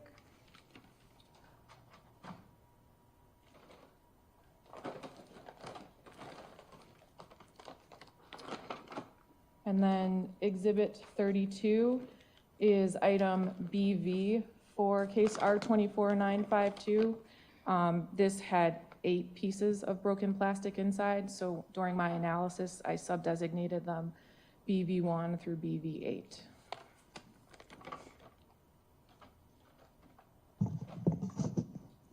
Why don't you start with item BR and walk us through what your analysis entailed? So in general, with my analysis, what I'm first going to do is open up the broken pieces that were submitted, and I'm going to do a visual exam and a microscopic exam of those pieces and document what I observe. Then, if there are any of those pieces that look like they would fit together to each other, I would do that physical fit at that time. After I'm done with all of that, then I took all of the pieces and I went to the vehicle, which is in a different part of the laboratory, and I attempted to do a physical fit from the pieces to the vehicle. So there were 3 pieces that I was able to physically fit back to the vehicle. And just as a preliminary question, to physically fit something together, does an item have to be broken? Yes. So if a piece of a car falls off but isn't broken, can you conclusively say that it comes from that car? No. So in general, that conclusion might be something like detached but not broken from the vehicle. There might not be anything broken for a physical fit analysis to be attempted. So it's fair to say that you're looking at how an item fragments when it's broken? I'm comparing broken pieces to broken areas on the vehicle. Okay, you said that there were 3 items that you were able to fit. Yes. What were those? So I was able to fit item BT3, which was broken black plastic, to the vehicle, the front grille area. I was able to fit item BS, which was a broken piece of the license plate holder, to the license plate holder that was on the vehicle. And then item BU, which was broken black and silver plastic, to the passenger side fog light area on the vehicle. What about the other items? So items BV3 through BV8, so submitted broken pieces, I was able to fit back together to each other, but that piece, there was nothing broken on the vehicle for me to attempt a physical fit for that. The same thing with item BV1 and BV2. There wasn't anything broken on the vehicle for me to attempt a physical fit. And then items BR, BT1 and 2, 4 and 5, there was no physical fit attempted. So the vehicle was damaged, it was burned. So for safety reasons, we didn't want to put it up on a lift, and the pieces that were not attempted appear to be interior pieces, so there was no more analysis done. BV3 through BV8 are described as pieces of black glossy plastic, correct? Yes. And correct me if I'm wrong, but your findings were that all of those pieces fit together, correct? Yes. On the Honda Civic, item BQ, was there a part that was missing in the area where those items BV3 and BV8 would have fit? So I was able to use that conclusion, detached but not broken, for the one contiguous piece that BV3 through BV8 formed. But again, there wasn't anything broken on the vehicle for me to do a physical fit for that. Was there an area of the Honda Civic that was missing a piece consistent with what you put together for BV3 through BV8? There wasn't anything there, but again, it wasn't, there wasn't anything broken on the vehicle. Okay. So it appeared as though, again, that piece fit in there, but I'm not able to do any more analysis in the sense of I can't say there's a physical fit because there was nothing broken for me to try to attempt to do a physical fit on. And so that's where you come to the conclusion that it appeared to be detached? Yes. What about items B1 and BV2 that you described? Did you come to the conclusion that those items, when put together, appeared to have been detached from the Honda Civic? Yes, it would be the same conclusion. BV1 and BV2 both appeared detached but not broken from the vehicle. And again, that the area where BV1 and BV2 appeared to have been detached, there was the Honda Civic missing that particular piece? The piece wasn't there, but I couldn't make a conclusion as far as if BV1 and BV2 were the pieces that belonged to the vehicle. But the Honda Civic was missing that particular piece? The pieces were not there, yes. I don't have anything further. Cross? Thank you. Good afternoon. Good afternoon. So one part of your role in this investigation was to test some burn materials, correct? Yes. And did they arrive to you in like the big gallon bucket or 5-gallon bucket? They arrived in a gallon can that was in this paper bag. Okay. And when you're doing your testing, you're doing it at your lab, correct? Yes. And you said you didn't like smell the odor of the fragments or the burned materials, correct? Because you do like some sort of testing and you're able to determine that there's a petroleum distillate, correct? In general, the only items that would be smelled would be liquids that are submitted. So because this was burned debris, I did not smell it. But you have like instruments that tell you that it's petroleum distillate, correct? Yes, the gas chromatograph mass spectrometer. And can that determine whether something has like, I think they said a light, a medium? Yes. Okay. And you were able to come to the conclusion that, this burn material it was ignited by like lighter fluid or paint thinner. Those are contained in petroleum distillate, correct? I was able to conclude that a medium petroleum distillate is present. There are lighter fluids and paint thinners that would be classified as a medium petroleum distillate, but there also are paint thinners and lighter fluids that might not be, which is why it's just a medium petroleum distillate. Those are just common examples, right? Yes. And like lighter fluid and painter fluid, those are things people can purchase at like a hardware store, correct? I would imagine so, yes. Like a Home Depot, a Lowe's, an Ace Hardware, something like that. I would think so, yes. And then the other part of your investigation was to I'm just speaking in layman's terms here, you get pieces of what might belong to a car and you determine if you can draw that conclusion, if these pieces came from that car. The pieces have to be broken in order to do the physical fit analysis. So what I'm determining is if the broken pieces would fit to a broken area on the vehicle. And your conclusion was that these broken pieces belong to this Honda Civic, correct? 3 of the pieces physically fit back to the vehicle. All right, I have nothing further.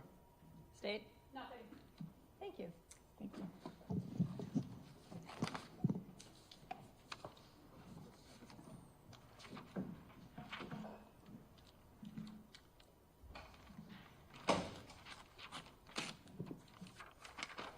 He would then recall Detective Donahghue.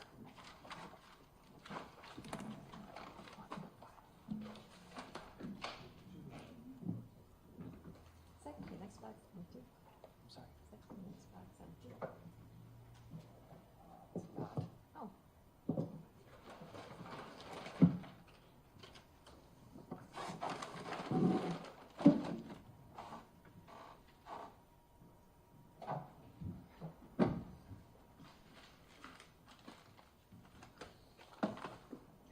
We have a different court reporter. We're going to re-swear you. Oh, sure.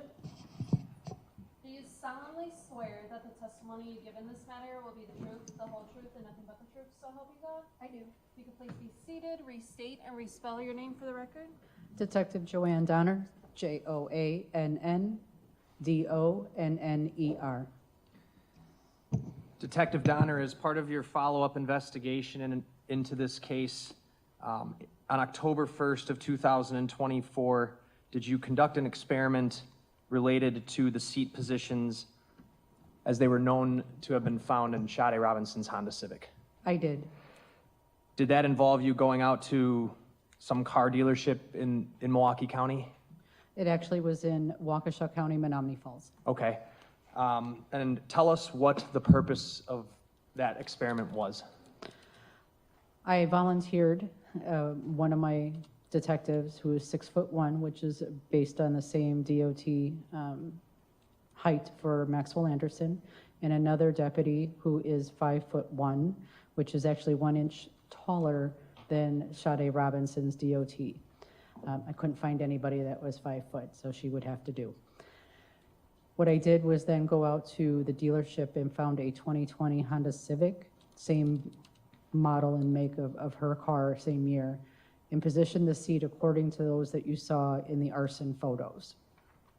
Then I was able to place Deputy Balsamo into the seat to see if that was a comfortable position for her to drive in, or if it would work better for Detective Blanchard. In going to the dealership or dealerships, if you will, at some point were you able to determine what the value of a 2020 Honda Civic is? Yes, the average value is approximately $20,000. All right, so you took a deputy who was 5'1" and a deputy who was 6'1"? Correct. And did you take pictures of this experiment? I did. I'm gonna show you exhibits 90 through 108. Yeah. Tell me the numbers one more time. 90 through 108. Thank you. Are those the photos from the experiment? They are. Okay. Move 90 through 108 in. Any objection? No. Received. I asked to publish, not all of them, but a few. Go ahead.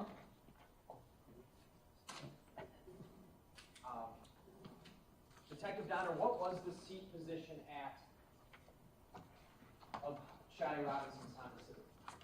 I had to base the measurements in the photos from the arson, just based on what the curvature of, if it had cushioning and foam. So I used the frame of the lumbar support that seemed to be the most accurate. That position for the back would be 42 inches, and for the front edge of the seat would be 22 inches. Okay, so did you position the seat of the Honda Civic you used for this experiment to that same position? I did, with the exception of the back.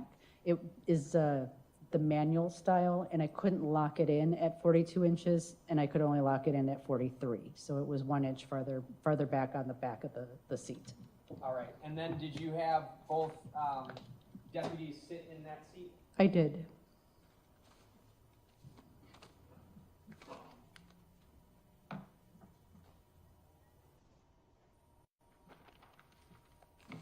starters, these are the two people you used, right?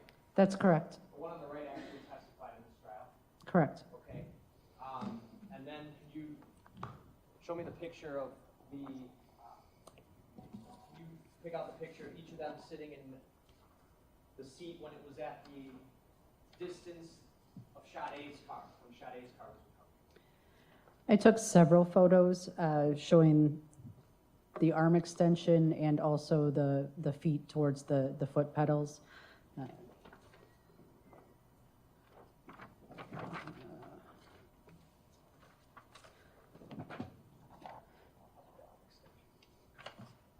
going to show on the TV 94 and 95. When you had the 5'1" deputy sit in the chair, were her feet able to touch the pedals? No, they were not.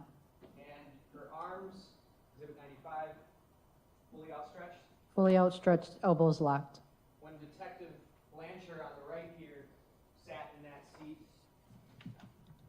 how did that go?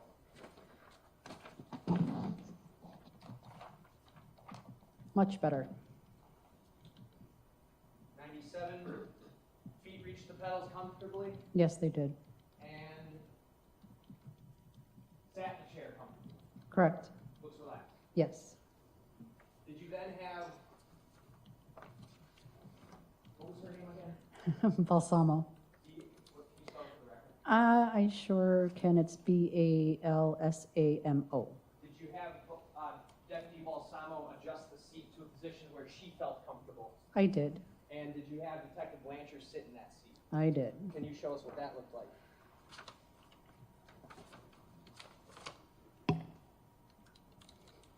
Here's Exhibit 102. Scrunched up to the front. Yes. Attorney Vance Cruzan, can you use the mic, please? Sorry, Judge. That's okay. All right, and head not comfortable. It was actually touching the ceiling. He could not put it back any farther. He had to be hunched over forward to fit. Nothing else. Cross? So if I understand correctly, all you did was test the seat for, well, first of all, the car itself was burned away. The seats were burned away, right? Correct. The cushioning was gone. Correct. And so you're using the metal that would have been behind the cushioning for the measurement. Do I have that correct? Along the sides, you can see there's a part of the lumbar that curves. That's what I was using to base my measurement, and then feeling through the vehicle that we used for the experiment. Got it. And it was a manual seat. It was. Is that the same as Sade's car? I do not know because her car was so badly damaged on the inside. Okay, so we don't know if it was manual or automatic. Correct. But as I understand it, you used only 2 people for this experiment, if you will. Yes. A person who's 5'1" and a person who is 6'1". Correct. And anybody in between? No, I did not. Didn't test any other sizes, 5'7", 5'6", to see how comfortable those people would be? No. Okay. Different people sit with their seats at different comfort levels, obviously. Correct. You're not offering this as any sort of science, are you? No. That's all. State? No, nothing else. Thank you, Detective. Thank you. State? State calls Detective Casey Donahghue.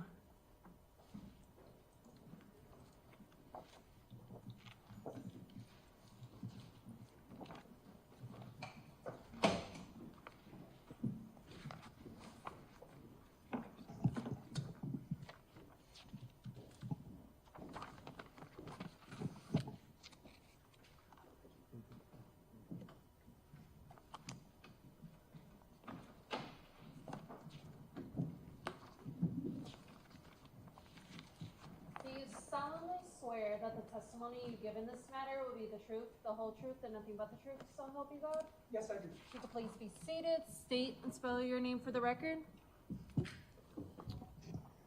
My name is Casey Donahghue, Casey Donahue.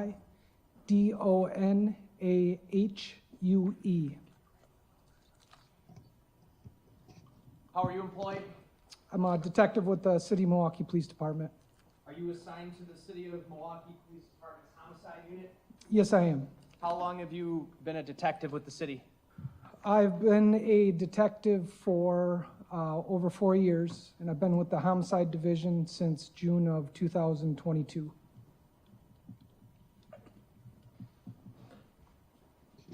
Did you assist in the investigation related to a missing person named Sade Robinson? Yes, I did.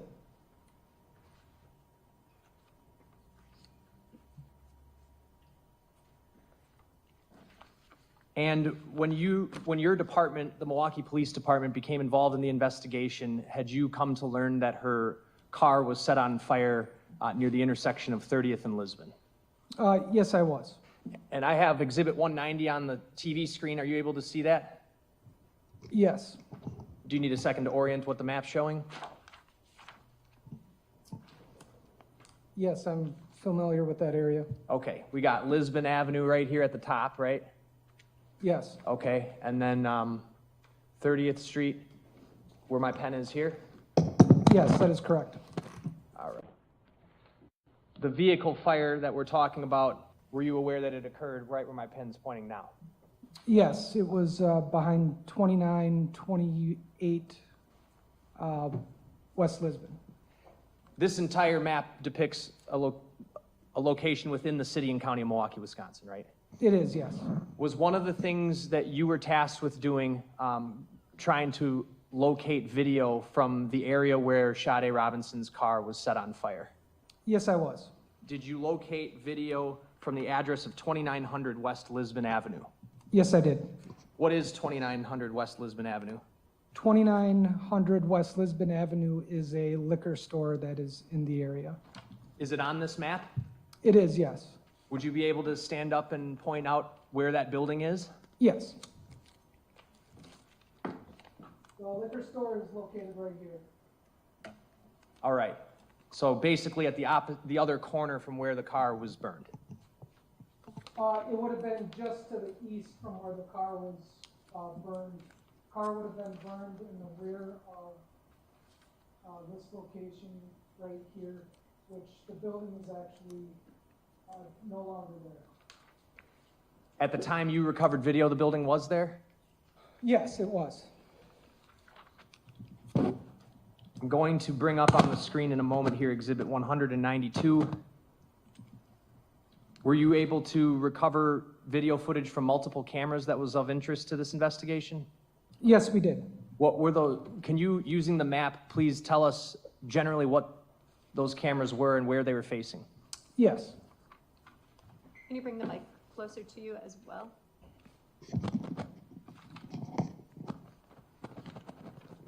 Thank you, Detective.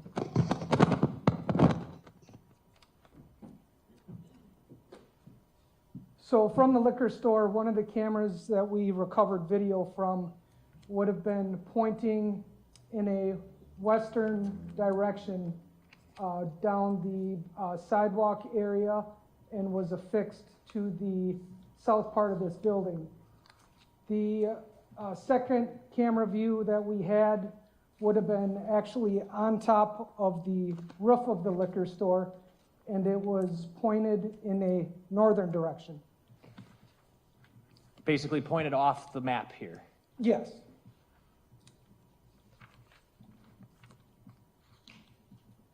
You can have a seat, thank you.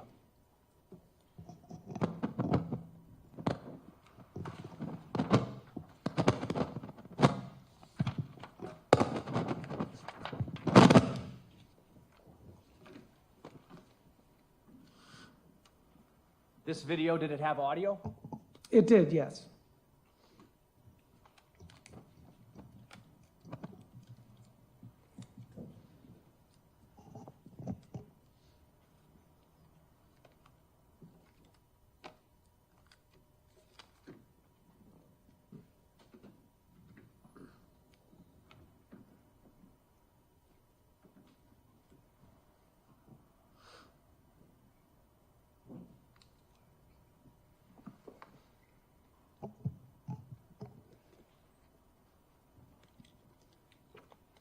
All right, Detective, I have on screen, I believe it was the first camera angle you described.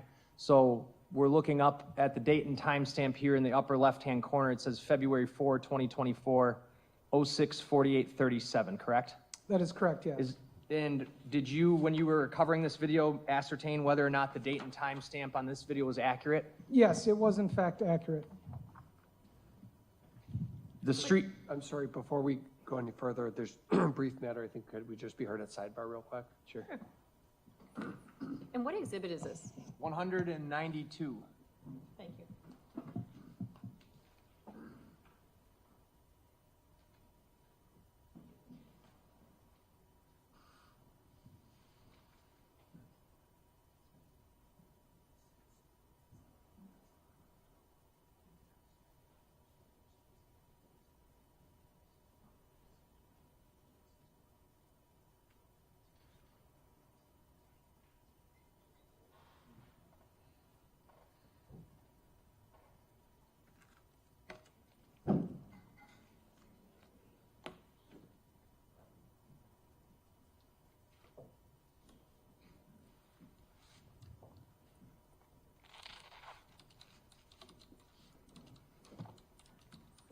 State, please proceed. Thank you. The purpose of reviewing this video is to see if you could find anything about how Miss Robinson's car was set on fire.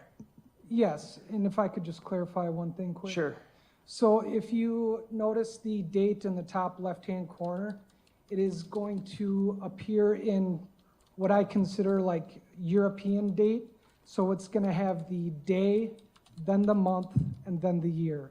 Thank you for clarifying that.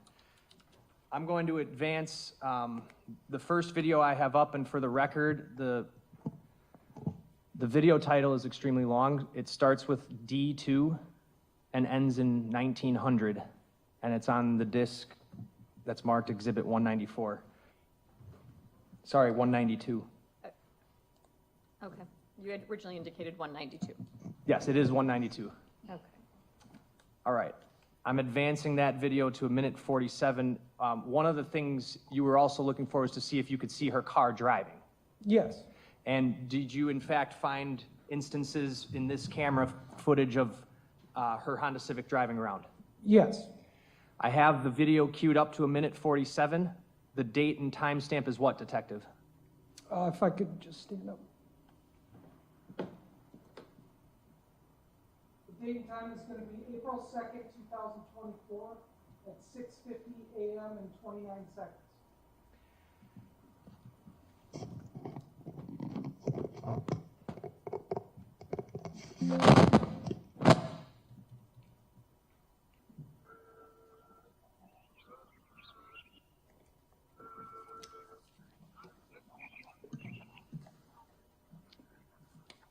What do you see? If you notice towards the top of the screen, you're going to see a vehicle that appears to be Sade Robinson's vehicle.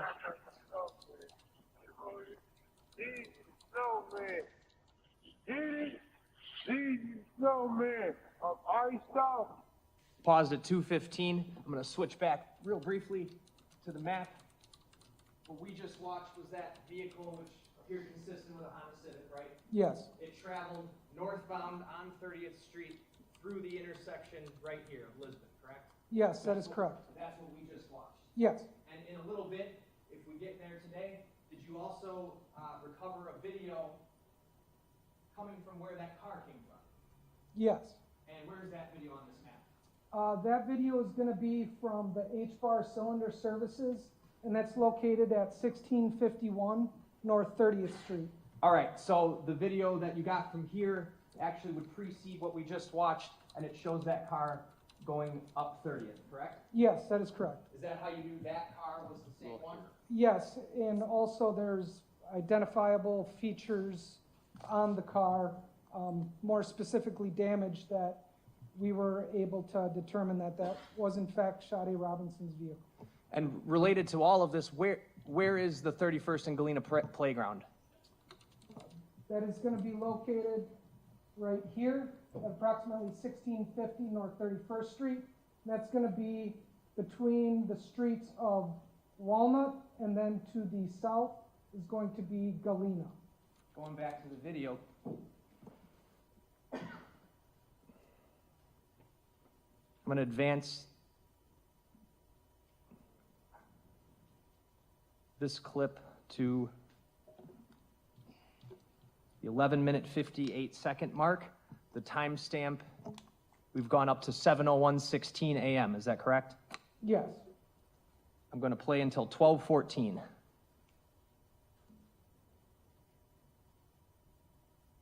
Oh, turn the volume off, sorry.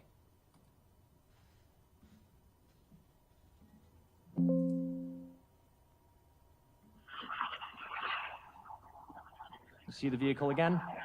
Yes, I do. Where's it going? That vehicle is traveling southbound on North 30th Street from Lisbon.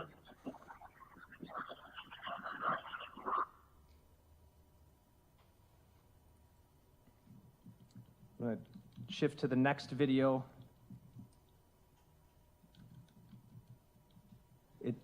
The title starts with D2 again, and the last four digits are 3935 for the record. This video picks up at 7:19 a.m., is that right? We're at the beginning? Okay. Yes, that is correct. I'm going to advance to 3 minutes and 44 seconds. 7:22:58 a.m. Yes. Playing from that time until 4:12.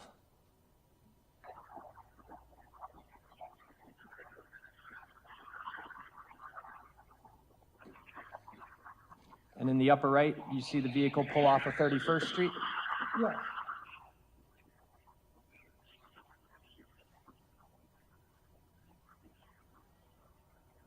And now what's it doing, if you could point it out? It's turning northbound onto North 30th Street from Lisbon.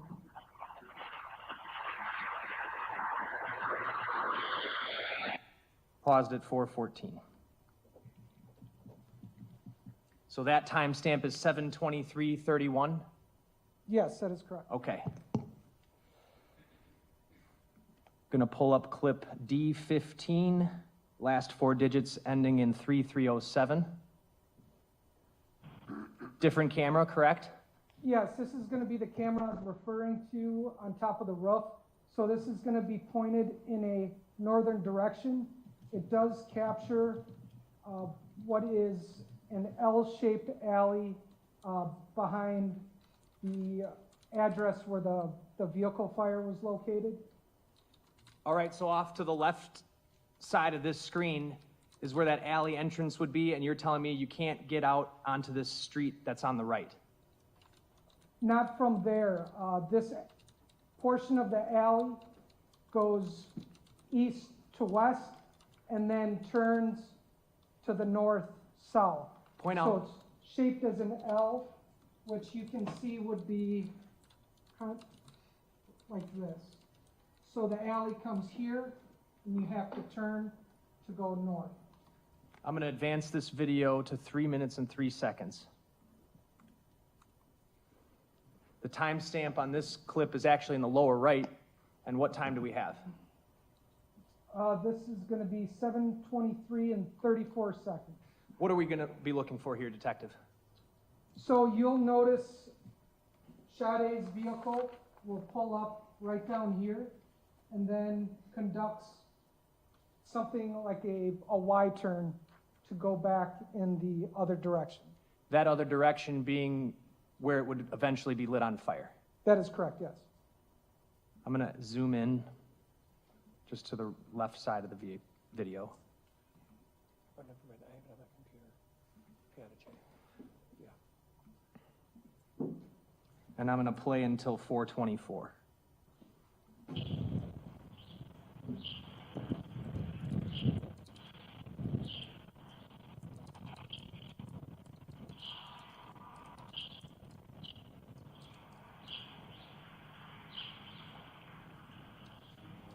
This is going to be the vehicle right here.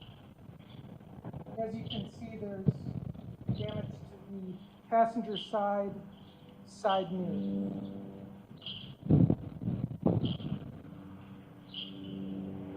It's hanging off. Okay, hanging low, Yes, it's like playing it again at 3:35. it's almost like it's dangling, just attached by wiring.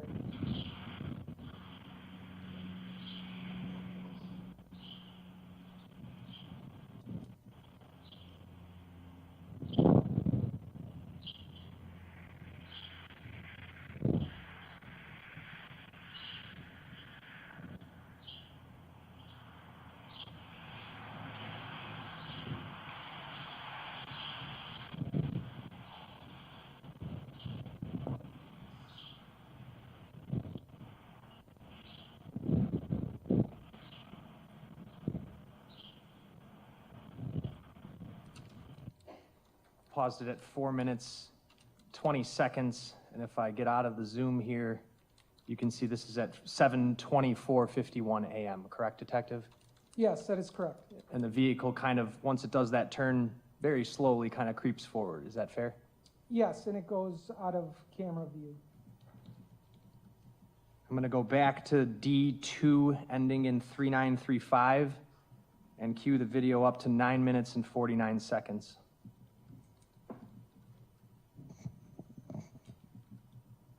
9 minutes, 40 seconds, sorry. So we're back to the original camera angle looking down Lisbon. This would be just a few minutes after that vehicle pulled off of the last camera frame, correct? Yes, that is correct. All right. Playing at 9:40.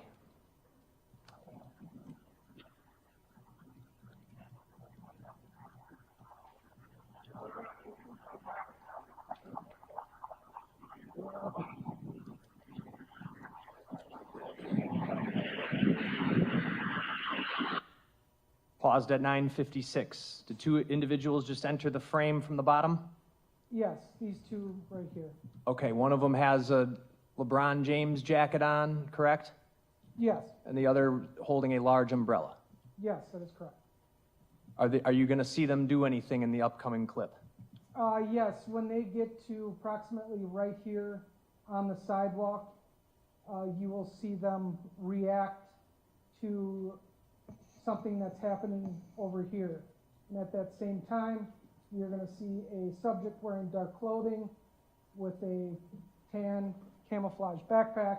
He's going to then cross the street as a city bus is passing him.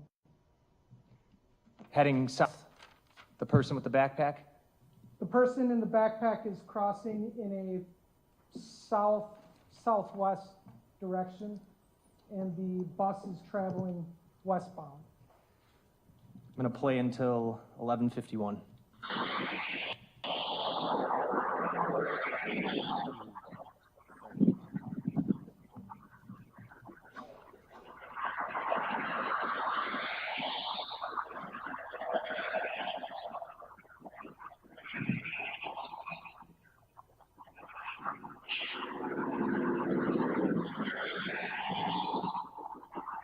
There's the subject crossing as the bus going by. As you can see, this person has stopped and begins to back up.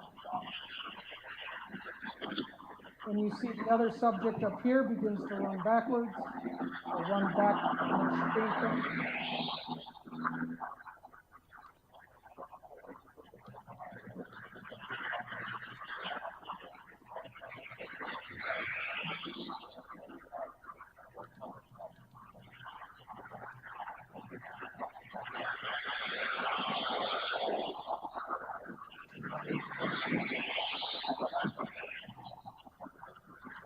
She then points in the direction of from where, or the subject walking from behind the building. Who did that? Bravo! It's coming, it's slow! Yeah, come on, it's somebody to call an ambulance! Says call the police, call an ambulance. Hey! Hey! Call the fire department! Hey! Call the fire department!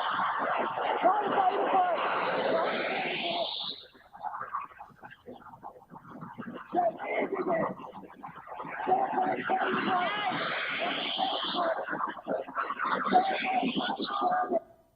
Paused at 11:51. I want to go back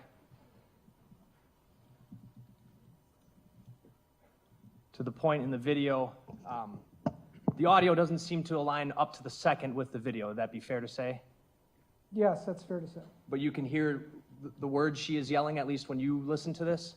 Yes, you can hear her say. I'm going to object to him testifying to what another witness said. I'm asking him what he hears. And he's already testified to some of it. I think he's able to provide his opinion as to what it is, but the jurors should pay close attention to what they hear. I'm going to play it again from 10:40. And actually, I'm going to go back even before that. All right, I have it at 10:30. That subject who walked out from the right side, just to be very clear, right around the corner of this building up here, that's where her car was set on fire, correct? Yes, that is correct. And between the building that this camera is on and the building on the opposite corner, there's just a vacant field there. Yes, so there's this vacant field, and then there's two buildings prior to the corner. The car is behind the two buildings at the corner, right? It is. It's behind the building further east. So from the location where these two women stop, would they have had a clear vantage point of where the car was? Yes, you can see right through to it's like a rear parking slab behind this building. The subject who walks out from there, he crosses Lisbon, correct? Yes. What street does he go down? He then I'm going to goes, object to the gender being used at this point. I think, what? I'm going to sustain the objection, ask you to rephrase your question. Thank you. The subject who walks out from the side there, What direction does that subject go?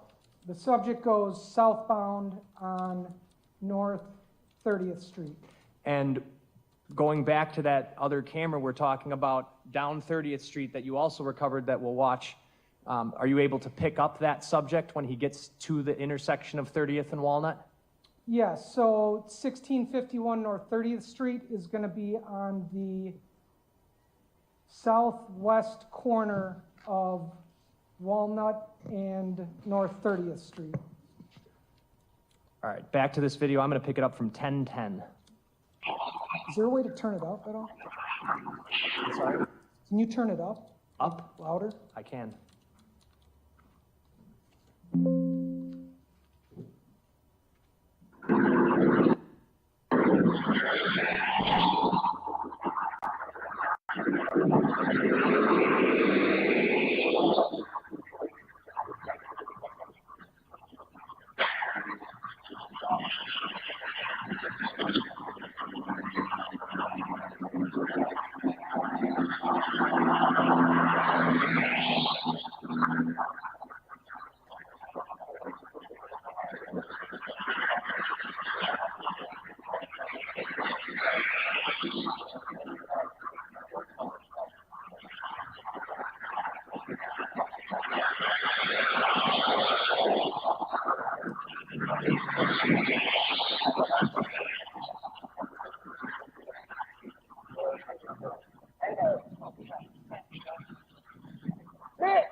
He did that. Travel! Recover, it's funny, it's slow! Yeah, so I think it's so bad. 130, you call it ambulance! Hey! Hey! Call the fire department! Hey! Call the fire department! Call the fire department!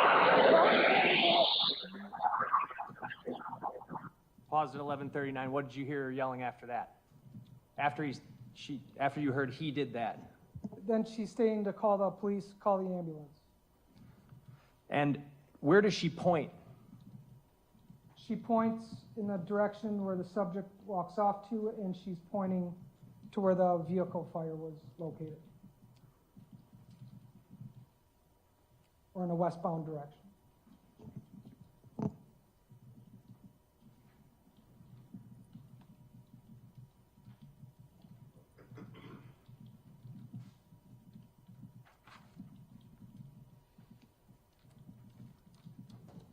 All right, and then I actually have one other clip here to play. So the time where she's yelling, that's about 7:31:33, right? Up at the top left here? Sorry. Yes. Okay. 7:31 and 33 seconds. All right, I'm going to advance the video to 7:35:34 and play from there.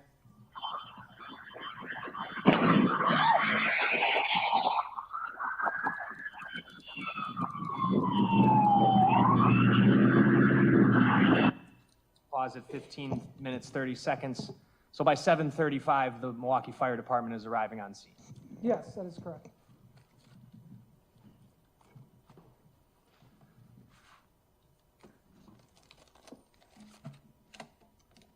Now I'm going to show you what's marked as Exhibit 193.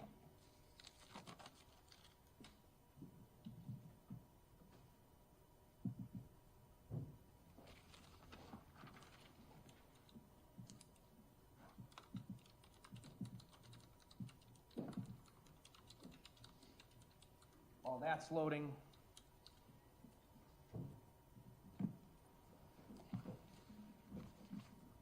I've got the map up here. And just to be very clear, the subject who walked across Lisbon Avenue would have came out on this side of the building, right? Yes. All right, and then he walks across Lisbon and heads down 30th Street here. Is that fair to say?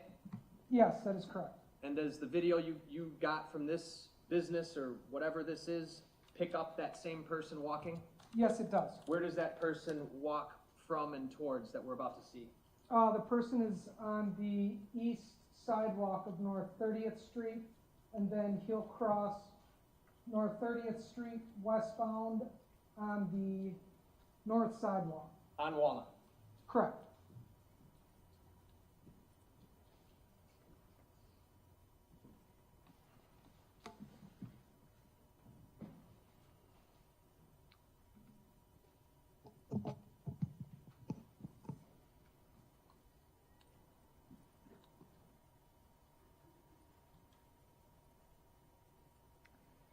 I have to load up the players, so just give me 1 minute here. And this will be 193? Yes.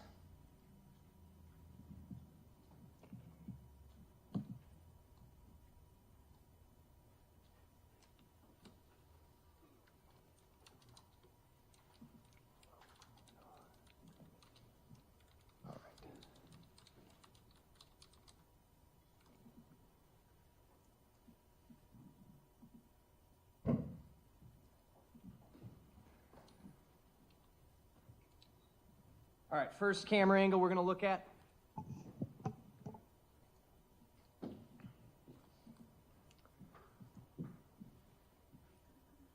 So this camera angle is pointed in a west-northwest direction, and it's going to capture West Walnut, and this is going to be the north sidewalk of West Walnut.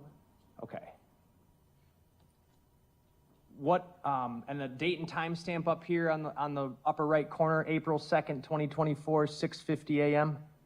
Yes, that is correct. Was that determined to be an accurate date and time stamp for this video? Yes, it was. I believe it may have been 30 seconds off, but it was approximately the correct time.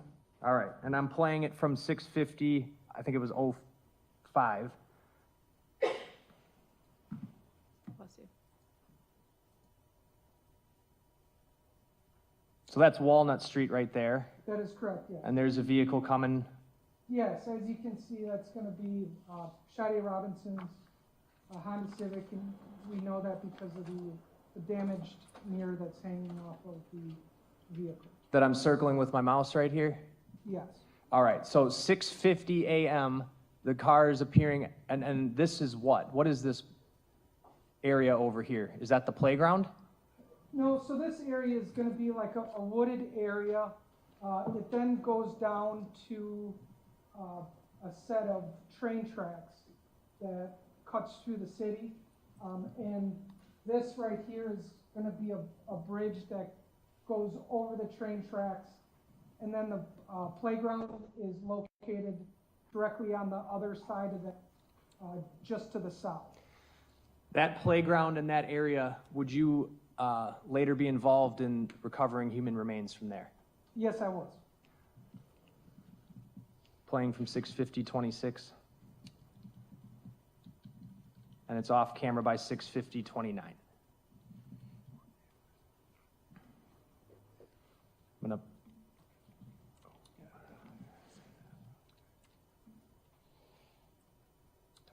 bring up channel 2.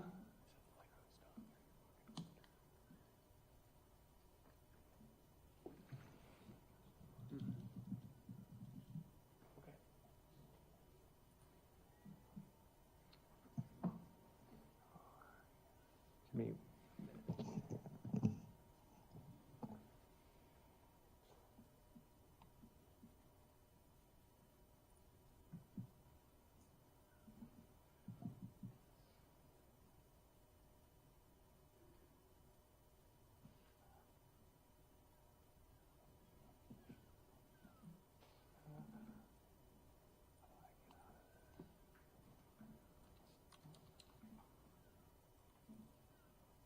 Sorry, let me just, I have to reload this up.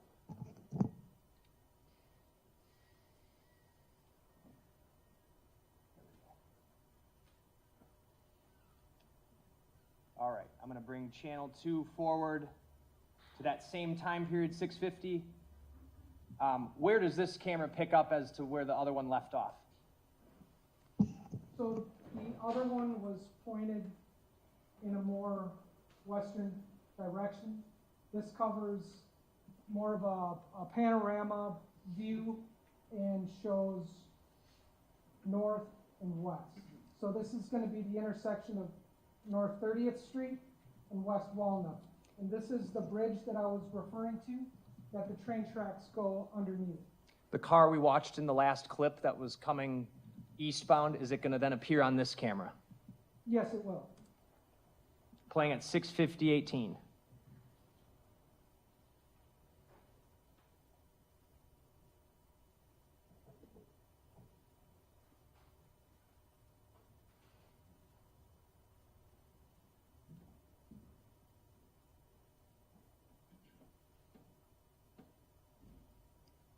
All right, and you see the car there?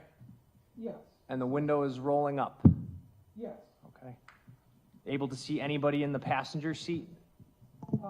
No, and it appears that there's a heavy amount of condensation on the windows. Continuing from 6:50:37.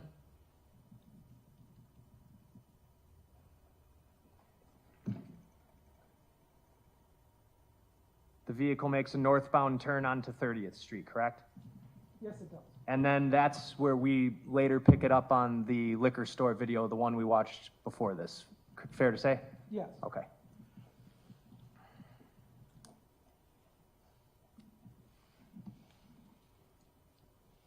All right.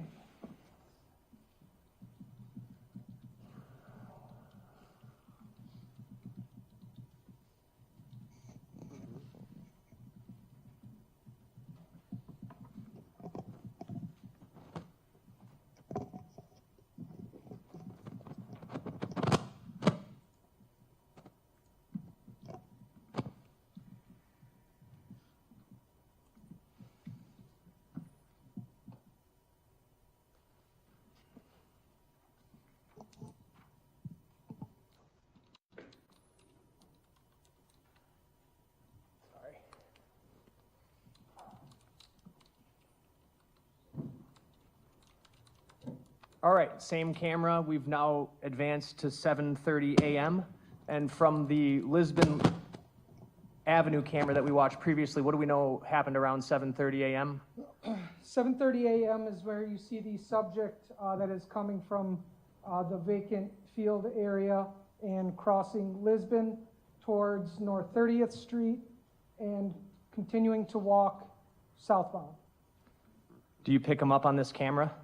Yes, you'll see him. He's going to be walking southbound on the east sidewalk. Playing. I'm going to advance the video to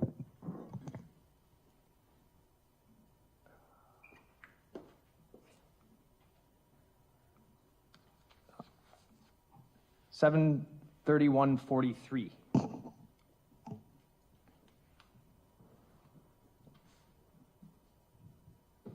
All right, so that's not the same subject that I'm circling with my mouse here, correct? No, that is not. Okay. How about over here? Yes, this is going to be the subject that crossed Lisbon.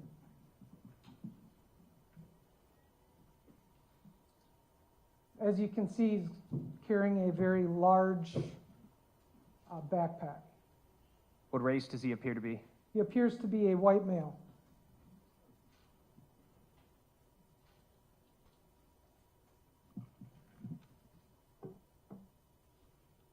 You can also notice the soles of the shoes appear to be white, like a bright white sole, or a lighter colored than. All right, I have it paused at 7:32:33 a.m. Just going to zoom in on him. The soles, you're talking about the shoes down here, correct? Yes, that is correct. Dark pants? Yes. How about the top? It appears to be a dark hooded sweatshirt or zip-up jacket. And large backpack? Yes.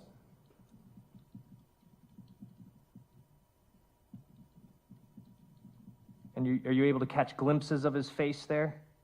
Yes.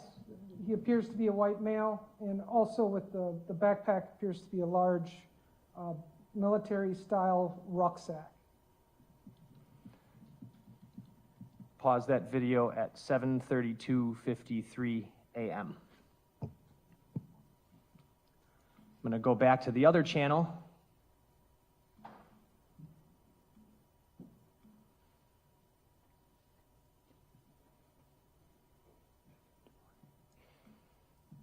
And cue that video up to 7:33:22. What are we going to see here? Where does this pick up from where the last video leaves off? So this is going to be further west down West Walnut, and it will take us further down the sidewalk area. I'm going to play from 7:33:22 a.m.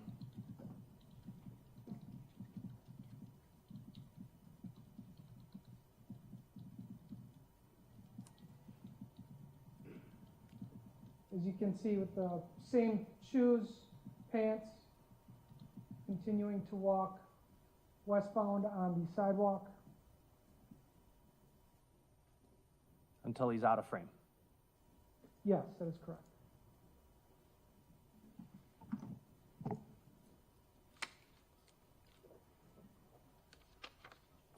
Judge, this might be a good stopping point. I agree with you. Okay, so ladies and gentlemen, now it's even more important, my admonitions, right? So remember, no talking with anyone tonight, no looking at the media or researching anything, no investigation. Don't talk with each other as you leave, wear your juror badges prominently. We are going to kick up tomorrow morning, Celeste? 8:45. At 8:45. So we'll have you talk with the staff relative to that. Feel free to bring with you coffee, water, and soda. Please leave your notebooks on your chairs. Have a lovely night. Just put this out of your mind until you return tomorrow. Judge, before the jury's excused, I don't know if I moved 193 in or 192. I would like to move both of those in. Any objection to 192 and 193? No. They are received into evidence at this point. Okay, have a lovely evening. We'll see you back in the morning. Leave your notebooks on your chairs, please. It's supposed to be warm tomorrow, and I want to warn you, my courtroom, quite often, the regulation's not great.